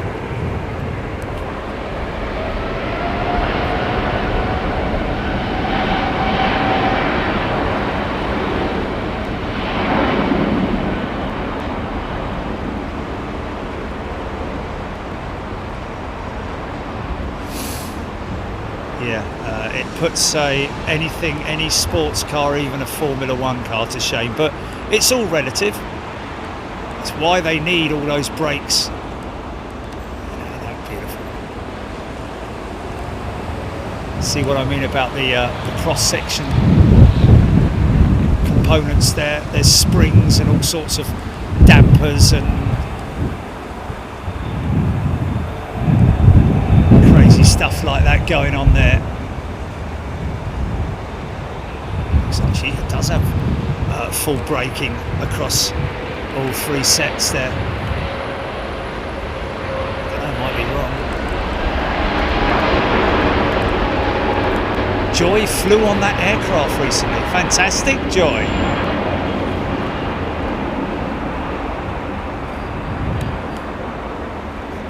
Yeah, not just for landing, but also for emergency stop procedures.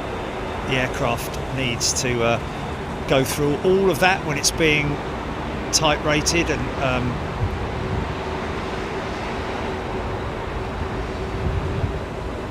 tested for certification. I think the Boeing 777-9 has just finished its brake testing certification. I think. Maybe it hasn't. Maybe I'm wrong. I know that they had a big delay with that.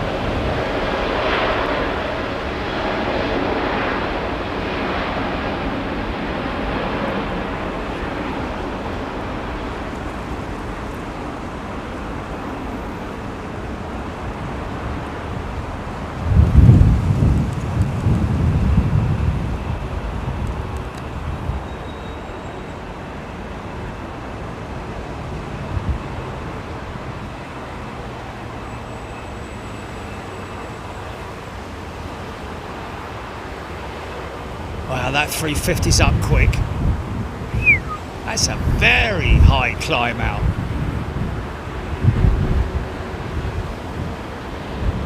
"35 tons of undercarriage, just be able to haul it up inside the undercarriage bay, man. Very powerful hydraulic systems. Look at the turn on that 350.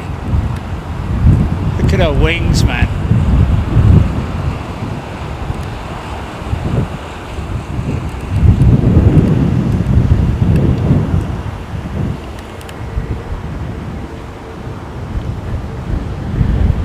GPX, a lot of kinetic energy. Yeah, it's like trying to stop a big container ship when you want to slow a container ship down, you can't, or bring it to a stop, you need to allow about 10 miles before you manage to actually bring it to a stop. If it's fully loaded, that is, but it's all relative to weight. But he's right, you know, the kinetic energy is just enormous.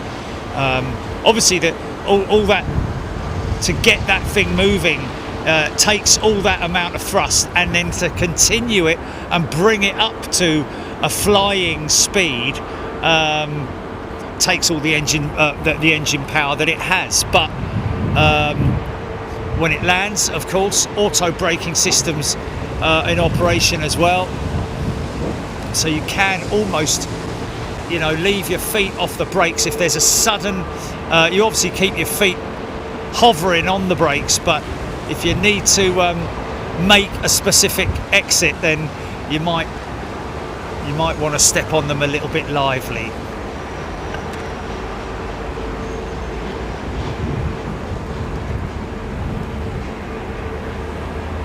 Isn't it great?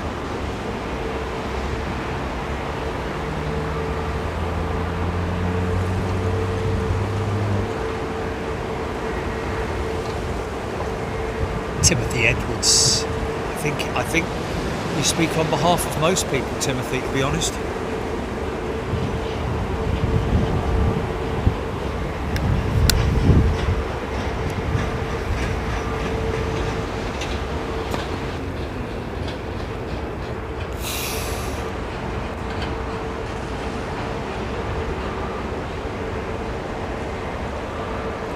Yes, Aaron, I remember those displays with the A380 family jet. Insane, man. Okay, Charlie Gray, Korean 747. Let me just have a little look.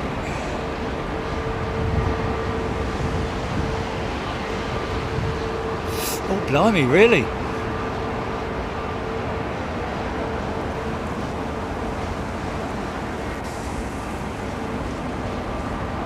Okay, I think it's next to land is our Korean jumbo.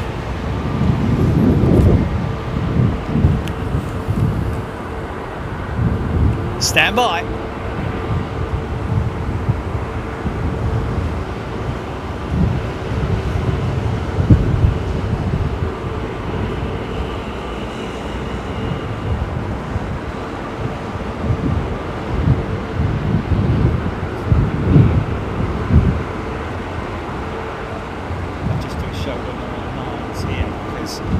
Won't affect flying at Whitehall. Do you know what I mean? It would do a display, but not general flying.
Jennifer Bailey, enjoyed my trip up to Heathrow, seeing these planes for real. Yeah, it is something else, man, when you've just, or if you've just seen it in video, you've seen it like on here or pictures or whatever it might be, but then to come here and see it and hear it and feel it as well, the sound of the engines, especially when they're landing at the Renaissance, when they go over the top of your head, when they're taking off like this, I can feel a wumble. I don't know if you're getting a wumble.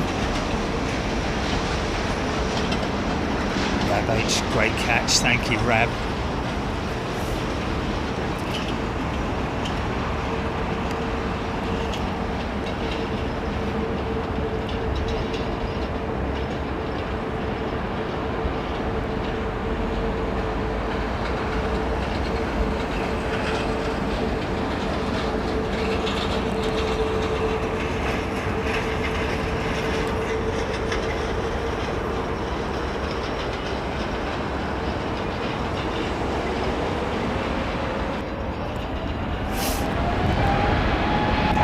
Jake, thank you. Great audio today, love it. Melanie. Just home.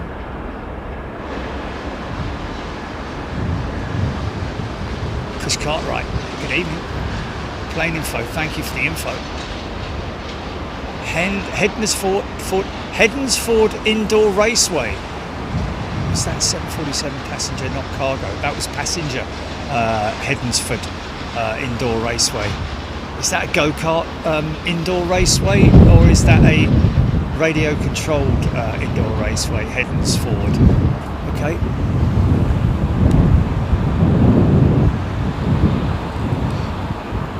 Aaron Thomas, SAS Copenhagen. They're happy to be back after drone attack. Interesting. Did you hear about something like that earlier on in the show, Julie? Drone attack in with SAS or something. Is it remote control cars? I thought it might be. Is that wow, yeah, cool. I guess it's mainly electric.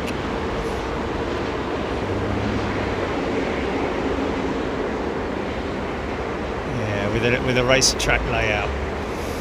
Yeah. Don't get any funny ideas. Oh, do they? Oh. Interesting. Oh, bless.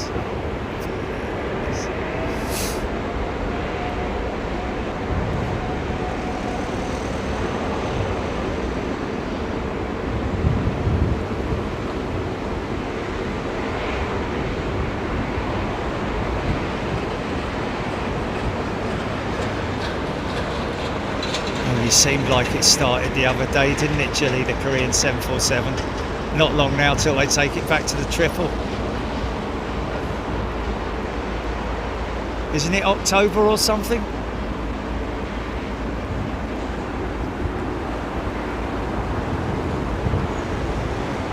Unknown party sent large drones to Copenhagen, they say. Denise Canning, £10 super chat. This is for Stephen Luscombe from myself and my husband George Canning. Denise and George, thank you. We'll put that on the list. Do need to, yeah. Isn't it the X account of the band or something like that? Is it? Yeah, we need to get on that. Did we DM them or not?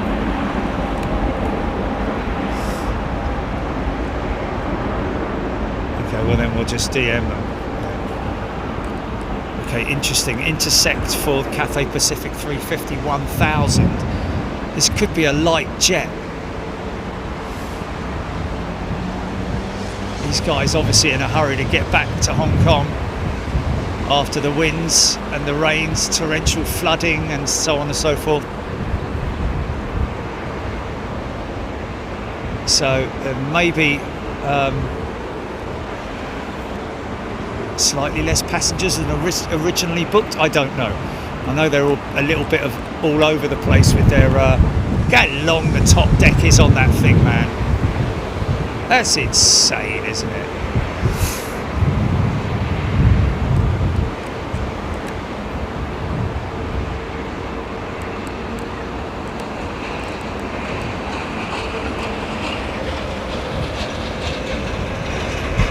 Wow.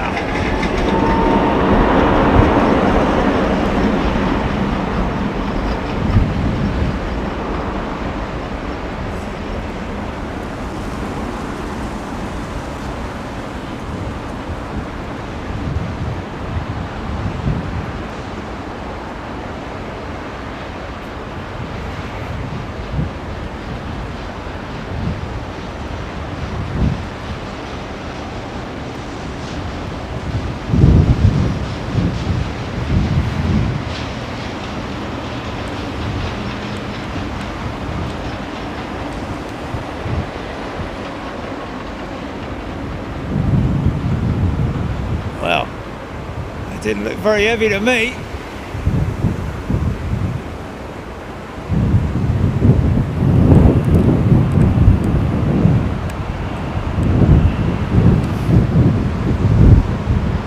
Craig Lockett, big power up, yeah. Those XWBs, man, I'm telling you, they don't half smoke on power up.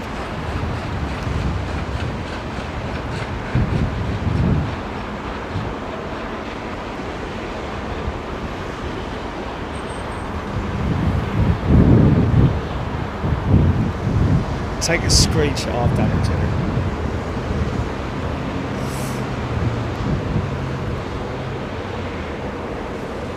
Just we've got to go through all of that, haven't we? Tot it all up. It's quite an easy thing to do.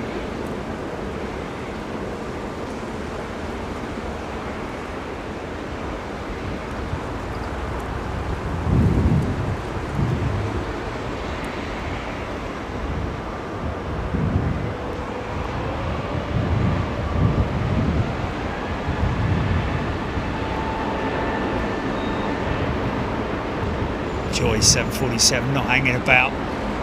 Yeah. Get that thing to gate, get it catered up, try and spin it as quickly as possible. Melanie being on the Korean 747, nice to see this again.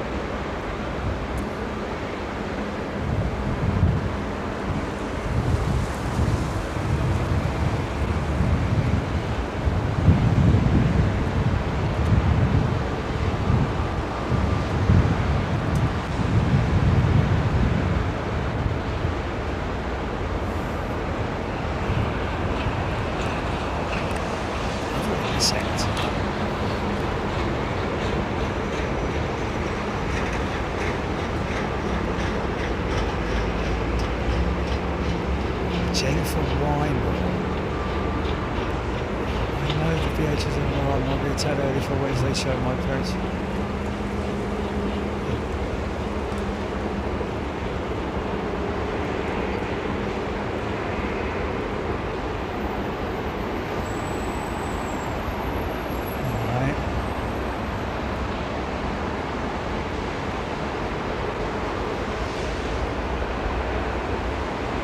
Oh, yes.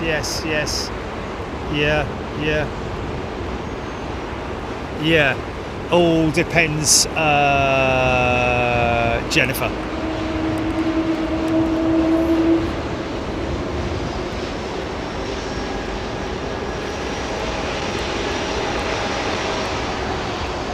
Matilda Lawrence, very kind of you. Thank you, Matilda. Loving the chat. That's nice.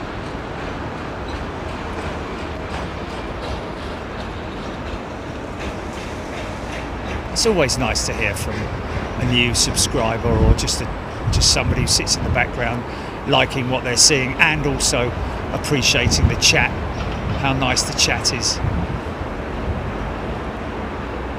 And that's primarily down to Jilly and the mods, folks, playing tonight live from the Red Lion in wherever.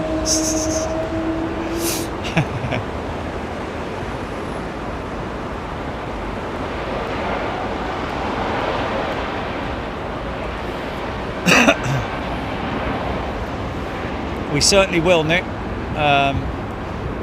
Just obviously trying to keep that all down to the last one, but we'll. Wow, that's crazy.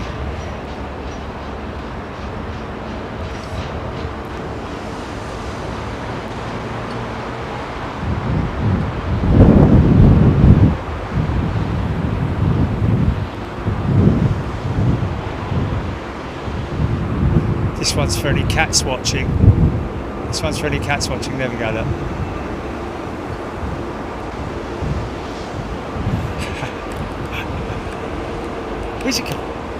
Where's he gone? No, don't stand on top of the TV. Oh my, sorry. Just smashed a load of TVs.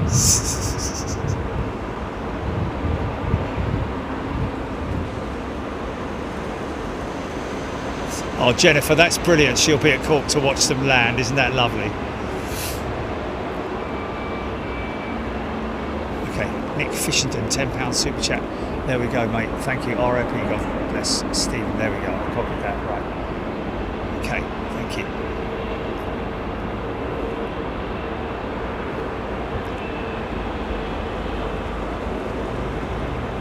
See you, John. All the best. John Brinham is off for the evening. Sherry Hellier, no, we're going to do that after the show. So, yeah, we must stay on top of that. We've just been really quite busy over the last few days. But it is on my list of to-dos, or on our list.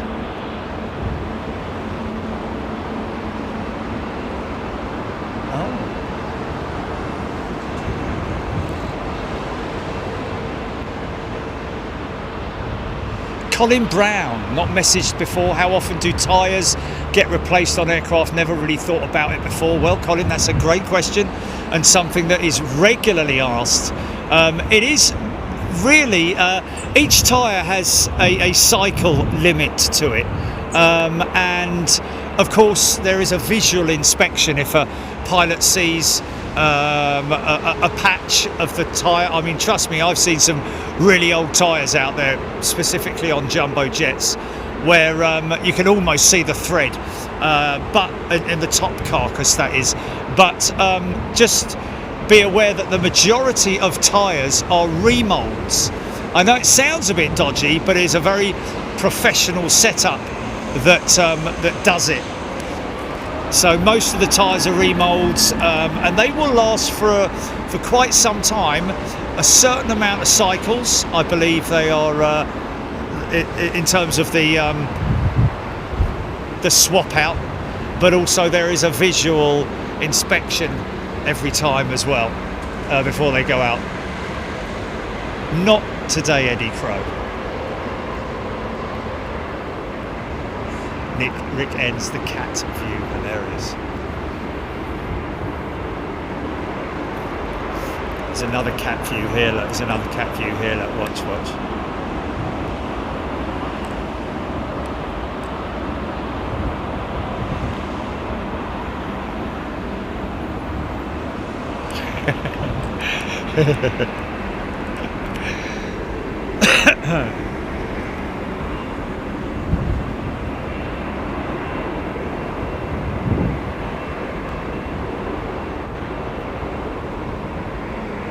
Plane info. No, I know about Stig Aviation, and yes, he does. We've got good rapport. Oh yes, what's that, Jenny? Sorry, say it again. Yeah. Yes, I know. Yeah.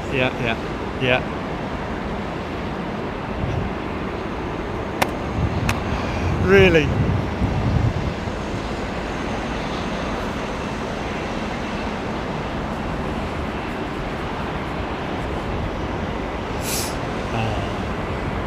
Weevil of Doom, do planes have automatic speeding limits for when they're taxiing, or is it up to the pilot to obey the signs? Well, yes, general speeding limits are in operation, but generally pilots will, use their own discrepancy, shall we call it. Obviously, I don't think over 30 knots is etiquette. I think around about 19 knots is normally the sort of like maximum speed. In the turn of an aircraft, you can only do what is the operating procedures for the aircraft, i.e. 10 knots. I think it's on the 320, 319, all that sort of stuff. I think it's 19 knots taxi max, or maybe, is it 30 knots? Maybe it's 30 knots. And 10 knots in the turn is max, I believe.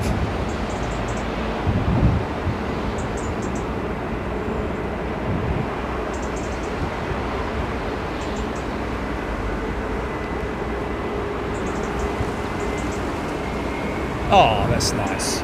Nigel Armstrong, £20 super chat for Stephen Luscombe. Thanks for the music and the chats on Big Jet TV, isn't that nice?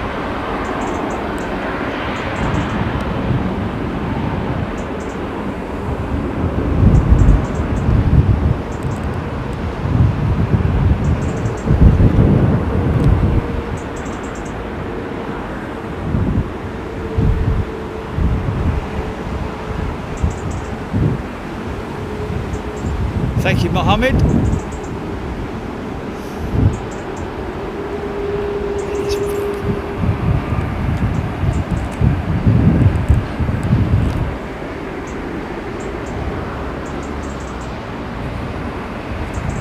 It's grubby, that braking system is there, man, on that jet. She's filthy dirty.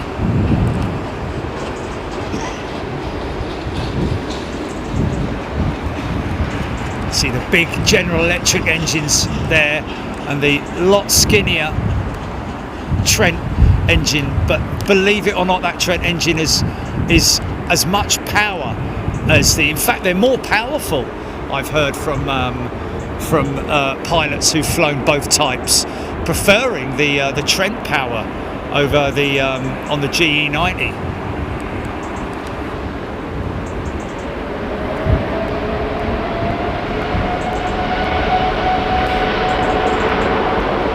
Thank you, Trish. £10 super chat for Stephen. Thank you.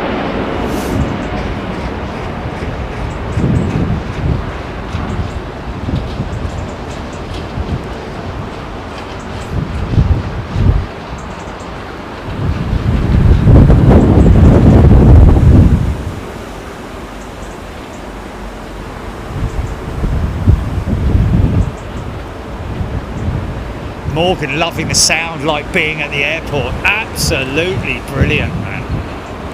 Our second microphone, a little bit of investment in tech, and also using some of our old tech as well to bring you that second audio.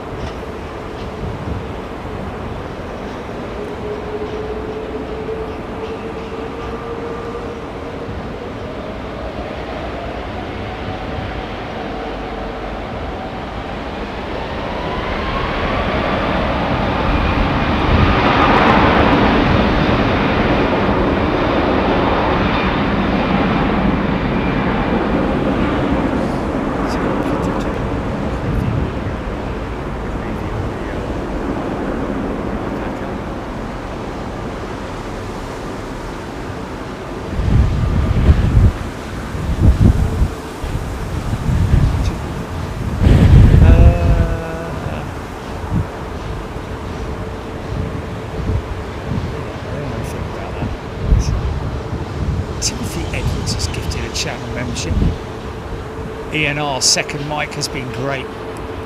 I'll let him know. Steffi Quinlan.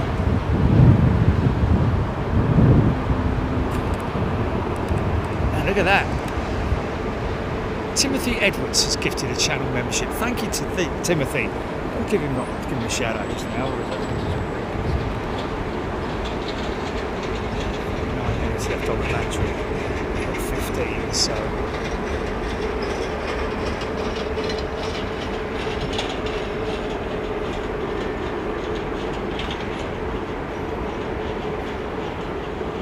Radio been in and out. Sights and sounds have been just brilliant. Fantastic, folks.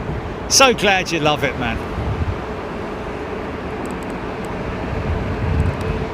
It's like, you know, when we went to I wish you could all be in my house as well, because I could show you all me cool things in my house as well, but you can't. So but it's a bit like that when we walked into the cabinet at number 10. He was like, you know, what do you think?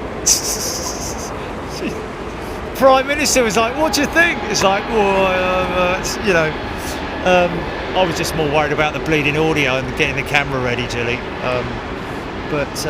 Yeah, all these people surrounding us as well, man. Crazy. And then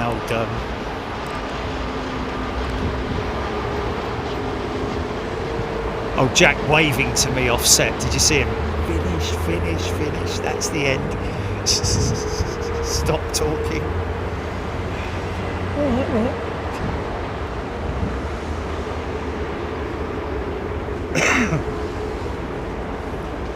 See, now look how good that 737 looks with the Bandit canopy livery. I love the fact that they've carried it across the board, and look how nice the paintwork on the 330-9 looks as well. Actually, 339 and the 320. Look at that. Look at those three right there. Bang! There's a thumbnail for you, Jilly. The Cool and the Gang. And it, eh? Grab that one, man. Timestamp that one. So much better than the old boring, normal, you know, I like that. And that's simple. It's nothing to do with heat or anything like that. Heat absorption or deflection or anything. Nothing to do with that. The heat deflection is actually a matte panel under the canopy to deflect any bright light. Melanie L, £10 from an amateur musician to a pro, remembering Stephen Luscombe, always love of planes and music. Thank you, Melanie.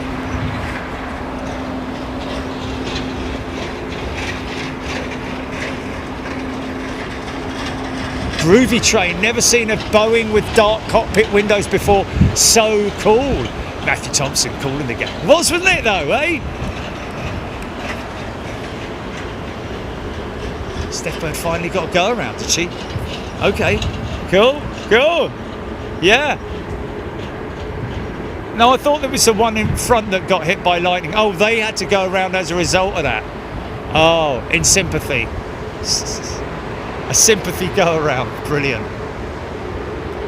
Yeah, no, it's safety or whatever. Yes, weather, yeah. Yes, yeah. Intensity. Wow. Finally got a go around. That's brilliant, isn't it? Was it late though?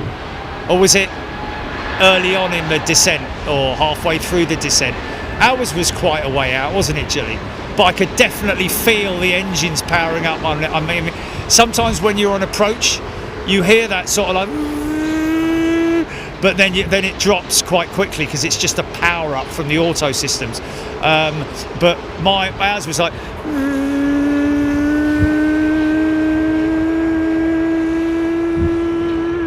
and that proved that it was. That's when I shouted it out, didn't I, Jenny? Go around.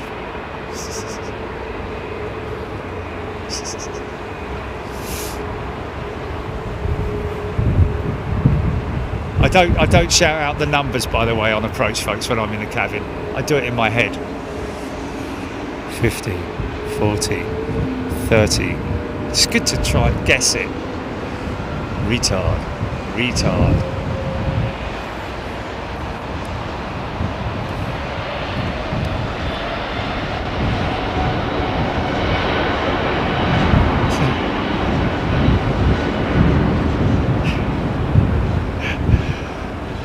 Next time we go, mate, if we go again, we've got to take a bit of sellotape with us. Yeah. We're going to make some little Larrys. Chris Cartwright. Chris, I don't know. The problem is that I mean, I don't really want to get into politics, but what I'm saying is that this week's Minister for Aviation could be last week's Minister for bin clearing in Harrogate or something like that. It's like it doesn't make any sense at all.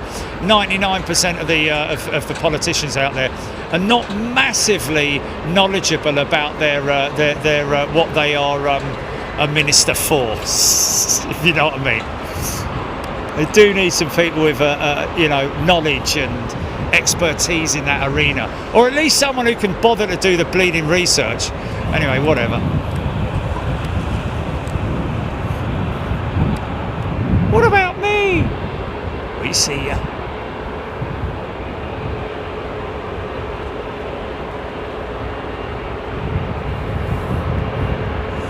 Melanie had a go around in a TriStar with BCAL when they were coming in to refuel in Bangor, Maine. Wow, my cousin was terrified. I loved it. Yeah.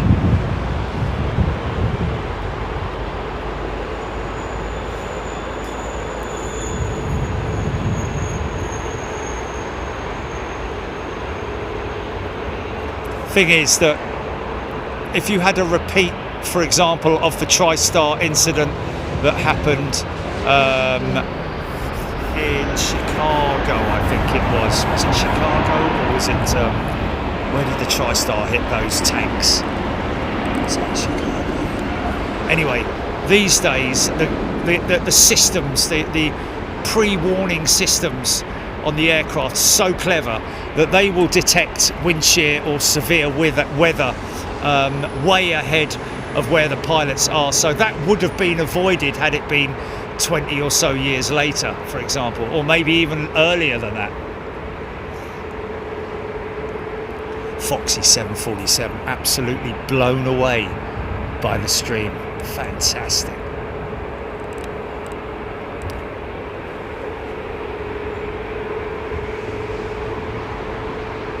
And Nance had a go around following a diversion, which I'm fairly certain is a bingo moment when it comes to flying, yes.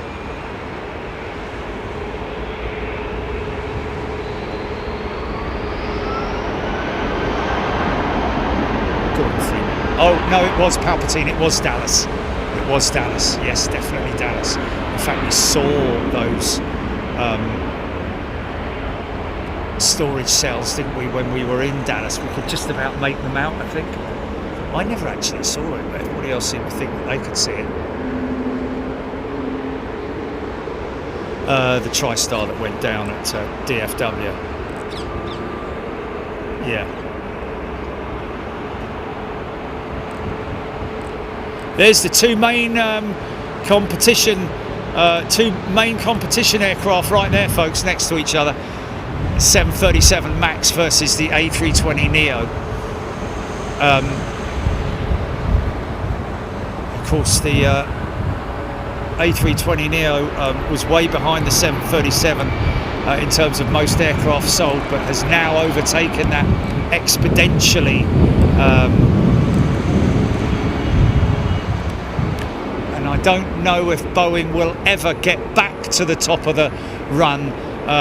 737 initially, before the 320neo, the 320, or before the 320 family came along. 737 was the highest selling aircraft on the planet, wasn't it? That's why the CFM56 engine was such a success, because initial A320 jets also were powered by the CFM engine, but since then 320, especially the Neo, has taken precedence.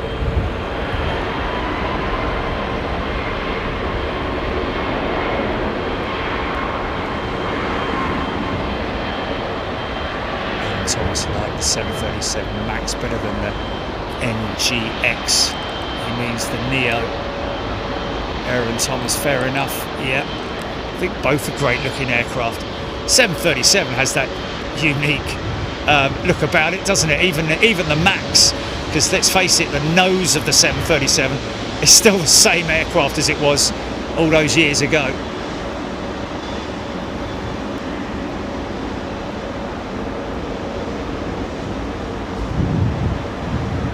TD, you're right.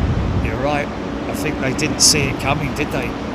Especially with the, mind you, that's why they did what they did with the 737, to try and counteract the Neo, and blimey, did that fail? Well, not now, but initially. Just too quick to put it into production, too hasty, weren't they? Groovy Train number 10 does have the doorbell. We rang it. Yeah, man. Yeah. No, you can't ring on it. You can't knock on it. Yeah, there's a doorbell to the right. I rang it. It went do do do do do do do do. No, it didn't. It just went ring.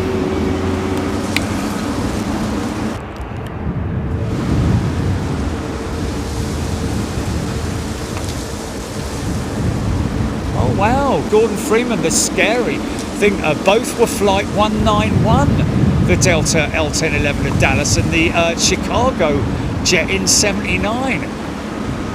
American Sorry, American DC-10, wasn't it? Was it a DC-10 at Chicago? I'm sure it was a DC-10, wasn't it? Where the engine came off, the engine just came off. Brett Marscott's shots are brilliant. No, it wasn't trying to land. It was taking off, and the engine detached from the on the runway.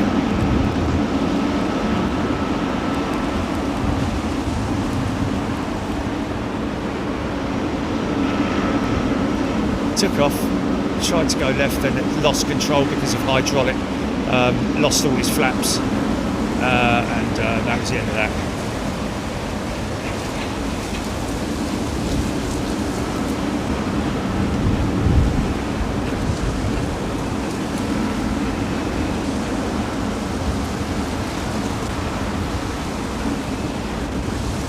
Yeah, you're not going to do knock down Ginger at number 10, I'll tell you that for now. You'll have about 40 holes in you before you make it.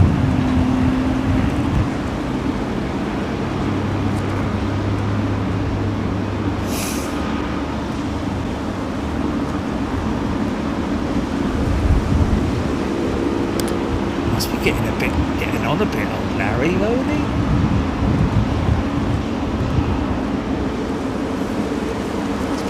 Isn't it? I remember him with bloody John Major and all that mob. No? Another cow.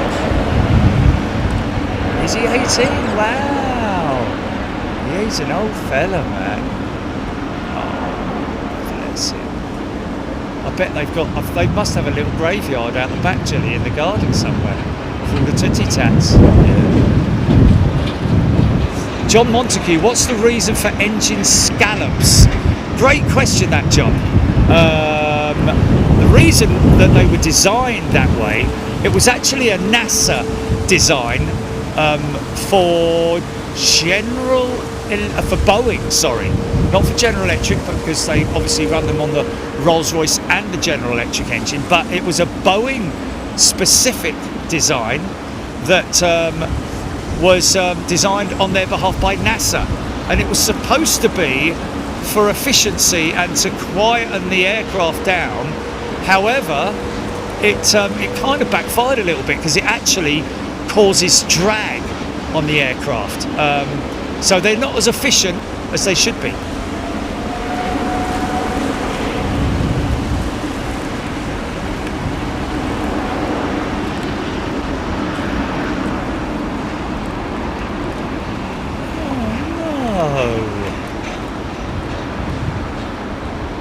Oh man, yeah.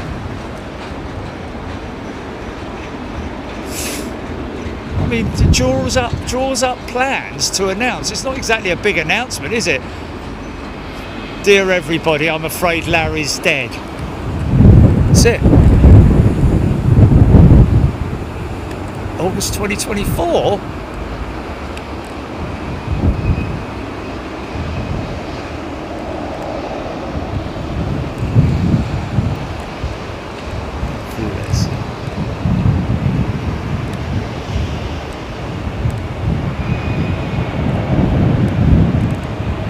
Two whiskers.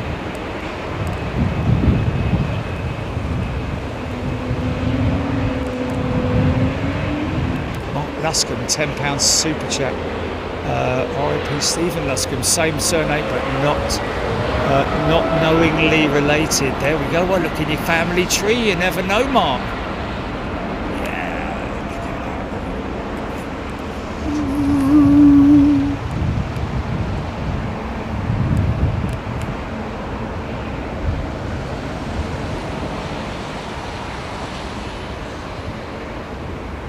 UK, it's called Barry's.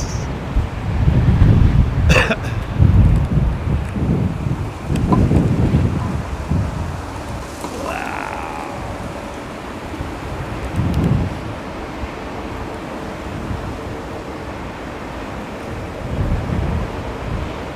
Now on top, second Saudia 777 on the radar, and there it is. Is that it? Or yeah. Thank you, Philip Burney. Thank you, everybody.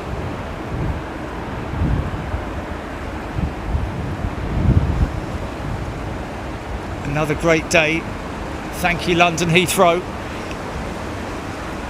It's crazy, isn't it? The pilots, when I meet pilots, they're all, thanks for everything you do. It's like, well, yeah, but mate, it's you guys that bring us all this this entertainment and amazing views, sights and sounds. But also you've got to be really thankful to London Heathrow as well, and all the people that work at London Heathrow and keep the whole thing moving. Every single person has a purpose. One of those people or systems or departments goes down, then you know, it can cause a tremendous. What's that, GP? Did he really? Ah. Larry came from Battersea. Yeah, because he's a bit of a thingamajig, isn't he? Isn't he a tuxedo or no? Oh, okay.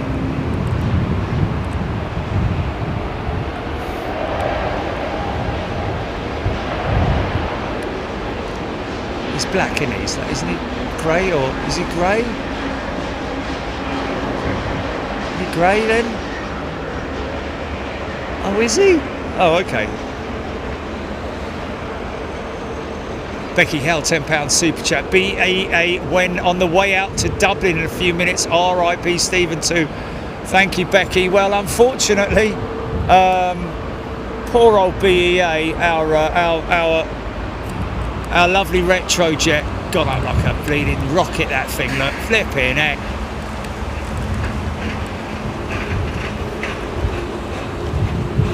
Rob Sutton, just got home to my new Big Jet TV original hoodie. Love it. Thank you, Rob. It is good, that design, isn't it? I do like it, got to be honest with you. And we're possibly looking to bring out some winter wear, folks, but we're a little bit sort of like, it'll only be available to start with to everybody in Europe. We won't be able to ship it to the States, unfortunately, outside of Europe. So it's a great shame, believe it or not. I'm still in shock about that. With the thing is that it's a heavy item, isn't it? I think the biggest you go for what we do is like hoodies, lightweight jackets and stuff like that. But big stuff for winter. You know, in terms of brand awareness, it's like not brand awareness, but brand specific.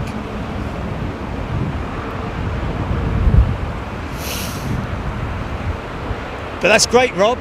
Glad you're enjoying it, mate. Thank you for the feedback.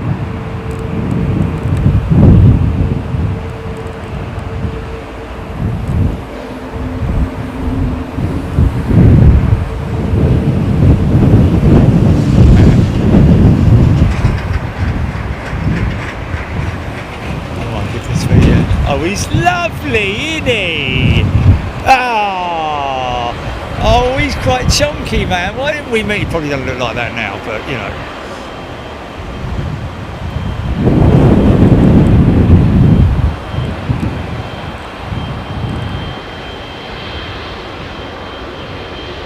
Big Jet TV Long Johns.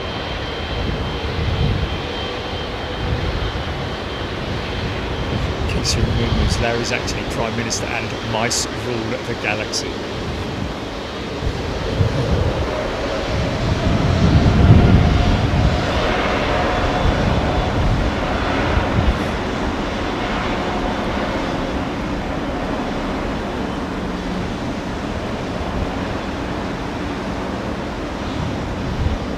Oh no, you do, douche.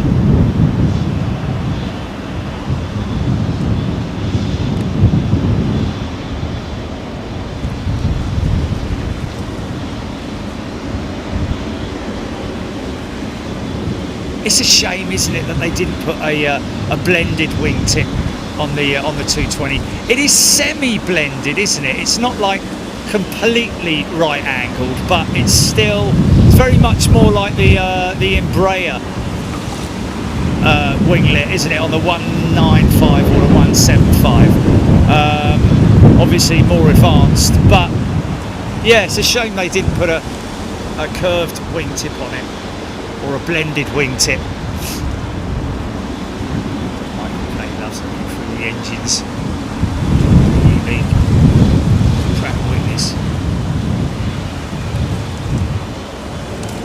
And you see the heat signature when this thing spools up. You see the heat just, it gets squeezed. Not so much squeezed, but the power is laid on. The engines are idle at the moment. Then when the throttles are advanced, you'll see the heat intensify, and it'll come from the middle of the engine, the core of the engine. You see where that cone is. Here they go.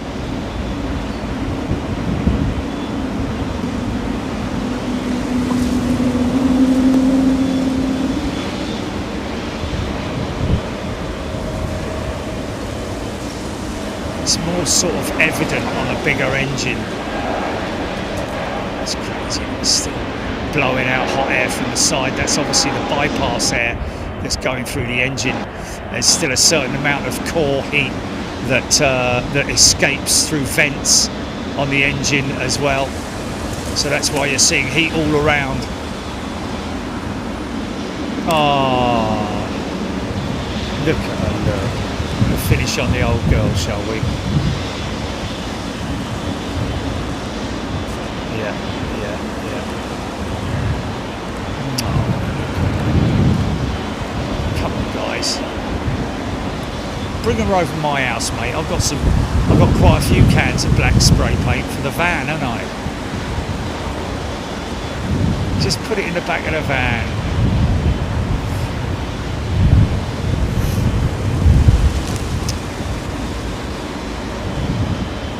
Looks like an angry bird, doesn't it?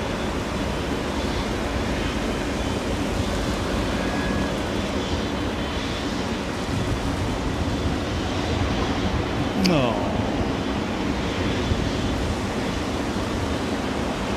If it was all white, it would look okay. But the fact that it's off of the the blue bit on it is like, you know, you can't really tell it's blue from here, but it just looks odd, doesn't it? Poor old thing.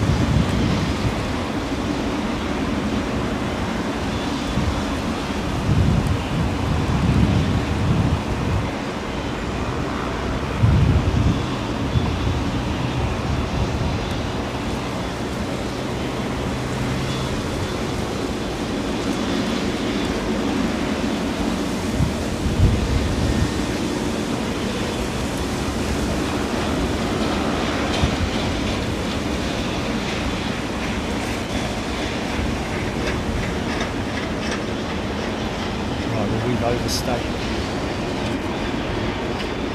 tangibly, so we'll have to knock it on its head after the British European Airways, or actually maybe this Saudia jet.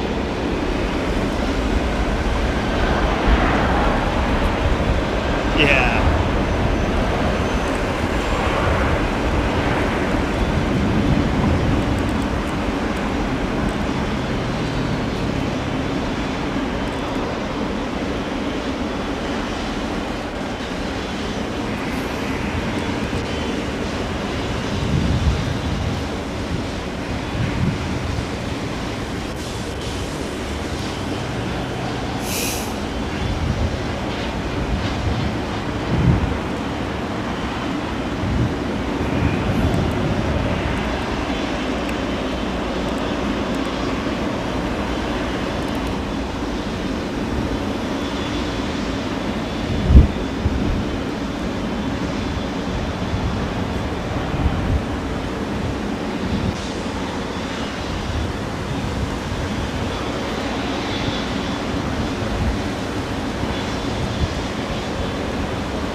we need to like watch it in double time, wouldn't we, Jilly, the show, wouldn't we?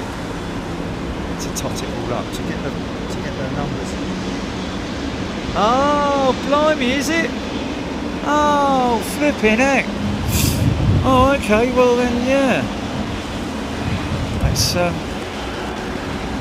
okay, if it's that easy, what? I thought it would have been the total amount on the day or something. No? Doesn't convert it for you, no?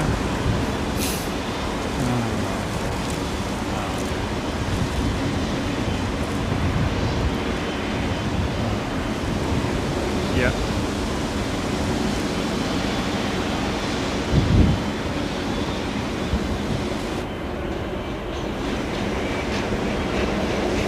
Yeah, that would be a very difficult thing to do.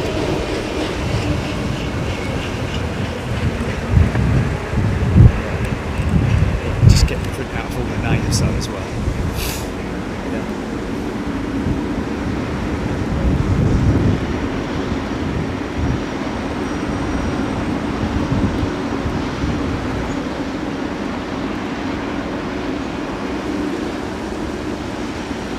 Travel on the front stanchion on the 777, it's massive, isn't it? See the chrome section there, look at the size, the amount of travel on it, or should I say the amount of travel available on it. It's crazy, man.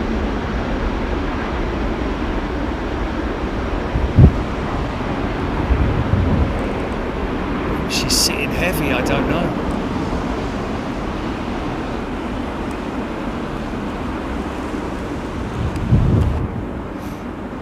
Oh, there we go. There we go. Take everything from there back forwards or backwards or whatever.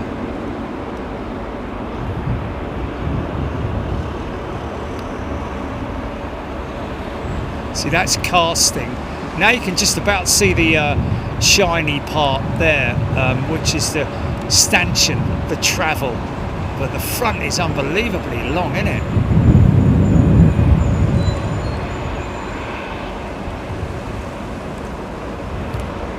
Of course the 300 has the actuators at the front as well, those big long stanchions that a bit like suspension arms that keep the front section of the undercarriage pinned to the deck.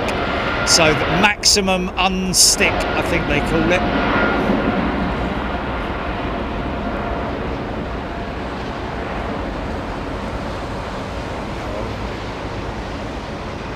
Jonathan Bilbao, brand new member. Welcome, Jonathan. Joining us a bit late in the show, mate. We're just about to go off air, but thank you. If you are a new member, please make sure that you go check out your perks. Really important that you do. Wouldn't want you to miss out on anything, especially if you're a first class member. Remember that you get to come overseas with us.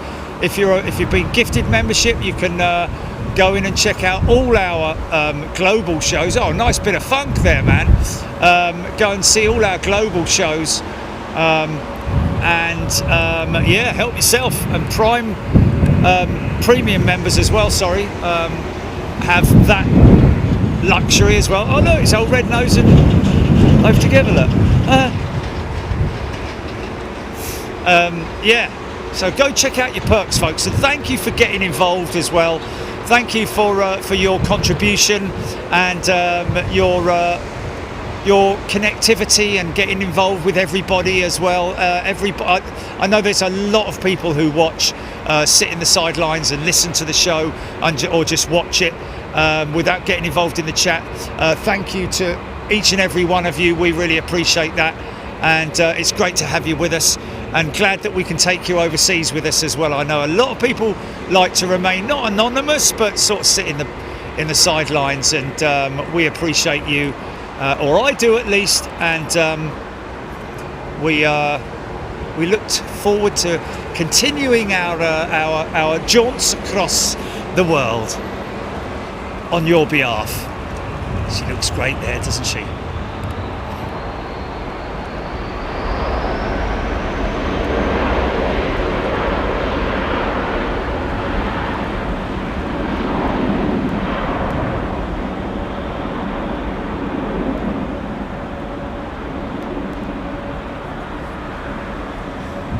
Who is? Oh, is she now? Oh.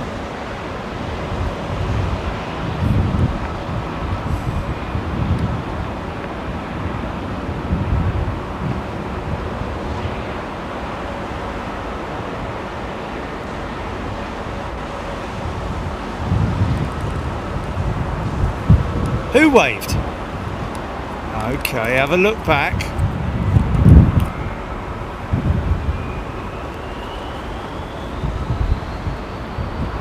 Right, folks, that's a lot. Thanks, everybody. It's been great once again with your company. It wouldn't be the same without it. I've got to be honest with you. I wouldn't want to be standing here doing all of this for 4 or so many hours, just filming it, going home, putting it on video, editing it, uploading it, and all that kind of stuff. It's you guys that make this whole thing what it is. Obviously, I'm the sort of like, just like I'm the organ grinder, and I am the organ grinder. Yeah, Chili's the monkey. Only joking, she said that, okay. But listen, folks, thank you everybody who's got involved today. Really appreciated your company, all who've gifted, all who've subscribed, and everybody who's got involved in Big Jet TV over these nearly 10. Well, we're into our 10th year now, believe it or not, folks. But we will be doing something about that. But look out for the Friday night show. I'm playing golf in the morning, so I might be a little bit, happy, shall we say, or very upset. Probably the latter, I'd imagine. But thanks, everybody. Look after yourself. Thanks, Jenny. Thanks to all the mods. Thank you, Heathrow, everybody. Thank you, Heathrow. Thanks to all the flight crews and the workers at Heathrow driving that truck there. And we look forward to seeing you on Friday if we don't see you before. Take it easy. Bye-bye. And I hope you like the new audio, by the way. It's not new, is it? Yeah. Rap. Yeah.